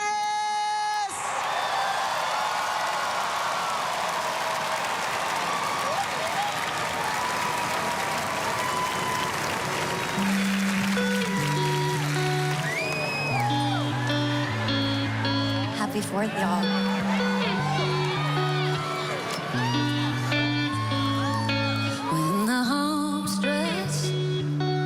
Of the hard times, we took a hard left, but we're all right. Yeah, life sure can try to put love through it, but we built this right, so nothing's ever gonna move it when the bones are good. The rest don't matter, yeah, the pain could peel, the glass could shatter, let it break. You and I remain the same when there ain't a crack in the foundation. Baby, I know when a storm we're facing will blow right over while we stay put.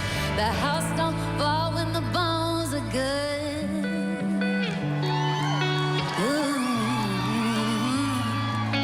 Call it dumb luck, but baby, you and I can't even mess it up, though we both try. No, it won't always go the way we planned it, but the wolves came and went. We're still standing when the bones are good. The rest don't matter, yeah, the pain could feel, the glass could shatter, let it rain. 'Cause you and I remain the same. Ain't a crack in the foundation. Baby, I know in a storm we're facing will roll right over while we stay put. The house don't fall when the bones are good. When the bones are good. Ooh. Bones are good.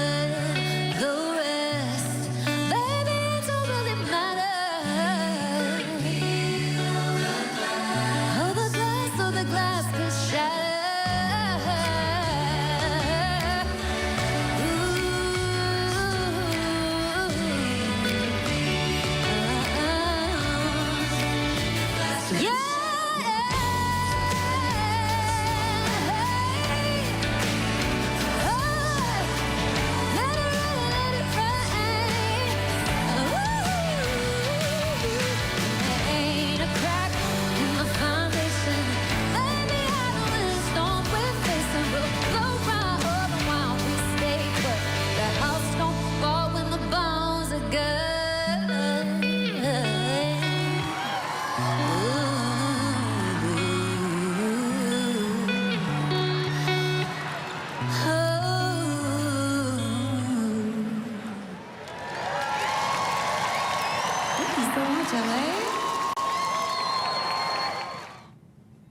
Country superstar there, Maren Morris, singing her chart-topping hit Bones. It sat at #1 for 11 weeks, a favorite in the country music genre. She was at Taylor Swift's wedding last night, so she crossed the country early for this America 250 celebration in Los Angeles. But let's get back to the East Coast now, Alisyn, where the weather still seems to be a little shaky. I understand that national correspondent Jay Gray is in a food tent still at the National Mall. Jay, now it looks like you're covered. Is it raining? What's the weather like? Yeah, it is raining, and in fact the rain just as a matter of fact started to pick up as they are beginning to allow people to come back inside. I've seen a lot of workers come back through. You can see everything's set up here. Everybody's back in place and ready to work these metal detectors and have people come through, and there's a huge crowd waiting to come inside. We are at the time now. It is time where everything is supposed to be up and opened up.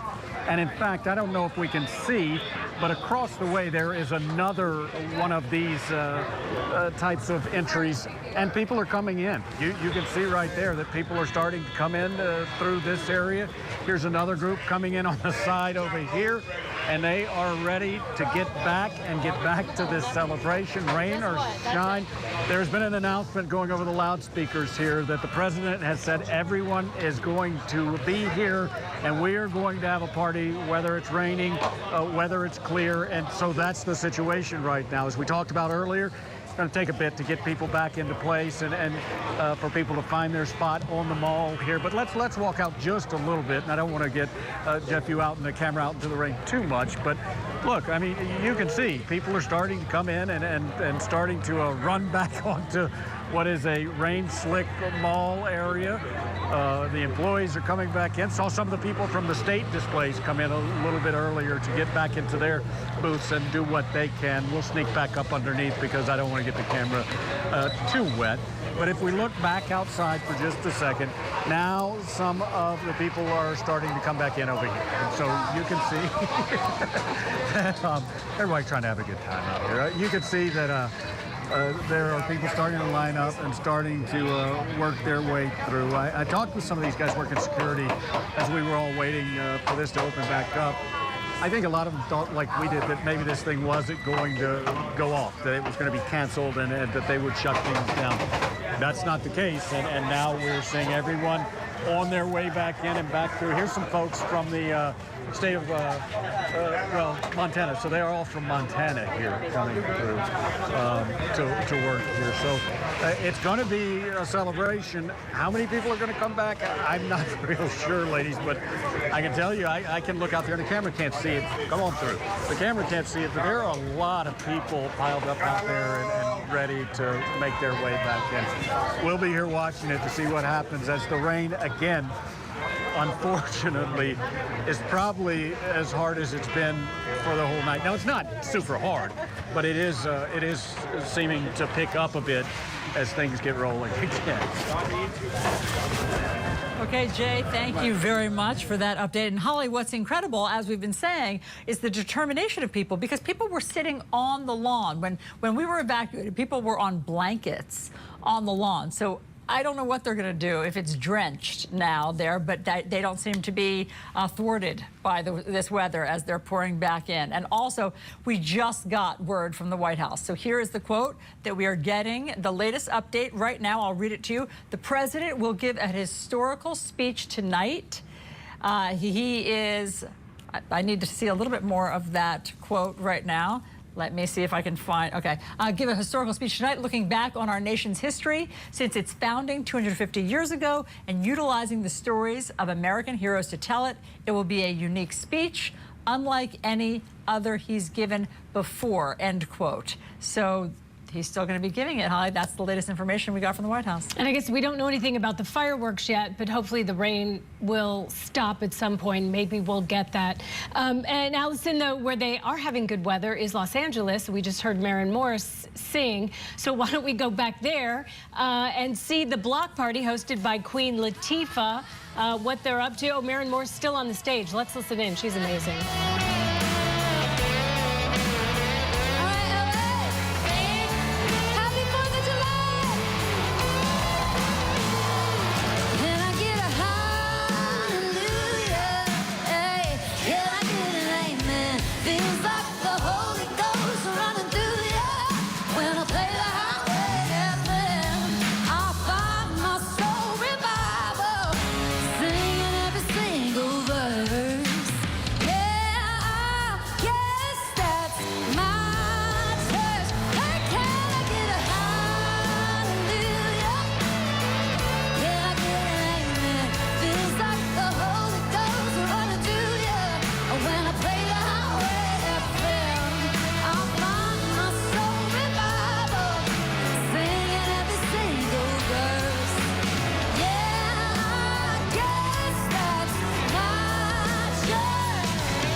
Sometimes it's easy to forget what it took for us to get here.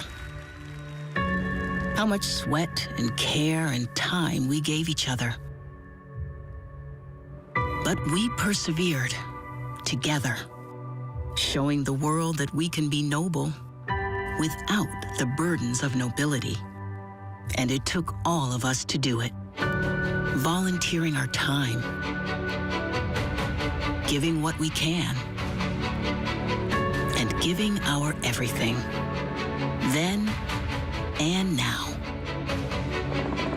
As a nation of doers, we see a challenge and we meet the moment head on.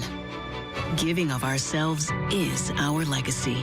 Big things, little things, to make someone else's life better, to show we care, to touch someone's heart. We're America 250, the official commission commemorating our nation's 250th anniversary on July 4th, 2026.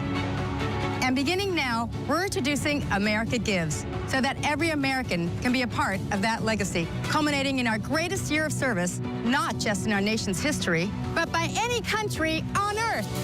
Community by community, person by person, on our worst days, or just our Saturdays. Through service, volunteering, or giving, there are so many ways we can make every moment worthy of our legacy and take it with us into the future. It all starts now. Join our effort. Volunteer in your community in ways both big and small. Because when America gives, we give ourselves a brighter future.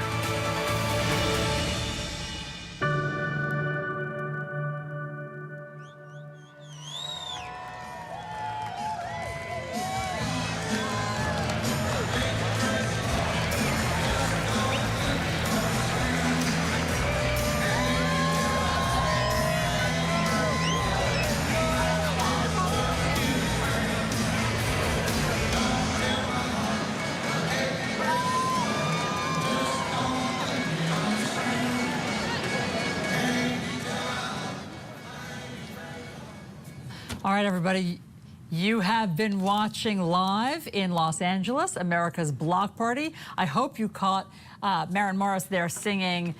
That was great. She sang 2 songs, including her big hit, Bones, I think it's called.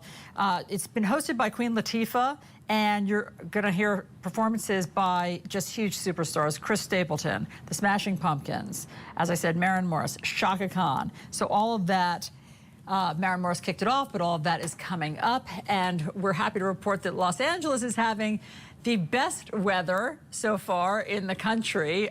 We have not been so lucky here in Washington, D.C. In fact, we had about a 2.5-hour rain delay as thunderstorms, as you can see the satellite here, sort of came across the area and presented dangerous, dicey conditions. So the thousands of people who had already gotten spots on the National Mall and were waiting for the entertainment here with different musical acts had to evacuate.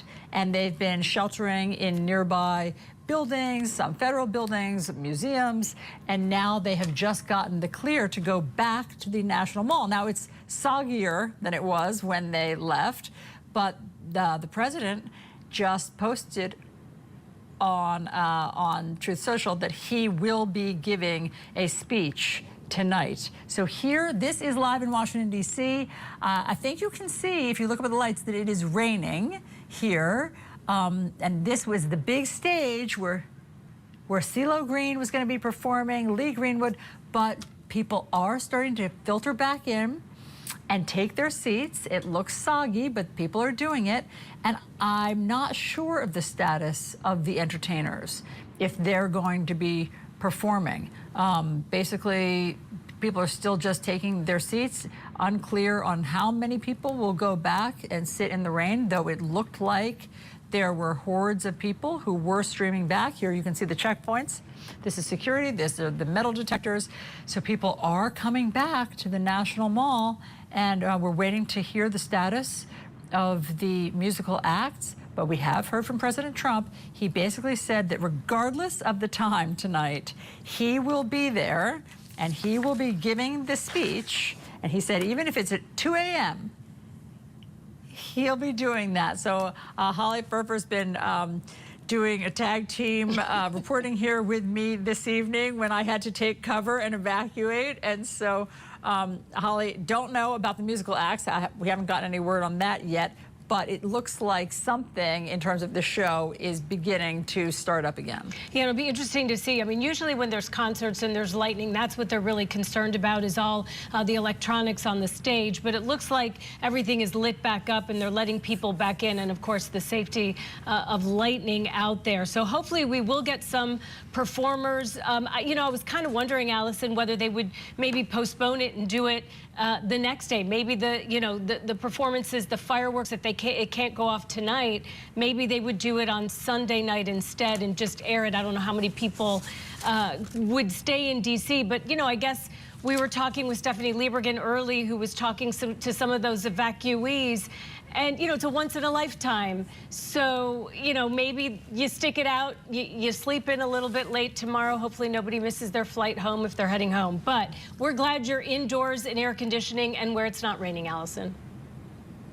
Yes, so am I, Holly. I wasn't happy to be evacuated, but I must say, looking at the rain now on the National Mall, I am pleased. So everybody, stick around. We didn't intend for this show to be as suspenseful as it has turned out to be, but we are giving you the information as soon as we get it. So, Holly, we're going to take a very quick break, and we will be back with the Scripps News special coverage of America 250, our big birthday celebration. We'll be right back.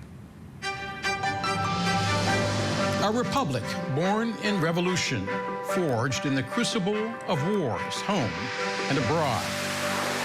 Through triumph and tribulation, rising to unimagined heights, it is one of the greatest stories in all of history. And now at 250 years, it is a party in the USA.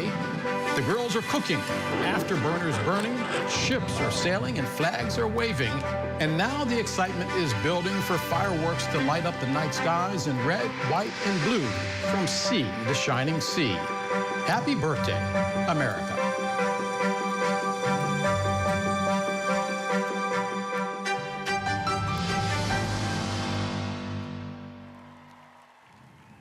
Welcome back, everyone, to the Scripps News special coverage of 250 celebrating America. I'm Alisyn Camerota, joined by Holly Furfer in Atlanta. So there was about a 2.5-hour rain delay here in Washington, D.C., but that has now been lifted. All of us were evacuated when the thunderstorms started rolling in. It started to get a little bit dicey because we did see some lightning in the sky, so we were evacuated by the National Park Service as well as the organizers. That was about now 3 hours ago, and people are filtering back in to the National Mall for whatever is going to happen there next, Holly. Yeah, and I know the president said he was going to speak. We will keep you updated on that. But want to go back to the place where it's not raining, where it's beautiful weather on the West Coast in Los Angeles. It's about 7 p.m. there, Pacific time, and this is the big block party hosted by Queen Latifah, so let's enjoy.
I love that, Alisyn. Black Eyed Peas rendition with a brass band there. That's great. What a fun celebration. And look at that weather there in LA, Alisyn. A little bit better than you were having in Washington. Yes, they really seem to be enjoying the sunshine and the 75-degree temperature there as opposed to the 100-degree temperature here and the thunderstorms that rolled in. But those seem to have passed, or at least the danger has passed. So people are now filtering back in, and our Washington reporter, Stephanie Liebergen, was one of the people who had to evacuate from the mall, but now she is making her way back. Where are you now, Steph? Hey, where am I right now? That's a very good question. I'm on Constitution Avenue and 12th right now. As we are working our way back, they kind of took the whole crowd, moved them a few blocks away to get everybody in these pens, if you will. So we're all corralling in the same direction back towards the National Mall, where there is security set up again that everyone will have to go through one more time. As you can see, still raining just a little bit, but not too bad so far. No thunder really or lightning that we're necessarily seeing in the sky, but everyone, as you can see, hundreds, thousands of people still making their way, not deterred by the rain, not deterred by the temporary evacuation, not deterred by the postponement of the president's speech, and determined to make their way back in to the National Mall. Rain or no rain, some people donning ponchos, some people donning with umbrellas, even though umbrellas were not allowed in. So those umbrellas might need to be sacrificed once people get to the entrance of the Salute to America site again. But right now we're just kind of going along with the crowd, making our way back, Alisyn and Holly. Stephanie, Steph, do you have... Yeah, go ahead, Holly. I was just going to say, it seems like everybody is in a good mood. It seems like the weather really hasn't deterred anybody. Have you talked to people about whether they're willing to stick it out? Oh, people certainly are willing to stick it out. Even when we were in the Ronald Reagan building, when we were getting evacuated, most of the people that were in the event site, they were hesitant to leave in the first place. The Secret Service, the National Guard, all of the police and law enforcement involved in protecting the event, they really had to work to get everyone to leave. Now, it did not help that flyovers were actively happening while they were trying to get everyone to evacuate the site initially when that storm threat really popped up. But they were blowing their whistles. They were making everybody go and making everybody fully leave the site. And they did accomplish that. But then a little while later, the threat has passed. And even before the threat had fully passed, the president announcing on Truth Social that he was determined to make his speech tonight. And so everyone is making their way slowly back in as I'm trying to make sure that my photographer doesn't run into anything behind him as he's walking backward for me at the moment.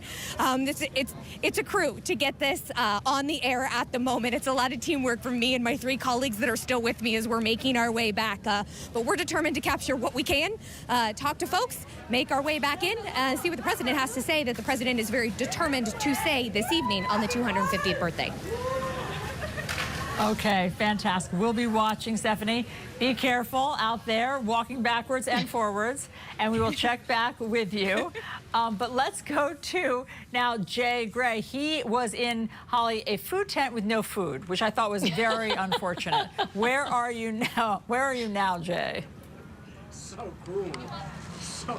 So cool to not have not even a turkey leg. We could have had a turkey leg. We are back out on the mall. It is raining, but people are making their way back in very slowly.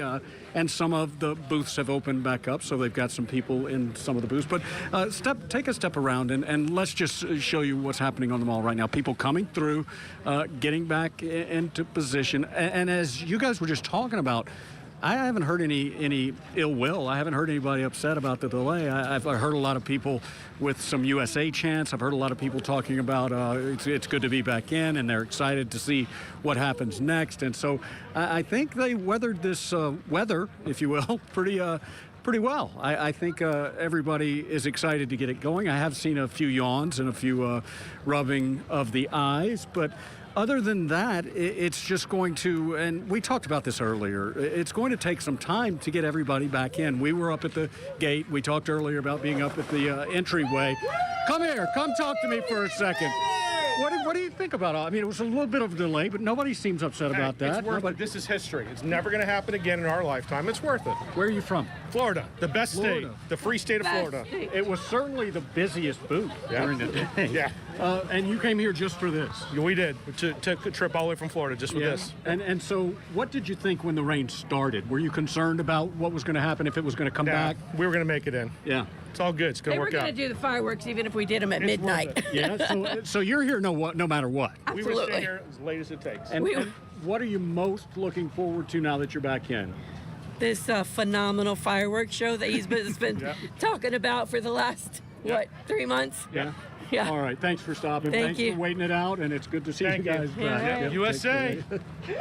So there, I think that kind of wraps up what everybody that's coming in feels. They want to see that big fireworks show, and I don't blame them. I want to see the fireworks show too. It's just, again, it's going to take some time, and I don't know. I hate to admit this, ladies, but I'm not a fireworks expert. So I mean, if this rain keeps up, I assume they can still do it, or maybe they'll wait it out for as long as they have to. That's apparently what the president has said. He said no matter how late it goes, we're going to do this. Hope you're wearing comfortable shoes, Jay. Senior national correspondent Jay Gray live for us out in the mall. We'll check back in with you shortly. Okay, also, Holly, we're going to take a very quick break, but we're going to check in with Los Angeles and what's happening with the block party there. I'm told that Shaka Khan is about to take the stage or has already taken the stage. So out there, it's perfect weather, and everybody seems to be having a great time at the block party. So we'll check in there, and we'll be right back.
Welcome back to Scripps News. We are celebrating America's 250th birthday. We had a rain delay in Washington, D.C., but President Trump said the show will go on, at least his speech will. His motorcade has arrived at the National Mall as they are allowing evacuated attendees back in for his speech. And we see there now, you see some activity going on the stage. We're not sure if that's for the president or if there might be some of the performances happening. You see the president there with the First Lady.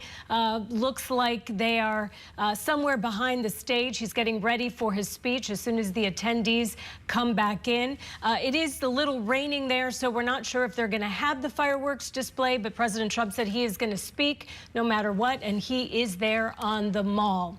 In the meantime, if you have been cooking out, having a party, having friends and family over for dinner, and now you have all these leftovers, what do you do with all of the food left from today? Well, we have an idea for you. We brought in a Michelin Guide chef to show you what you could do with today's 4th of July leftovers. We have one of the best chefs in Atlanta with us, and you actually are now Michelin Guide here. We now have the Michelin Guide in Atlanta. So tell us about your restaurant. Yeah, so Chef Pat here, executive chef at the White Bull in Decatur, and you know, Michelin coming to Atlanta, big deal for us. Getting Michelin recommended really, you know, prompted business for us, really, you know, drove us to see what we could do more in the restaurant as a whole. Fantastic. Okay, and I love that what you're going to show us today requires zero cooking, because for those of us who just want to have fun on the holiday and maybe being, you know, in the kitchen is not what we want to do. Let us know what you're going to make for us, and including leftovers too, because if people have already done holidays, tomorrow they need to eat and they're probably tired of cooking. Absolutely, and the best part about all this that we're going to do today is, like you said, having leftovers. You know, once you're done cooking for today, just throw it in the fridge. Forget about it. Worry about it tomorrow. And these are the steps here to have a good, you know, well-balanced meal for tomorrow, you know, throughout the day. Okay, what are you going to make for us? So we have a little corn dip over here we're going to make, featuring our blue plate mayo here. And then we're going to do some leftover. If you got some grilled chicken from the grill that's in the fridge, chopped up, a little chicken salad, and then a little quick salad dressing with our blue plate mayo once you reach that like tiny bit of mayo left in there to kind of make a delicious dressing for your salads. Like left in the container? Correct. Oh, that's a great way to use it. You don't... Simple, less cleanup, the whole shebang. Are you going to make it? Yeah. Go ahead and tell us what you're going to do. Sweet. So let's start with the mayo. Let's get this out of the way quick then. So you have a little bit of the blue plate mayo in here. So what we're going to do is we're going to take a little bit of some apple cider vinegar. So in here is maybe about 2 tablespoons worth of mayo. So we'll put a little acid from the vinegar in there. My husband and I always fight. I said, there's still some left. He's like, there's not enough left. I don't waste anything. A little honey in there to sweeten it up, just a tad bit. Honey. So that's going to help bind everything as well, too. That makes sense. Then we have a little Dijon. Can you use regular if you don't have, can you use yellow mustard? If you have yellow mustard, of course you're going to have yellow mustard on the 4th of July. Yes, so you are. absolutely, you could throw a little bit of yellow mustard in there. So about like a nice tablespoon of mustard in there. Perfect. Yep. And then what you're going to do is take your spoon. Perfect. And you're just going to mix all that up. And is that just a regular salad dressing, or is that for something, can you use that on anything? Yeah, you could pretty much use this, I would mainly use this for salad dressing. And once you have it all mixed up, because the mayo is acting as the oil, is like I said, the binder for the dressing to come together. So you have this creamy, silky dressing. Smells good. Yeah, fortifying that flavor from the blue plate mayo. Perfect. All right, what else do you have for us? And then we have the corn dip that we're gonna make today. Can you tell I'm hungry? So with this corn dip, what we have here, we have corn left over from, you know, being roasted on the grill, corn on the cob, what have you. Put it in the fridge overnight. Next morning, you know, you're getting ready to watch soccer games, whatever's going on. Take your corn out, and then obviously 4th of July, you're gonna have some beers, you're gonna have some limes laying around probably. So what you're gonna do is take your corn, squeeze some lime juice into there. Perfect. I'm going to move this away so that people can see exactly what you're doing. There you go. That's great. Fresh lime. Yeah. Great. Can you use lemon? You can. It depends on your flavor profile. If you're a lemon person, you know, you definitely can. And then we have a little bit of cilantro and a little chili powder in there. Now, some people don't like cilantro. Could you leave that out if you had to? You can. You know, Okay. at this point, if you don't really like cilantro, then, you know, don't put it in there. Perfect. All right. Then we're going to put a little bit of sour cream in there. So this is something you need to refrigerate, especially if you're going to take it to a day after Correct. picnic. Yeah. Eat it. Okay. Definitely want to refrigerate. And then we're going to take some of our blue plate mayo, rich and creamy. Put that in there as well. What makes Blue Plate different? Because there's so many people who have the mayo wars, I guess you could say. Some people are very, very specific about their mayonnaise. Correct. So the part that sets Blue Plate mayo aside from everyone else is they're using egg yolks, straight egg yolks, no egg whites, none of that, and that's what gives you that rich creaminess to the mayo. And you know, obviously we're adding lime juice in here, but that Blue Plate mayo really fortifies the acidity to it as well because of the vinegar that's in there, and it's really going to take it over the top for your taste buds. Makes sense. I can smell that already. And then what kind of cheese do you have? So this is tortilla cheese. It's like a Mexican cheese, and that can go right over the top once it's well mixed together. That's perfect. Now they're telling us we're almost out of time, so I'm going to make you make the chicken next because Yeah, that absolutely. looks amazing. Yeah, so once you got your chicken, it's all chopped up from the fridge. What you're gonna do is right in the Tupperware. Easy cleanup. Once again, put a little celery in there, a little bit of paprika, add some of that smokiness. Ooh, that's nice. A little cracked black pepper. There's not a whole lot to this recipe. No, not at all. And then there's your mayo. Yep, that Blue Plate mayo right in there. Do I now get credit as sous chef? Absolutely. Perfect. Look at that. And then just mix it up. That Mix was it simple. up. Yep, put it right in the fridge. You're good to go. That is amazing. Perfect for holiday leftovers, for everybody who's having a barbecue dinner party Absolutely. today. They definitely will have leftovers for tomorrow. Chef Sal, thank you so much. Tell us again, the restaurant in Decatur, Michelin restaurant? The White Bull, located in Decatur, Georgia. We appreciate it. All right, Alisyn, I'm not going to lie. That was so good. I'm sorry, you were outside. I suspected that. You were outside getting blown around. It was 100 degrees, and I was eating corn dip. I apologize. We'll send you some. No problem. We saw you doing that. Del was so jealous when you made that delicious dish, and we had pretzels that we were snacking on. That was so great. Okay, so let's check out what's going on right now at another great city celebration for the 250th, and that's Los Angeles. They are not having rain. They're having 75 degrees, perfect temperature, and this is billed as a block party in Los Angeles, and we're told that Shaka Khan has just taken the stage. So let's go out to Los Angeles and see what's happening at this Queen Latifah-hosted block party.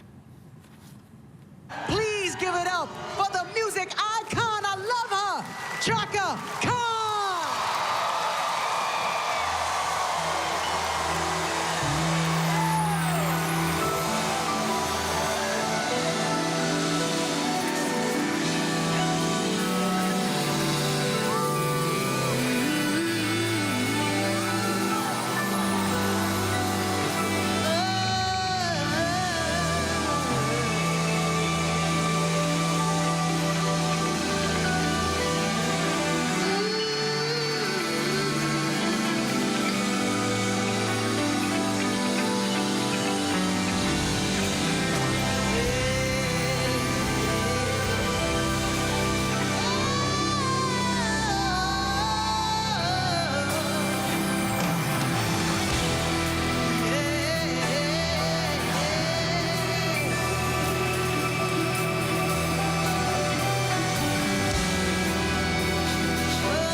what you feel. Hey, the love what you do. Do you love me? The love what you feel. I wanna dance. I wanna dance. I wanna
beautiful. You look gorgeous tonight. You really look cute. Did you know that? Oh, I love you too. I love all of you. Thank you so much tonight. If you know the words, please sing with me, okay? Almost everybody knows this song. It's called Tell Me Something Good.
Alisyn, Shaka Khan, she is amazing. She is the queen.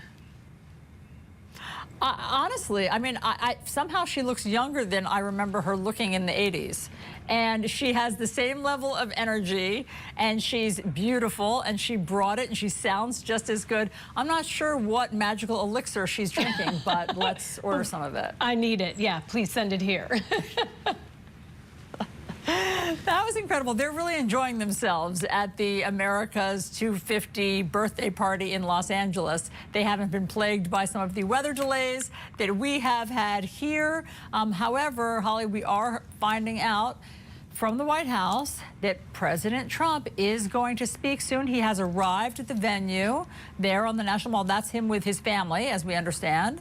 He's watching television. I don't know if he's waiting. I think I see Don Jr. there. I think I see Eric. I don't know if he's waiting for everyone to filter back into the National Mall after they had been evacuated, because the street scenes are really crazy with how many people are just lining the streets trying to get back through those metal detectors. So this could be a while.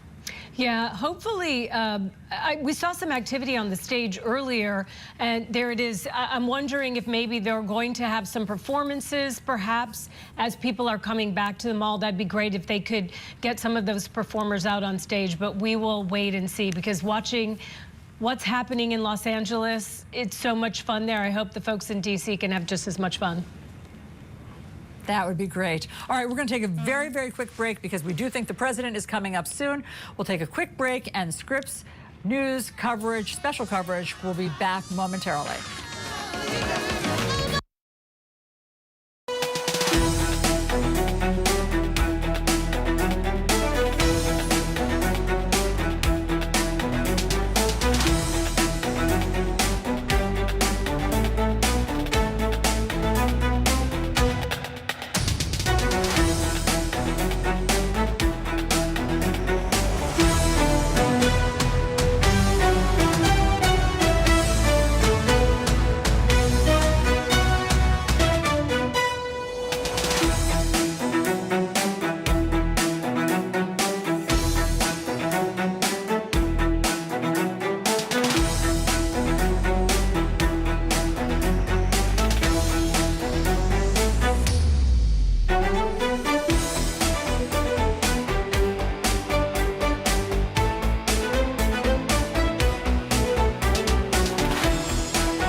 she can still sing. Chaka Khan, amazing performance there in Los Angeles as people around the country celebrate America's 250th birthday.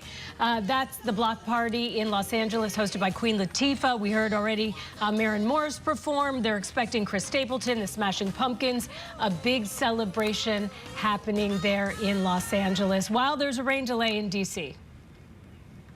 The crowd was rocking out, is rocking out there in Los Angeles. But the crowd is also pretty feisty here in Washington, D.C. They're all filtering back in, not all, but thousands of people are filtering back in now after there was that 2.5-hour rain delay that we all experienced. We were all evacuated from the National Mall because it was getting dicey with lightning and thunderstorms. And so everybody took shelter in different buildings around the National Mall, and now people are filtering back in. We have seen the president already there on location, so we believe that's next, his speech. We're also seeing various members of his cabinet there with him. Here's a live shot. There's Todd Blanche, you can see there in the front. His family, members of the president's family are all around him. So don't know if he's waiting for some word from the Secret Service or the organizers or the National Park Service that it's safe to give his speech, but he's in position, ready to go. Another person in position is our senior national correspondent, Jay Gray. He has been on the National Mall. Jay, give us a lay of the land of what's happening there at this hour. Yeah, people are still making their way, and I can tell you the boards here say, let me read it. Please stand by. The show will begin shortly with a speech from President Donald J. Trump. So that's going to kick things off. It'll be followed by the fireworks. But take a look. You can hear some of the music they're playing as people make their way in, and not near the crowd we saw before, but there are people here, and they've folded out their picnic blankets. I'm sure some of them are wet, but they are here for the show, and they are ready for what is supposed to be the world's biggest fireworks show ever. And they are just now, you may hear that roar going up from those that are here. Something is being displayed on the Washington Monument. I can't tell exactly what it is from our vantage point, but they've been doing that over the last couple of nights, and so they've got something up there as well right now. The Statue of Liberty is now filling one side of the Washington Monument there. So yeah, people moving back in, getting ready for this fireworks show, getting ready to hear from the president, who has said earlier, and I know you guys have talked about it, that this speech and this show is going to go on, rain or shine. Great news is it's no more rain. It won't be shiny until the fireworks start, but the rain has stopped, and that is some great news. Excellent, Jay. Thank you very much for giving us that update. Things are definitely getting louder and more active there. So should we check back in with Los Angeles and see what's happening with the 250th block party there? Yes. So we just watched Chaka Khan. Let's see if she's still performing. Secrets you can't tell.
That was Alisyn. great.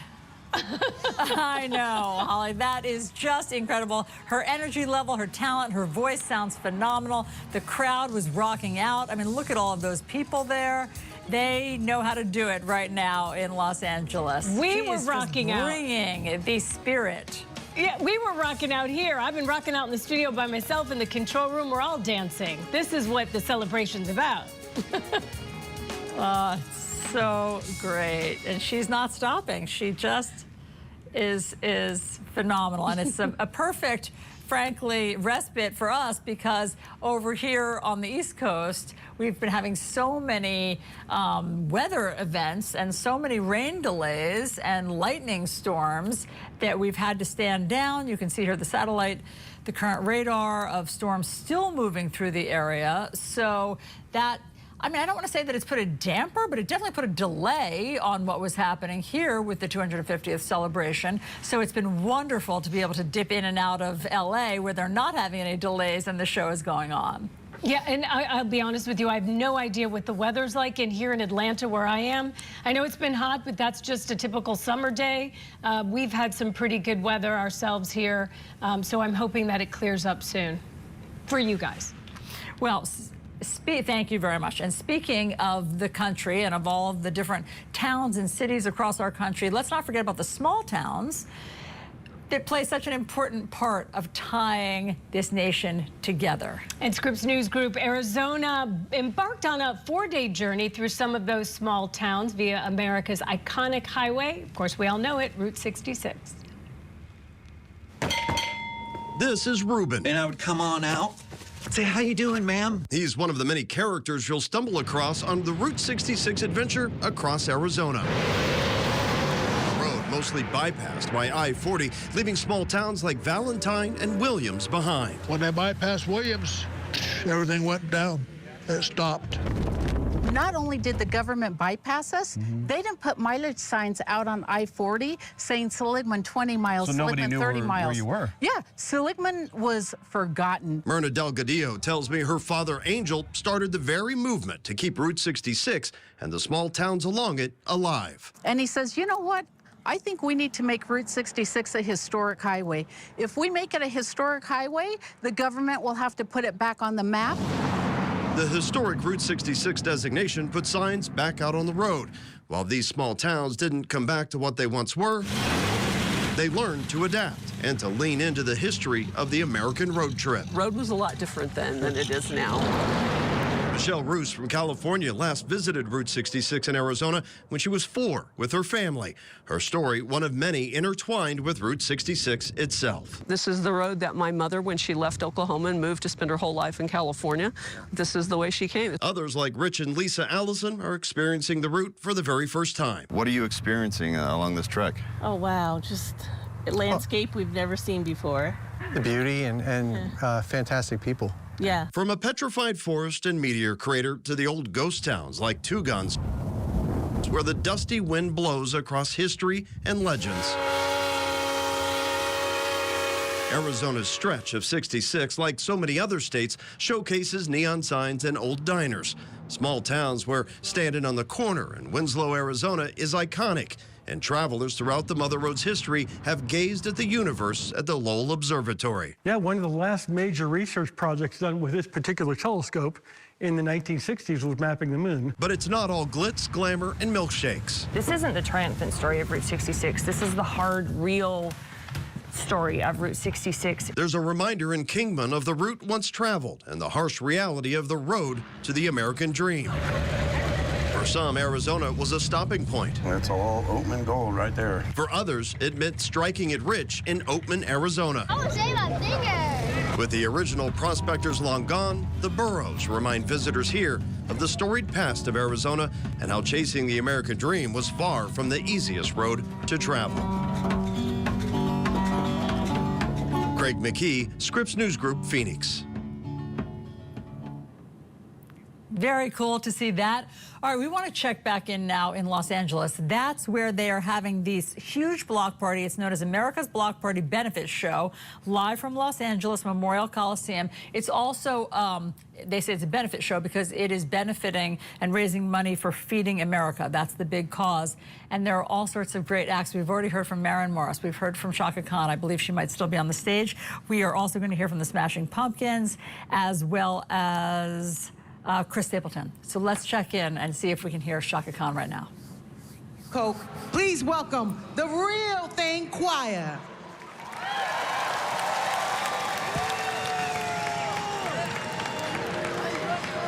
I like to teach America to sing in perfect harmony. Voices far and wide, standing side by side. Will you sing along with me?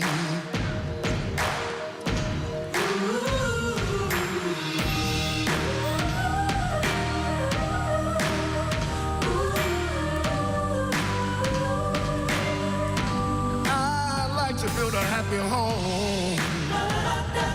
Ooh, and furnish it with love. Find the weed between you and me, the thing we all been dreaming of. Oh, la, la, I like to buy America. From streets to quiet farms, build bridges that connect us, come together all in all. Oh, la, la, la, la, la. Oh, la, la, la, la.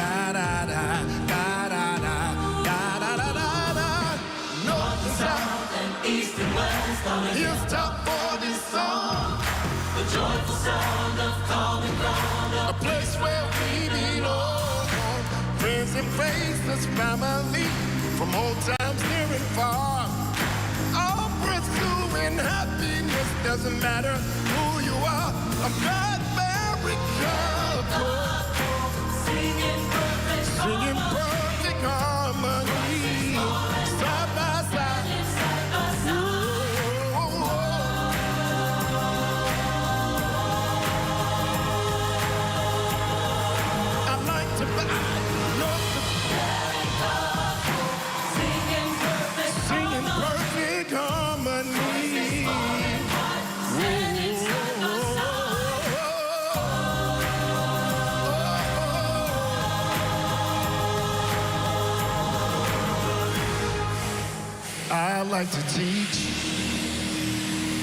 I like to teach America to sing in perfect harmony. Voices far and wide, standing side by side. Will you sing along with me? I'd like to buy the world a Coke and keep it company. That's the real. Voices far and wide, side by side. Sing along with me. Thank you, y'all.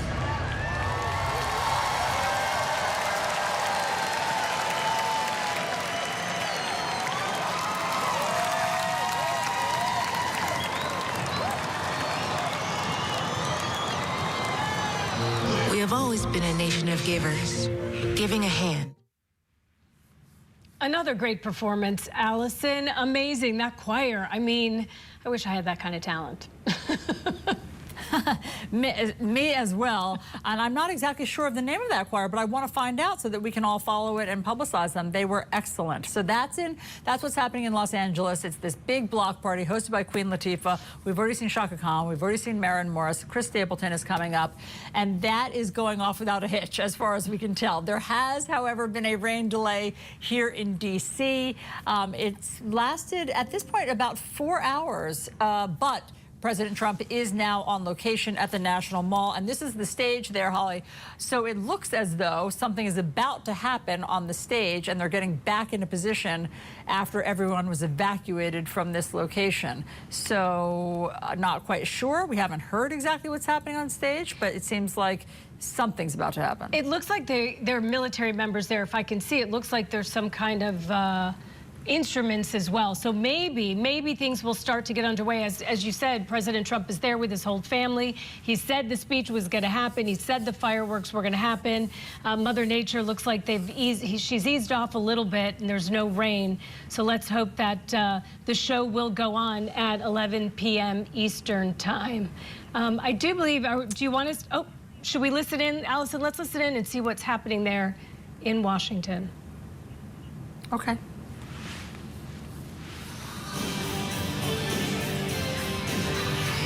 Okay, so apparently nothing is happening yet. Yeah. Well, it looks like it is at any moment, Holly, that it might. But in the meantime, let's go to senior national correspondent Jay Gray, who can tell us what's happening out in the field on the National Mall. Jay, what are you seeing?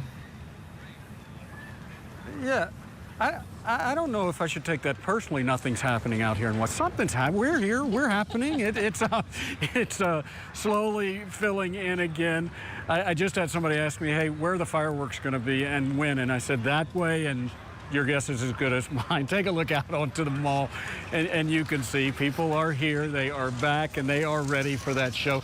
I will tell you, the big video monitor screens that have been out here went briefly to a shot of the stage where you guys were earlier, and it stayed on that for a minute, and I thought, hey, we're getting ready to have some action out there, and now they've gone to black again. Now it's popped back up again with a long shot from above of the stage and the monument. You hear people starting to chant USA. And it sounds like an introduction. They're on the stage now. Maybe I should give it back to you guys, and we'll see what happens here with what's going on. Well, I could definitely see that. Go ahead, Holly. I was just going to say, I'll let you do it, Alisyn, because I was just looking at that Ferris wheel that was all lit up. It seems like some activity's happening, but you probably have a better vantage point than I do, Alisyn. Well, I was just told that it's the Joint Armed Forces Orchestra that's on the stage. So if we can take a live shot of what's happening on the stage right now, I believe that the Joint Armed Forces Orchestra is about to sing. So let's listen.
Principessa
Ladies and gentlemen, that means...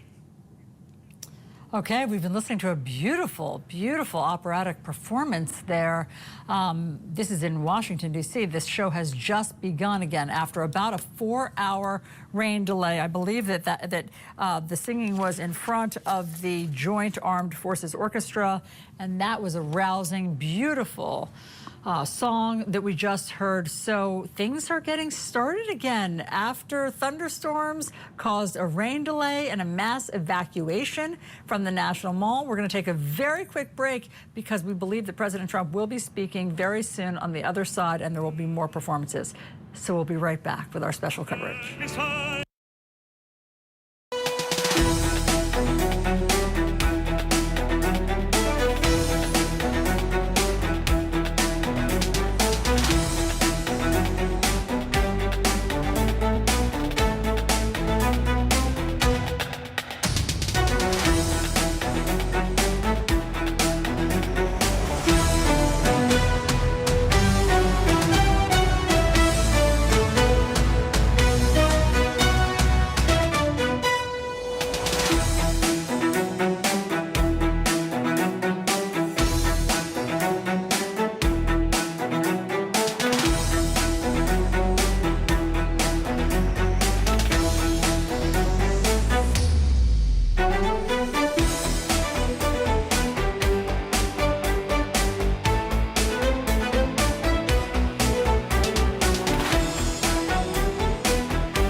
Hi, everyone. Welcome back to Scripps News special coverage of America's 250th birthday. I'm Alisyn Camerota here in Washington, D.C., where we have been beset with some weather delays. The president was supposed to speak, Holly, about an hour and a half ago, but of course, rain and thunderstorms have delayed all of that. However, we have now seen the president and his family, as well as some cabinet members, the Secretary of State, the Attorney General, etc., back at the location on the National Mall in Washington, D.C., so we are now just waiting to find out when the president is going to come out and speak. Mother Nature, though, Alisyn, has been a little bit kinder to the West Coast. In Los Angeles, they're having a block party hosted by Queen Latifah, and Billy Corrigan and the Smashing Pumpkins have taken the stage. So until the president takes the stage in D.C., why don't we head over to L.A. and enjoy that concert? Let's make some noise, LA, for the Smashing Pumpkins!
All right, we're going to take a break there from the Smashing Pumpkins in Los Angeles right now because President Trump is walking out to the stage on the National Mall. This is the moment that so many of the visitors have been waiting for. He was supposed to speak at 9:45 Eastern Time. It's now 11:15, an hour and a half later. But he said that he would speak at any time this evening when the rain allowed. So he said he was willing to speak at 2 a.m. if he had to wait until then. So here is the moment. He and the First Lady are now on the stage, and we will see if President Trump takes the microphone now that people are back in position on the National Mall.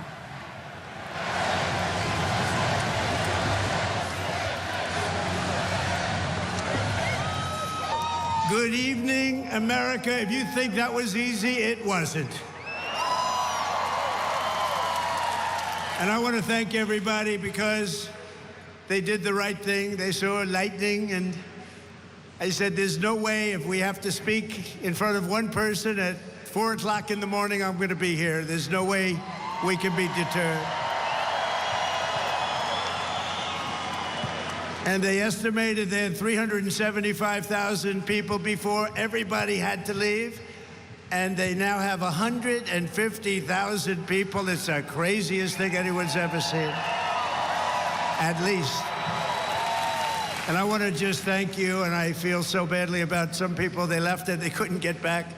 But you're very special people, and we have a very special country. Thank you very much. Tonight we come together for one of the most joyous and glorious milestones of all time, and you know what that is, 250, the 250th anniversary. And I do have to say this. One of my very brilliant people backstage said, don't worry about it, sir. We can do it maybe next week. I said, it doesn't work next week. This is the big day. We want July 4th. We're not looking for July something else. Because this is the 250th anniversary of the Declaration of Independence. Nothing like it. For 2.5 centuries, our American republic has stood as the crowning achievement of human history. This country is the home of freedom. This is the land of liberty. And this is a flag that's the banner of the most extraordinary, most exceptional, most incredible nation ever to exist on the face of the earth. And we're doing better now than we've ever done before. No people have done more good, shown more courage, made more progress, righted more injustice, or achieved more greatness than you, the American people. For 250 years, the United States of America has been the hope, the promise, the light, and the glory among all of the nations of the world. All over the world, they try and be like us. Nobody can be like us, and with God's help, we will always be this or even better.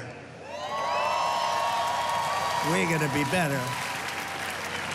Here on our National Mall, we're celebrating freedom's triumph over tyranny, liberty's conquest over oppression, and the enduring victory of the American spirit from the July 4th, 1776 to July 4th, 2026. Big dates. That's big dates. Two big ones. And tonight our country is stronger, freer, richer, safer, and prouder than ever before. But it all started with the miracle of history that lives forever in the heart of every single patriot.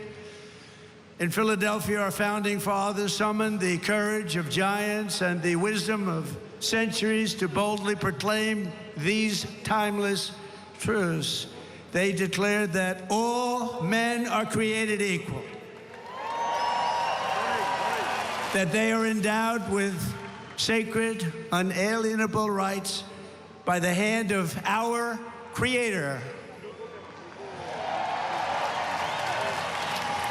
and that among these are life, liberty, and the pursuit of happiness.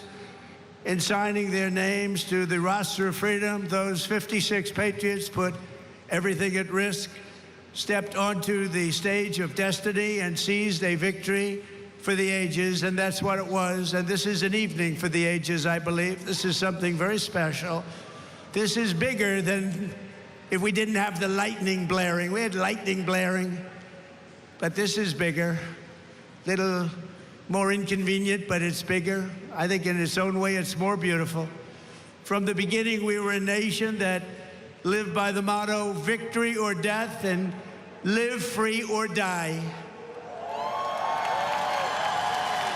1 out of every 100 Americans gave their lives in the fight for independence to remind us of who these heroes were and what they gave us.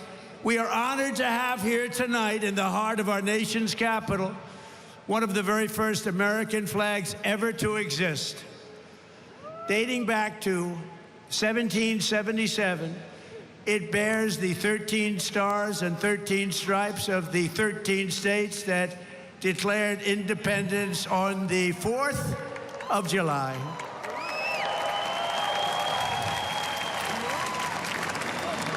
There it is. This was the flag that flew victorious at Saratoga. And these are the real deals, too. These are the real flags. These are flags that have seen a lot. These were the stars and stripes that flew triumphant when the British waved the white flag of surrender at Yorktown. That was a big surrender. Nobody thought that was possible. They were the greatest power of the world, and they surrendered, and that was the beginning. Ever since, the entire world has been on notice that Americans will never let anyone take our freedom away. Won't happen. And all these talks from the communists, they haven't got a chance. Not even a chance. We don't want communists in our country.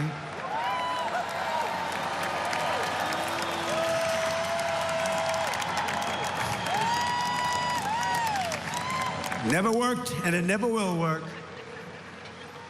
Americans must never forget that we are a historic and heroic people with a heroic spirit and a heroic purpose on this beautiful earth of ours.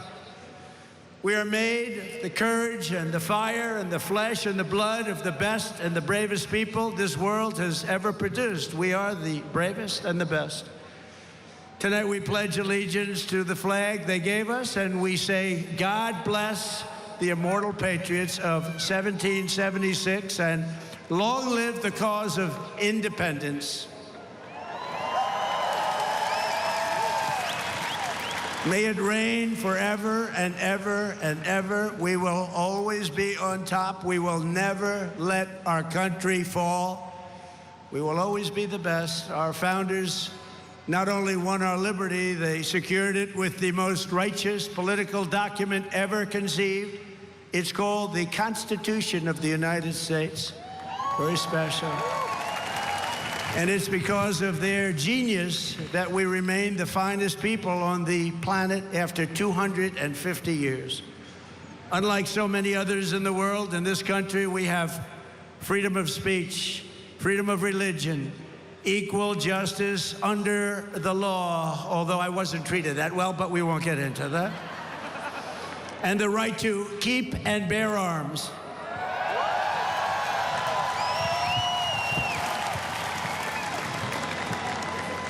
And for the almost 6 years that I was president, I guarded very, very powerfully your Second Amendment, and they didn't do a thing to it, and it was not easy. But we guard your Second Amendment. We guard it very, very strongly and cautiously. Across the generations, Americans have fought, bled, and died, not just to secure those rights, but to expand them to citizens of every race, religion, color, and creed, because we are one people. We are one family. You showed that tonight with one flag. And as our Declaration of Independence tells us, we are all made in the image of one Almighty God.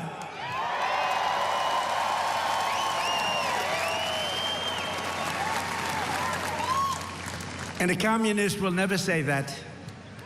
That's for sure. Few heroes remind us of these truths more than William Carney, who escaped slavery to become a Union soldier in the Civil War, which was a very big deal at the time.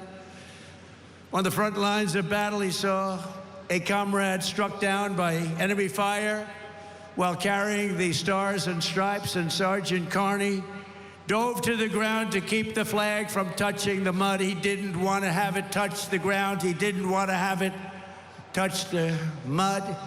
He wanted it to be perfect. He raised it high above the field and was shot 4 times. They thought he was gone, but he kept moving forward. He loved our country. He loved our flag. Before he returned to camp and announced, "Boys, the old flag never touched the ground." And he became the first African American to receive the Congressional Medal of Honor. He got the Congressional Medal of Honor, and he was the first African American, and he was some man. They've written stories about him. He was something special. With us tonight to celebrate this forward march of freedom is another Medal of Honor recipient, Colonel Paris Davis, whose courage won eternal glory in Vietnam.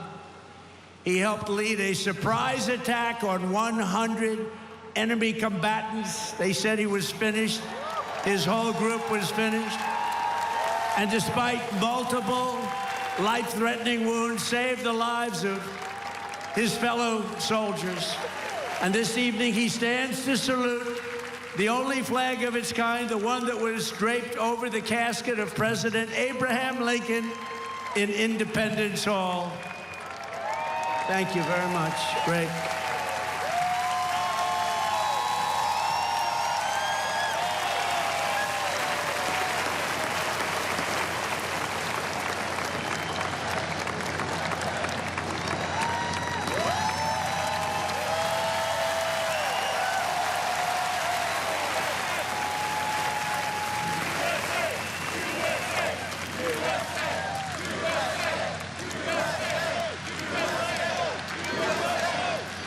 He looks better than I do.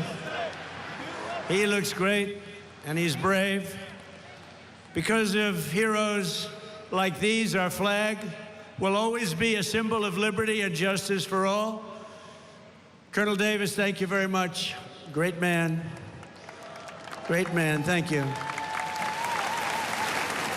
Americans expanded the blessings of freedom, and we have never stopped expanding our ambitions and our dreams.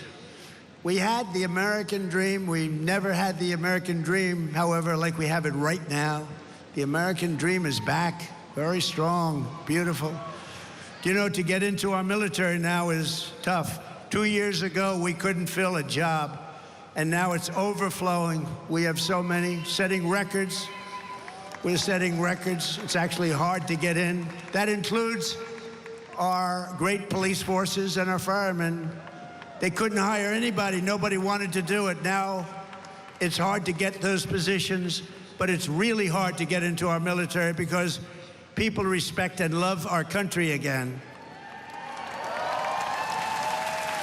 Our rise to being the world's strongest and most powerful nation was no accident of history. We rebuilt our military in my first term. We use it a little bit in our, well, actually I should say third term, but I won't do that because I don't want any controversy. But we use it, and we've had tremendous success. You look at Venezuela, you look at Iran, we wiped it out, wiped out their military. Americans crossed the Great Plains, scaled the Rockies, we just tamed the wilderness and conquered the frontier and built the empire. It's called the Empire of Liberty. We laid down the railroads, raised up the skyscrapers, those beautiful skyscrapers, and dug out the Panama Canal, considered the 8th wonder of the world, which everyone said was an impossible thing to do. And by the way, 38,000 Americans died to give us one of the greatest engineering feats of all time, the Panama Canal. This was the unstoppable spirit that created the world's most powerful industries and built the strongest military anyone had ever seen. And today it is stronger and more powerful than it ever was before. American grit, boldness, and daring forged heroes like Davy Crockett, Wyatt Earp, Annie Oakley, Teddy Roosevelt, and the legend of the Wild West, Buffalo Bill Cody. These were great, powerful people whose incredible grandchildren happen to be with us tonight. And they stand alongside one of the first American flags ever to fly over our expanding nation. It was carried west just as Lewis and Clark began their journey in 1803. Thank you very much. Thank you. Thank you very much. Great to have you. Great to have you, to honor this audacious and indomitable soul of America. We also have the first flag ever to fly over one of the greatest architectural feats of all time, a thing called the Brooklyn Bridge, one of the most beautiful bridges anywhere in the world, built a long time ago. To its right, the banner that flew atop our flagship after America's Navy sank the Spanish fleet to the bottom of the Manila Bay, one of the greatest naval victories in history. Much like our recent victory by sinking the entire Iranian Navy, 159 ships, to the bottom of the sea, all done in just a moment's time, happened very quickly. We have the greatest military anywhere in the world. And next to it, we also have the flag that was given to that immortal, just a fantastic, immortal Rough Rider, the one and only. And I was at the museum the other day at its opening. Theodore Roosevelt, when he returned triumphant from Cuba, printed with the words, "Welcome home, Colonel Roosevelt." He was a victor of San Juan Hill. He was a great gentleman. Americans won the West and built the modern world because America is a nation of winners. And today our country is winning again, and we're winning like never before. America is back, and we want to keep America great, and we will do so by approving the Save America Act, which means all voters must show voter ID. All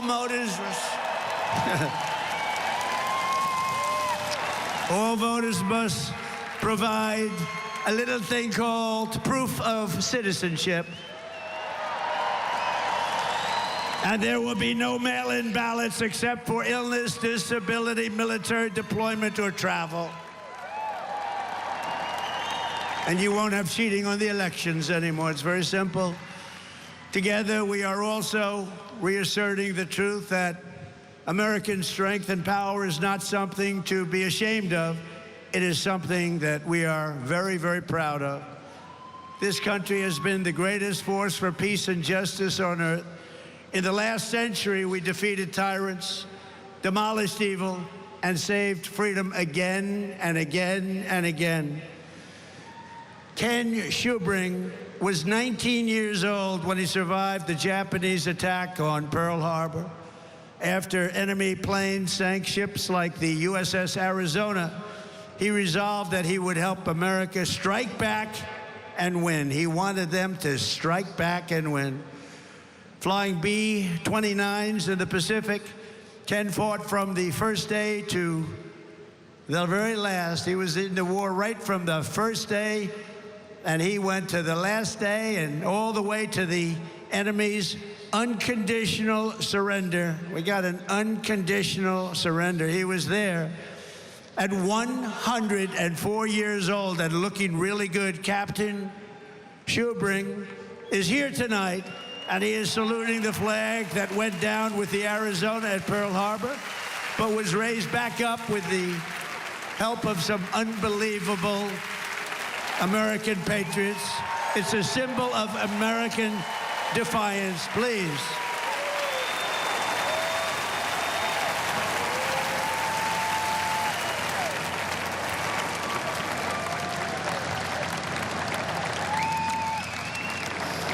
Thank you, Captain.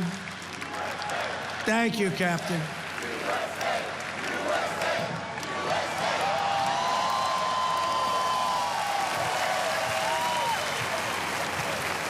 Great job. Thank you very much. You have very good genes. That's his son. His son's going to be around a long time. Thank you very much, Captain. On D-Day in World War II, Navy Lieutenant Arthur Rose commanded 36 landing craft as part of the largest naval armada in history. Recalling that sight, he wrote home to his parents, "What a country we are." At 107 years old, Lieutenant Rose is here to salute one of our nation's most prized possessions, the flag that flew aboard the first landing craft on D-Day and led the first Americans onto the beaches of Normandy to liberate Europe and defeat Nazi fascism forever.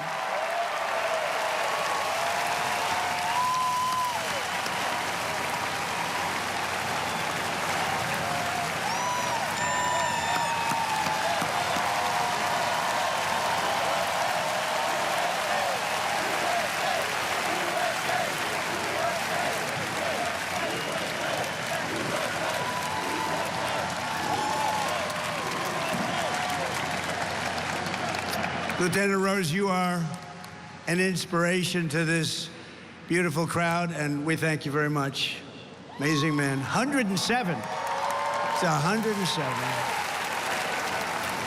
On Iwo Jima in the Pacific, the Marines faced some of the most brutal combat in the history of warfare. They shed their blood for every inch of mountain that they reached. And when they reached the summit and raised the stars and stripes for all to see, it was so special to everybody there. Everybody there and everybody watching. They couldn't believe it. It wasn't supposed to happen. With us today is one of the last survivors of that battle, 101-year-old Marine Corporal Don Graves. And he's here to salute that famous flag he saw rise in the glory of Iwo Jima 81 years ago, and you've all seen that flag many times.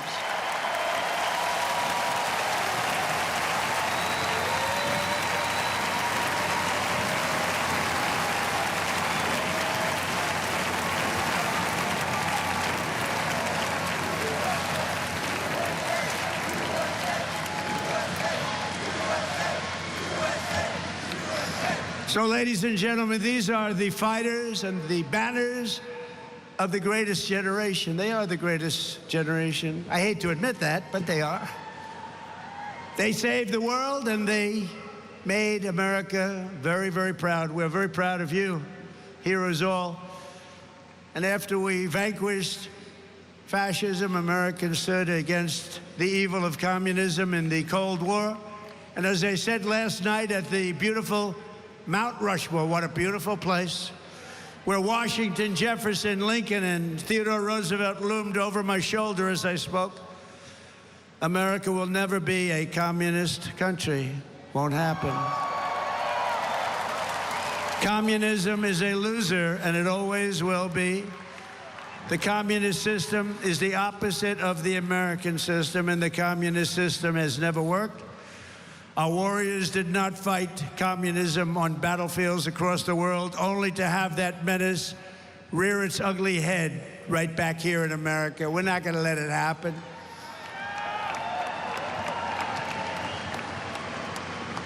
We like to stop a threat like that immediately and before it begins. It's like a cancer. You got to cut it out. You got to cut it out fast.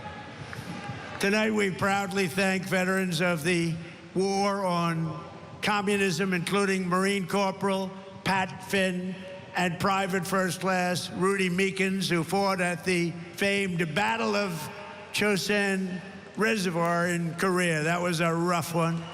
Thank you. Pat fought in hand-to-hand combat with the enemy.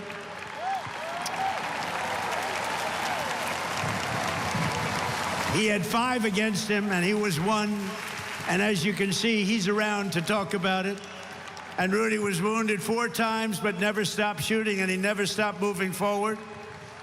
And also with us is veteran Sonny Ray, who fought heroically against an enemy force 10 times his unit size and earned a tremendously deserved Silver Star. Tonight, they salute one of the very first 50-star flags to fly above the field of battle. This was about the beginning of the 50. And right next to it is one of the last flags from Checkpoint Charlie, very famous place on the Berlin Wall, where American freedom finally brought communism crashing down to an end. Thank you so much. You are really very special. Thank you. Thank you very much. The Stars and Stripes cast the hammer and sickle into oblivion before, and we will do it again if necessary. I don't think it's going to be necessary. I think people have learned. They've learned what to do and how to handle it, and we're going to handle it very well. So, gentlemen, I want to thank you very much. You're amazing people, amazing men. Thank you.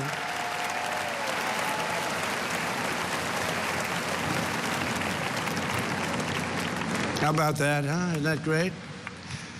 What an honor it is to be with them. Think of it, 107. That's up there, but hopefully he's got 20 good years left. Through the generations, Americans have never stopped striving to lift humanity to new heights. In 1903, the Wright brothers from Ohio fulfilled the age-old dream of mankind to fly. That's right, they're from Ohio, great state. And within 66 years of inventing the airplane, Americans planted our flag on the moon. Just 3 months ago, we sent American astronauts back to the far side of the moon, and this time they flew further from Earth than anyone has ever flown before. And here they are.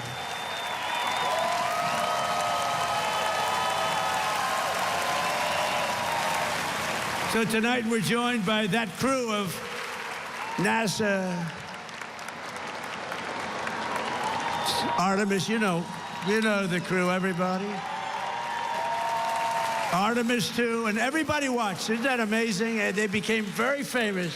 Everybody watched. I was watching. I don't know what it was. That one got the attention of everybody. And along with the last man to walk on the moon, Apollo 17 astronaut Jack Schmitt. Thank you, Jack. You look like you could be with them, Jack. You look very good. You look very good, Jack. Thank you very much. What a job. Everybody was watching. I was with a group of people that normally wouldn't be watching, and we're having a big dinner, and they all said, we want to turn on, we want to watch Artemis 2. A lot of people said, what is that? By the end of the evening, they knew. It was amazing. And along with Jared, where's Jared? He's so great. He's running NASA. What a job he's done. So I want to thank you all. Thank you very much. Great job. So these champions of flight stand this evening beside the flag flown on the Wright brothers airplane, piloted by Orville Wright. It's the exact flag, very historic, and they are honored to be here. They told me today they were really amazed to be here with that flag. That's a very special flag if you're in the world of flying aircraft. So congratulations to everybody. Fantastic job. Very proud of you. And I have a special gift for these patriots. This morning on America's 250th birthday, a new flag was flown above the United States Capitol.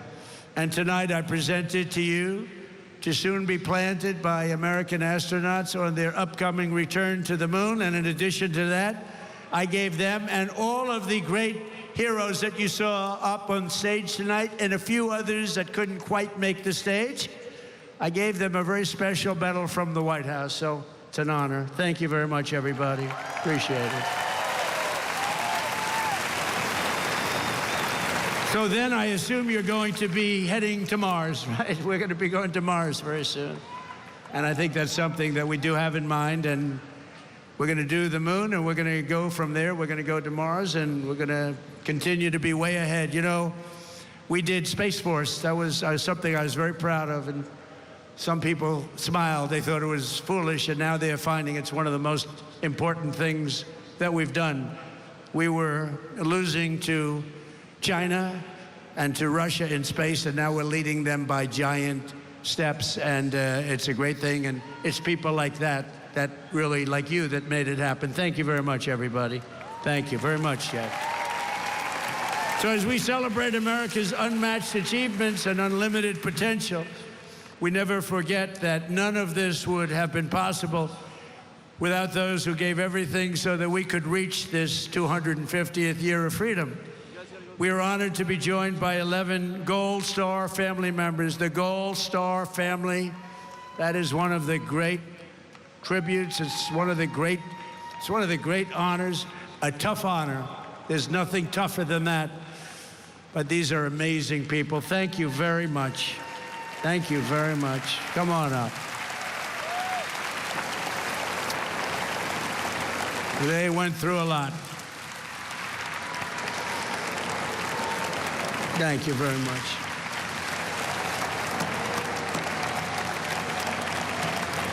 And that special person is looking up there and looking down at mom and dad, husband, wife, but they're looking down with great pride. You know that.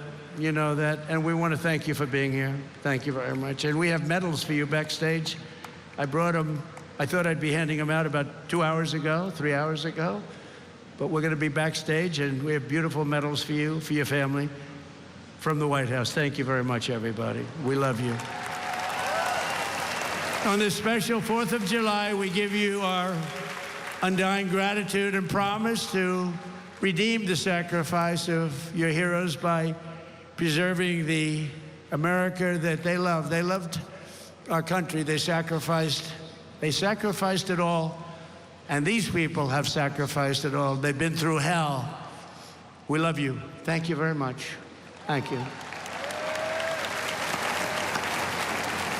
From 1776 to today, everywhere the American flag has flown, it has been a symbol of strength, righteousness, and hope, because that is who Americans are. In 1944, a mother and her daughter huddled in their house in Nazi-occupied Belgium and prayed desperately for their country to be freed. They wanted freed. As they waited, they found scraps of fabric and stitched together a homemade American flag. It's beautiful, but homemade. On the day they were finally liberated, and that's what the word is, liberated, they gave it to an American soldier as a gift. Little did they know that that soldier's great-grandfather was none other than the author of our Star-Spangled Banner, Francis Scott Key. And tonight, the next generation of the Key family is with us.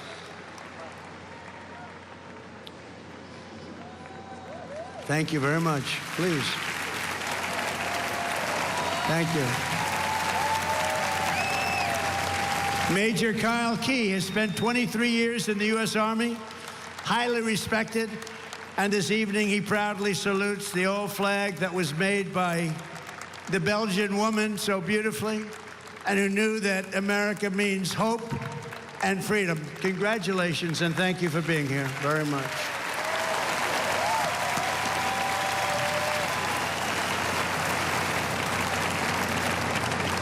And in conclusion, from a declaration in Philadelphia to victory at Yorktown, from the bustling factories of the heartland to the towering snow-capped summits of Alaska, from the endless frontier of the open Wild West to the magnificent sand dunes at Kitty Hawk, from the glimmering skyline of Manhattan to the far side of the moon, you just saw that, and from the now safe and beautiful capital of Washington.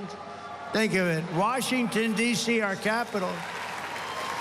Our capital is now safe and gleaming and beautiful again. It's safe again. Went from a very unsafe place 2 years ago to one of the safest cities in the country and one of the most beautiful. To the gleaming waters of the Gulf of America. There is no challenge Americans cannot overcome. There is no place we cannot go. There is no goal we cannot reach, and there is nothing that Americans cannot do, and we're proving that right now. Our stock market is the strongest it's ever been. We have $19.2 trillion being invested in our country, which is 6 times more than ever happened before. We're building more factories in the United States than ever before. Everyone's 401ks are at the highest number they've ever been. And more people are working today in the United States than any time in the history of our country. But in this country, we can achieve the wildest and most impossible dreams, and no dream in history is bigger or more incredible than the one that started on July 4th, 1776. The war for independence was launched by Minutemen, farmers, blacksmiths, tradesmen, who took up their muskets against the mightiest army on earth, the most powerful army, an unbeatable army, until they met us. No one made them do it. They fought because they knew that a free people must have a free country. Over 250 years, the world has seen the great empires, vast kingdoms, mighty nations, and terrible tyrants. They came and they went. But after 2.5 centuries, this American republic still stands tall and strong, and we love each other. That showed tonight. You heard it was over, and what happened? You came back.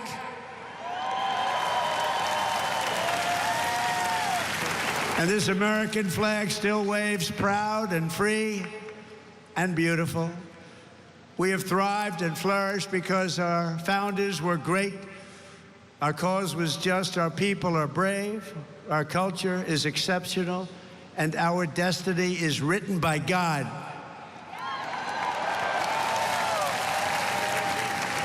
And as we can see here tonight, after 250 years, the spirit of 1776 still lives within us all.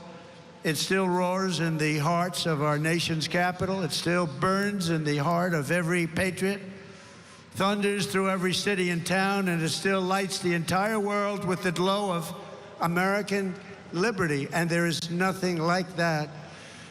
At 250 years old, we may be the oldest constitutional republic on earth, but our country is just getting started because the best is yet to come.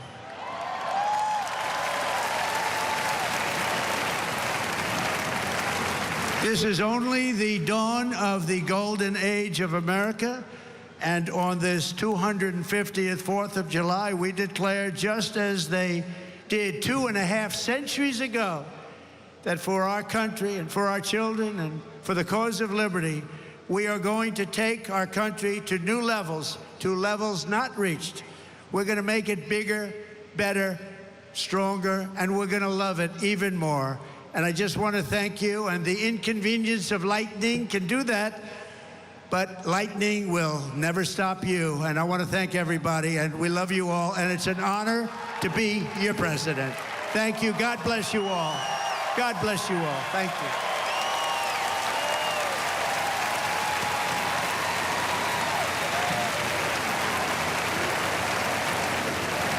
We have a great fireworks display tonight, and I'm going to be watching it with you. It's going to start very quickly, so thank you very much. You're going to really like this. Thank you very much, everybody.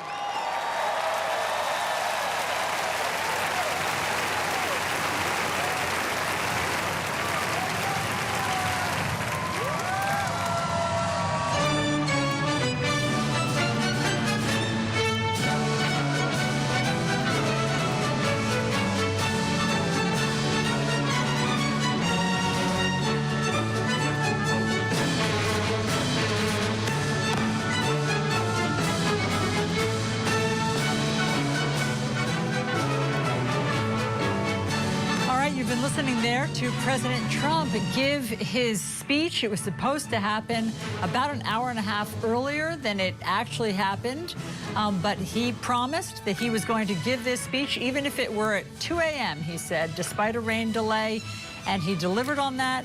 He spoke for roughly 40 minutes. I wasn't timing it exactly, but it's about that. And he described today, America's 250th birthday, as a, quote, joyous and glorious day. He took the time to honor many veterans of various wars that the U.S. had been involved in, from World War II to the Cold War. You'll remember that some artists who had been scheduled to appear canceled their appearances. Some of them said that they feared this would become an overly politicized event. And in fact, President Trump did veer in his speech into politics, as he is often prone to doing. But he also mostly celebrated our heroes, as I said, in terms of calling various veterans up on stage of all age ranges, talked about the different flags that represented different wars and different veterans. He talked a lot about that.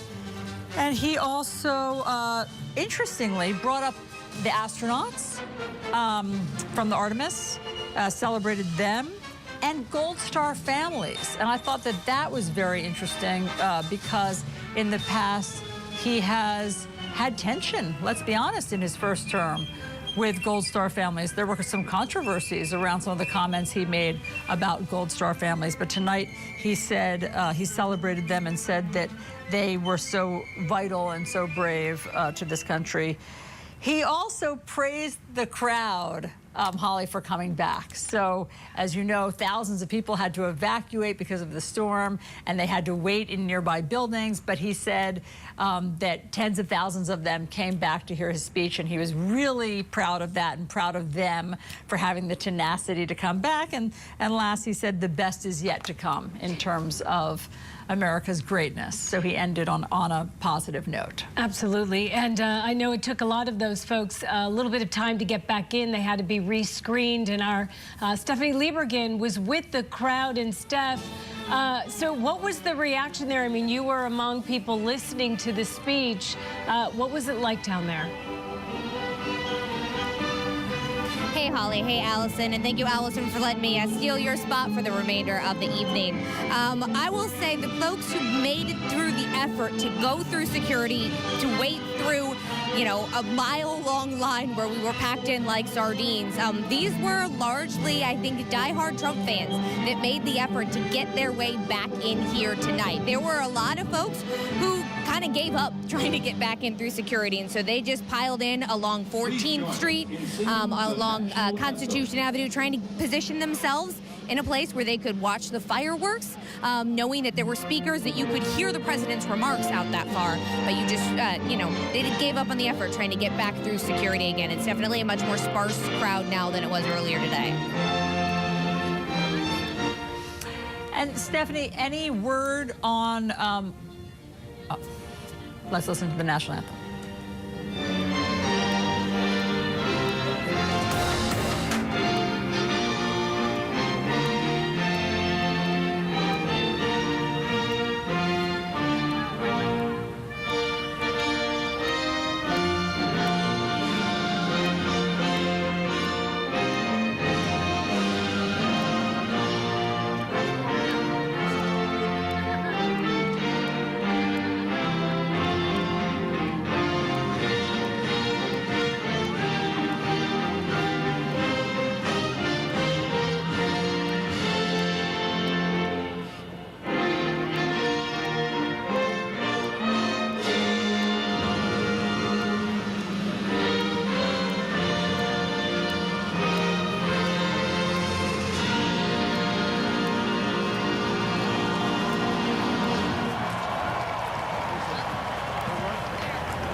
Okay, that was a beautiful rendition of the national anthem. So, Stephanie, what I was trying to ask you was that the last thing President Trump said was, we're going to have our wonderful fireworks display. Any word on when that will happen?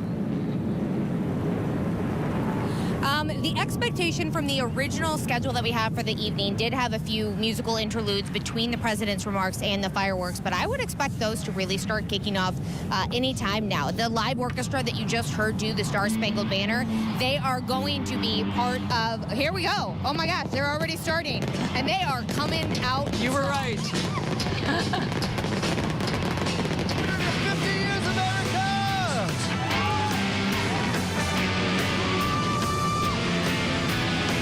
How you guys doing?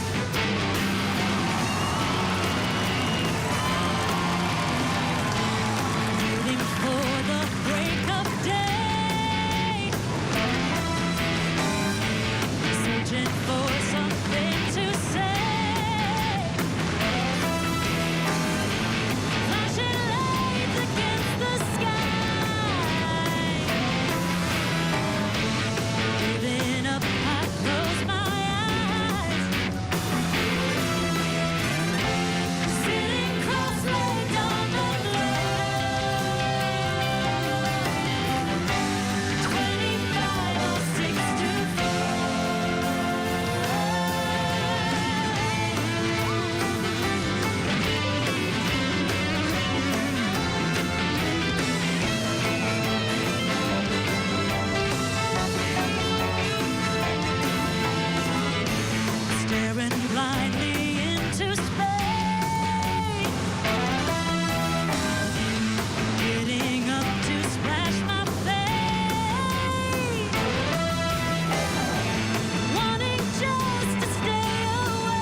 She took the midnight train going anywhere.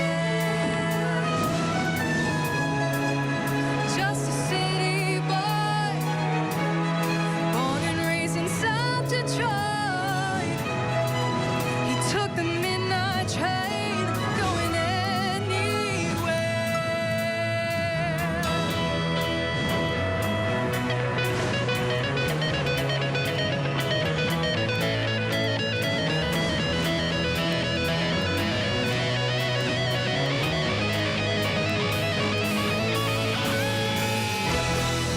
A singer in a smoky room, smell of wine and cheap perfume. For a smile they can share the night. It goes on and on and on and on. Strangers waiting up and down the boulevard. Their shadows searching in the night. Streetlights, people living just to find emotion, hiding somewhere in the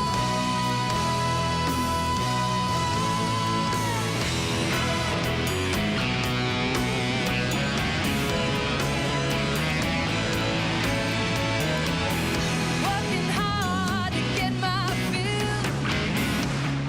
Everybody wants a thrill, paying anything to roll the dice, just one more time. Some will win, some will lose. Some are born to sing the blues.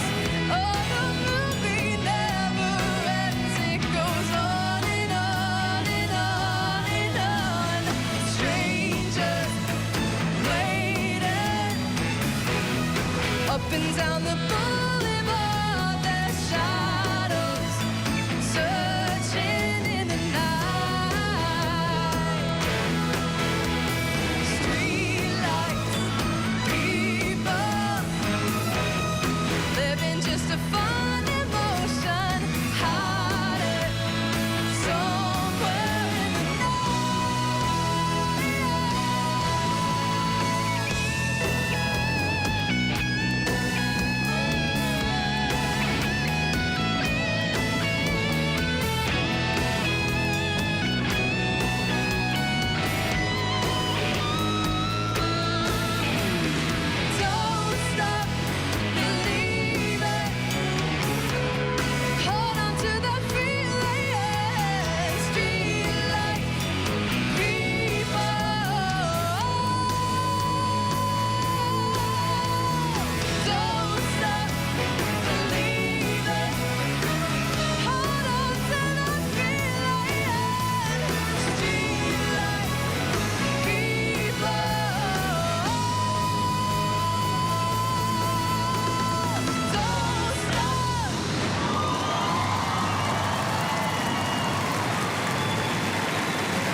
stringing hard.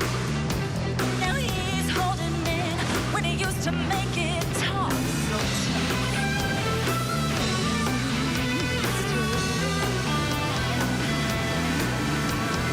Gina dreams of running away. She cries in the night and Tommy whispers, baby, it's okay. She says we gotta hold on to what we've got. It doesn't make a difference if we make it or not. We got each other, and that's the bottom line. We'll give it a shot. Oh, halfway there. Oh, living on a prayer. Take my hand, we'll make it, I swear. Oh, living on a prayer. Living on a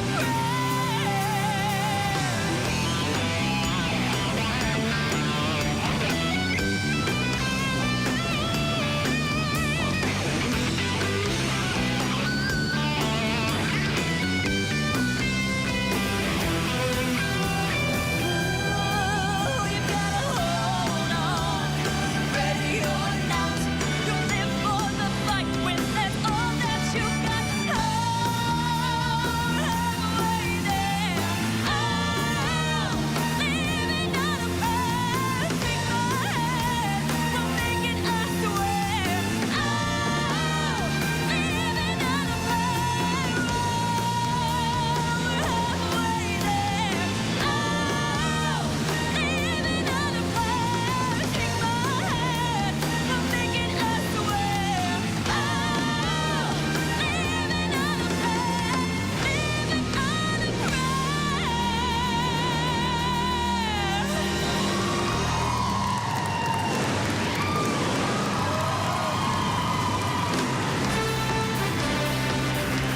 Come on, America! Happy 4th of July! Well, young man, there's no need to feel down. I said, young man, pick yourself off the ground. I said, young man, 'cause you're in a new town. There's no need to be unhappy. Young man, there's a place you can go. I said, young man, when you're short on the door, you can stay there. And I'm sure you will find many ways to have a good time. Sing it! It's fun to stay at the YMCA. It's fun to stay at the YMCA. They have everything for your men to enjoy. You can hang out with all the boys. It's fun to stay at the YMCA. It's fun to stay at the YMCA. You can get yourself clean. You can have a good meal. You can do whatever you feel. Well, young man, are you listening to me? I say, young man, what do you want to be? I say, young man, you can make real your dreams, but you've got to know this one thing. No man does it all by himself. I said, young man, put your pride on the shelf and just go there to the YMCA. I'm sure they can help you today. It's fun to stay at the YMCA. It's fun to stay at the YMCA. They have everything for your men to enjoy. You can hang out with all the boys. YMCA. It's fun to stay at the YMCA. They can get yourself clean. You can have a good meal. You can do whatever you feel. Well, young man, I was once in your shoes. I said I was down and out with the blues. I thought, no man cared if I were alive. I thought,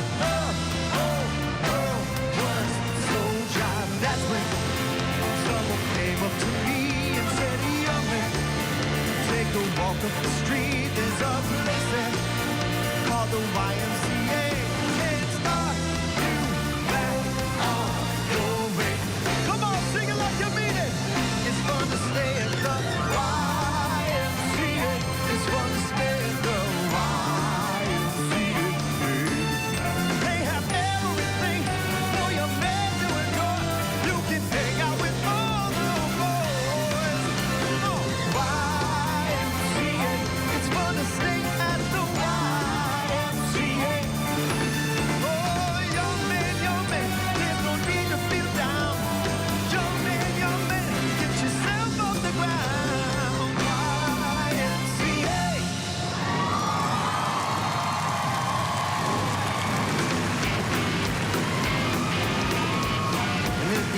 elevator doesn't bring you down. Go crazy. Reach a higher floor.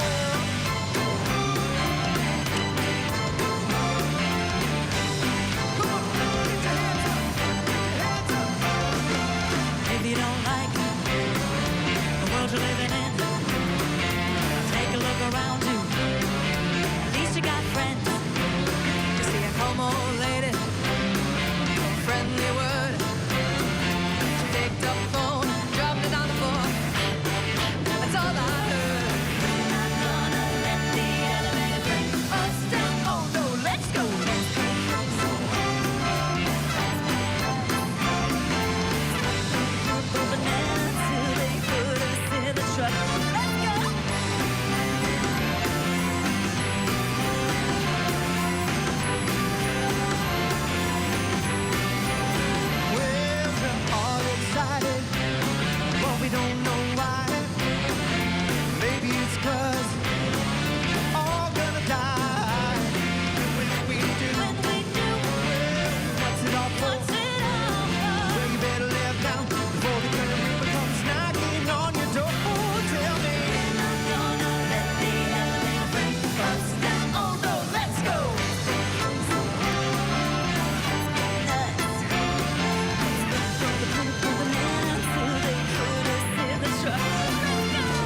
lot of men dead, so we can sleep at peace at night when we lay down our head.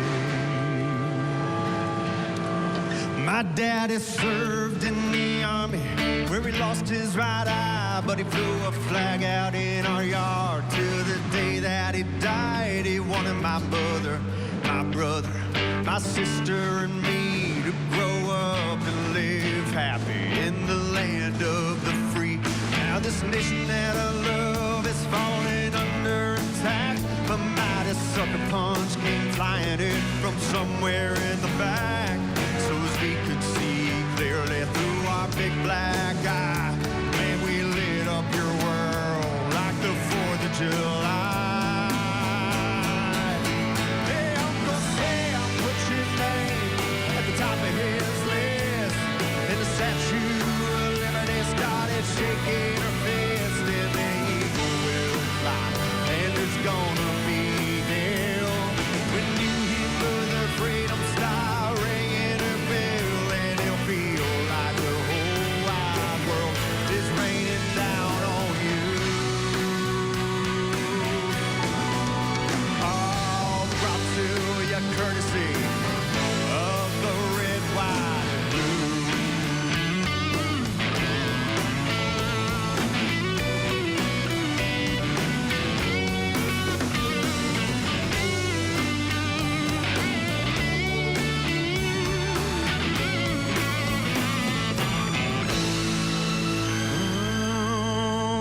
Well, justice will be served and the battle will rage. This big dog will bite when you rattle his cage. You'll be sorry that you messed with the U.S. of A. 'Cause we'll put a boot in your ass. It's the American way. Hey, Uncle Sam, put your name at the top of his list, and the Statue of Liberty started shaking her fist, and the eagle will fly, and there's gonna be hell till you hear Mother Freedom start ringing her bell, and you feel like the whole wide world is raining down on you. Brought to your courtesy of the red, white, and blue.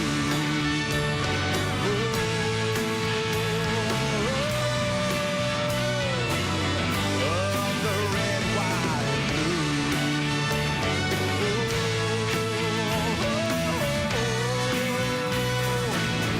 Of my red, white, and blue.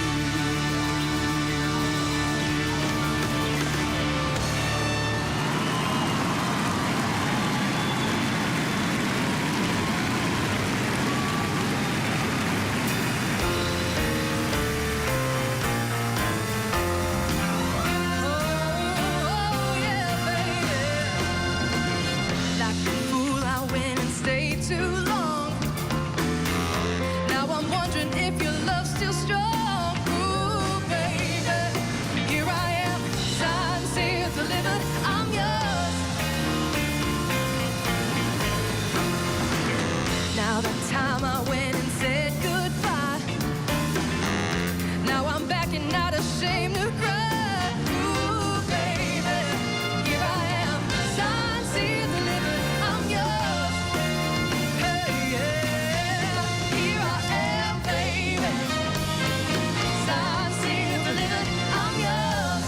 Hey, yeah, yeah, here I am, baby. Oh, signed, sealed, delivered. I'm yours.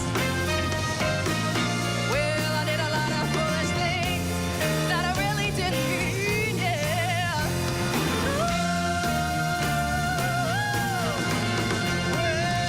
Seen a lot of things in this old world. When I touch them, they did nothing, girl. Ooh, baby, here I am, signed, sealed, delivered. I'm yours. Well, ooh, baby, set my soul on fire. That's when I know you're my heart's one and only desire. Here I am,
knowing, but then I know it's growing strong. Wasn't the spring, and spring became the summer. Who would believe you'd come along?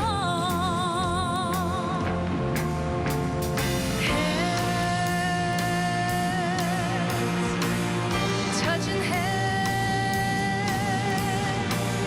Reaching out, oh, touching me, touching you. Sweet Caroline, good times never seem so good.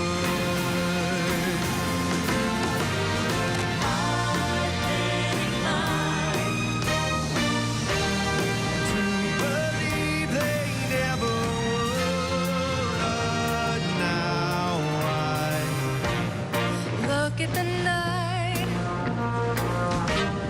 and it don't seem so lonely. We fill it up with only two.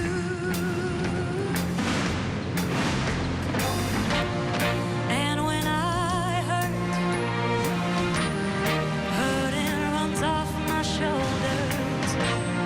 How can I hurt when holding you?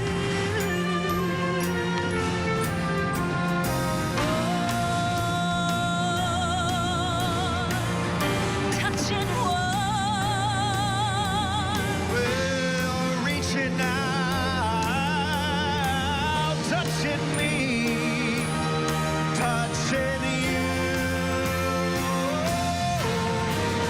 Sweet Caroline,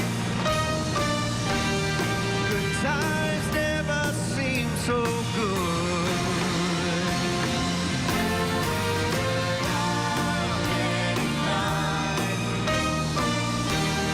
To believe they never would.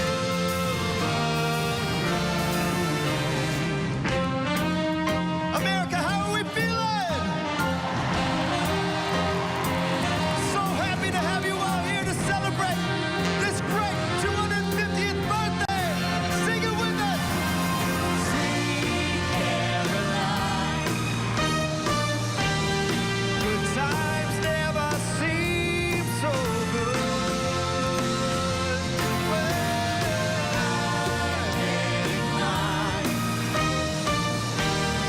To believe they never would.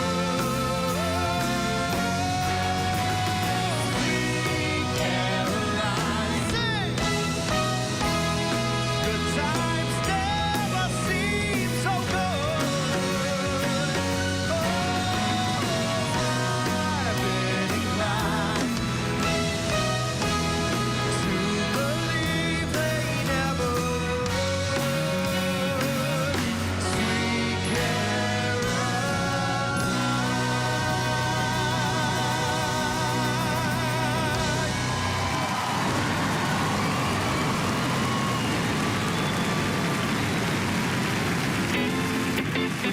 I think we know what song this is. Yeah, ladies, come on! I got the plane at LAX with my dream in my cardigan. Welcome to the land of fame excess. Am I gonna fit in? Jumped in the cab, here I am for the first time. Look to my right and I see the Hollywood sign. This is all so crazy. Everybody seems so famous. Time is turning and I'm feeling kinda homesick. Too much pressure and I'm nervous. 'Cause when the taxi man turns on the radio and a Jay-Z song was on, and a Jay-Z song was on, and the Jay-Z song was on. so I put my hands up, playing my song, the butterflies fly away. Nodding my head like yeah, moving my hips like yeah. Put my hands up, playing my song, you know I'm gonna be okay. Yeah, it's a party in the USA. Yeah, it's a party in the USA. Get to the club in my taxi cab, everybody's looking at me now. Who's that chick? me from out of town. So hard with my girls not around me. It's definitely not a Nashville party. 'Cause all I see is the letters. I guess I never got the memo. My tummy's turning and I'm feeling kinda homesick. Too much pressure and I'm nervous. It's when the DJ dropped my favorite tune and the Britney song was on. Britney song was on, and a Britney song was on. So I put my hands up, playing my song, the butterflies fly away. Nodding my head like yeah, moving my hips like yeah. Put my hands up, playing my song, you know I'm gonna be okay. Yeah, it's a party in the USA. Yeah, it's a party in the USA. Feel like hopping on a flight back to my hometown tonight. Something stops me every time. The DJ plays my song and I'll be alright. Put my hands up, playing my song, butterflies fly away. Nodding my head like yeah, moving my hips like yeah. Put my hands up, playing my song, you know I'm gonna be okay. Yeah, it's a party in the USA.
Well, they weren't kidding when they said they were going to have the largest display of fireworks ever in history. They were trying to set a Guinness World Record. I think they might have done it. We were told there would be something like 850,000 fireworks that went off. That was, by my count, something like 40 minutes of fireworks. They were extravagant. They were spectacular. They were breathtaking. It was truly the biggest display I've personally ever seen, and the crowd went wild, Holly. Yeah, it was definitely worth the wait. Didn't John Lennon say everything will be okay in the end, and if it's not okay, it's not the end? He was definitely right. Mother Nature gave us a little gift there. It was worth the wait. And Steph, I can't even imagine what it was like to watch it live on the ground there and see that. Hey, Holly. Hey, Alisyn. It was definitely an impressive display. You could see it was almost really like 4 or 5 different fireworks displays all happening at the same time. There was even one far over beyond this main display that I think was maybe geared for the state fair folks. But it was an event that this crowd was just eating up and loving. I came out about halfway through the fireworks, checked the crowd that's in front of the Washington Monument, so directly on the other side of my camera. It was, the hill was maybe half full. When I came back out just as the fireworks show was ending, the hill was much fuller. So people continued to trickle in while the fireworks display was going, while the president was speaking. I will say there were clearly some families that were a little ready to go after about 20 minutes or so. You started to see some people trickling their way out. They'd gotten their fill of fireworks. But the die-hard folks, they were here. They were waving their American flags. They were holding their cell phones up in the air, trying to get their own perfect picture of the fireworks. So it did not dampen the spirits here. And even as you can see, the rain has picked back up once again. The rain over the last couple minutes, the very end of the fireworks show, again, didn't send anybody running for the hills. People were here for it. People are even still kind of sitting and waiting, even after the announcement that wind it clear, the event has ended, please exit. Folks seem to be happy with their decision to kind of wait through the rain delay, fight through the crowds to make it back in here. And I think it was, despite the delay, I think the fireworks part of it especially, which is the heart of any 4th of July, really, the fireworks display was impressive, it was loud, but I think it was exactly what all of these people were looking for after waiting in the heat, waiting with the rain delay, and then fighting to get back in here.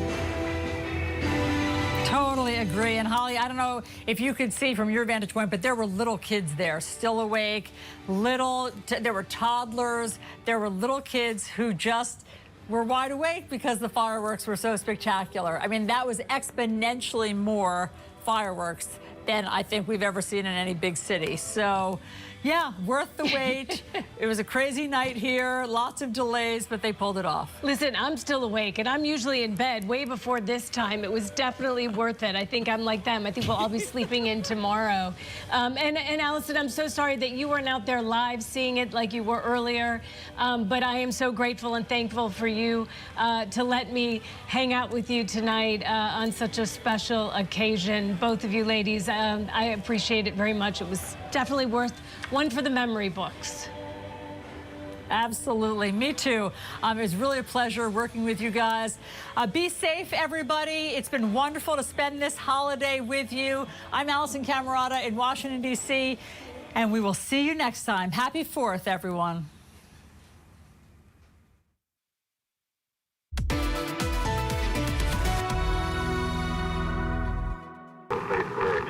One of the most remarkable things in all of American history was the focus of Jackie Kennedy almost instantly to the future, to creating the Kennedy myth, to creating the legacy her husband hadn't lived long enough to achieve.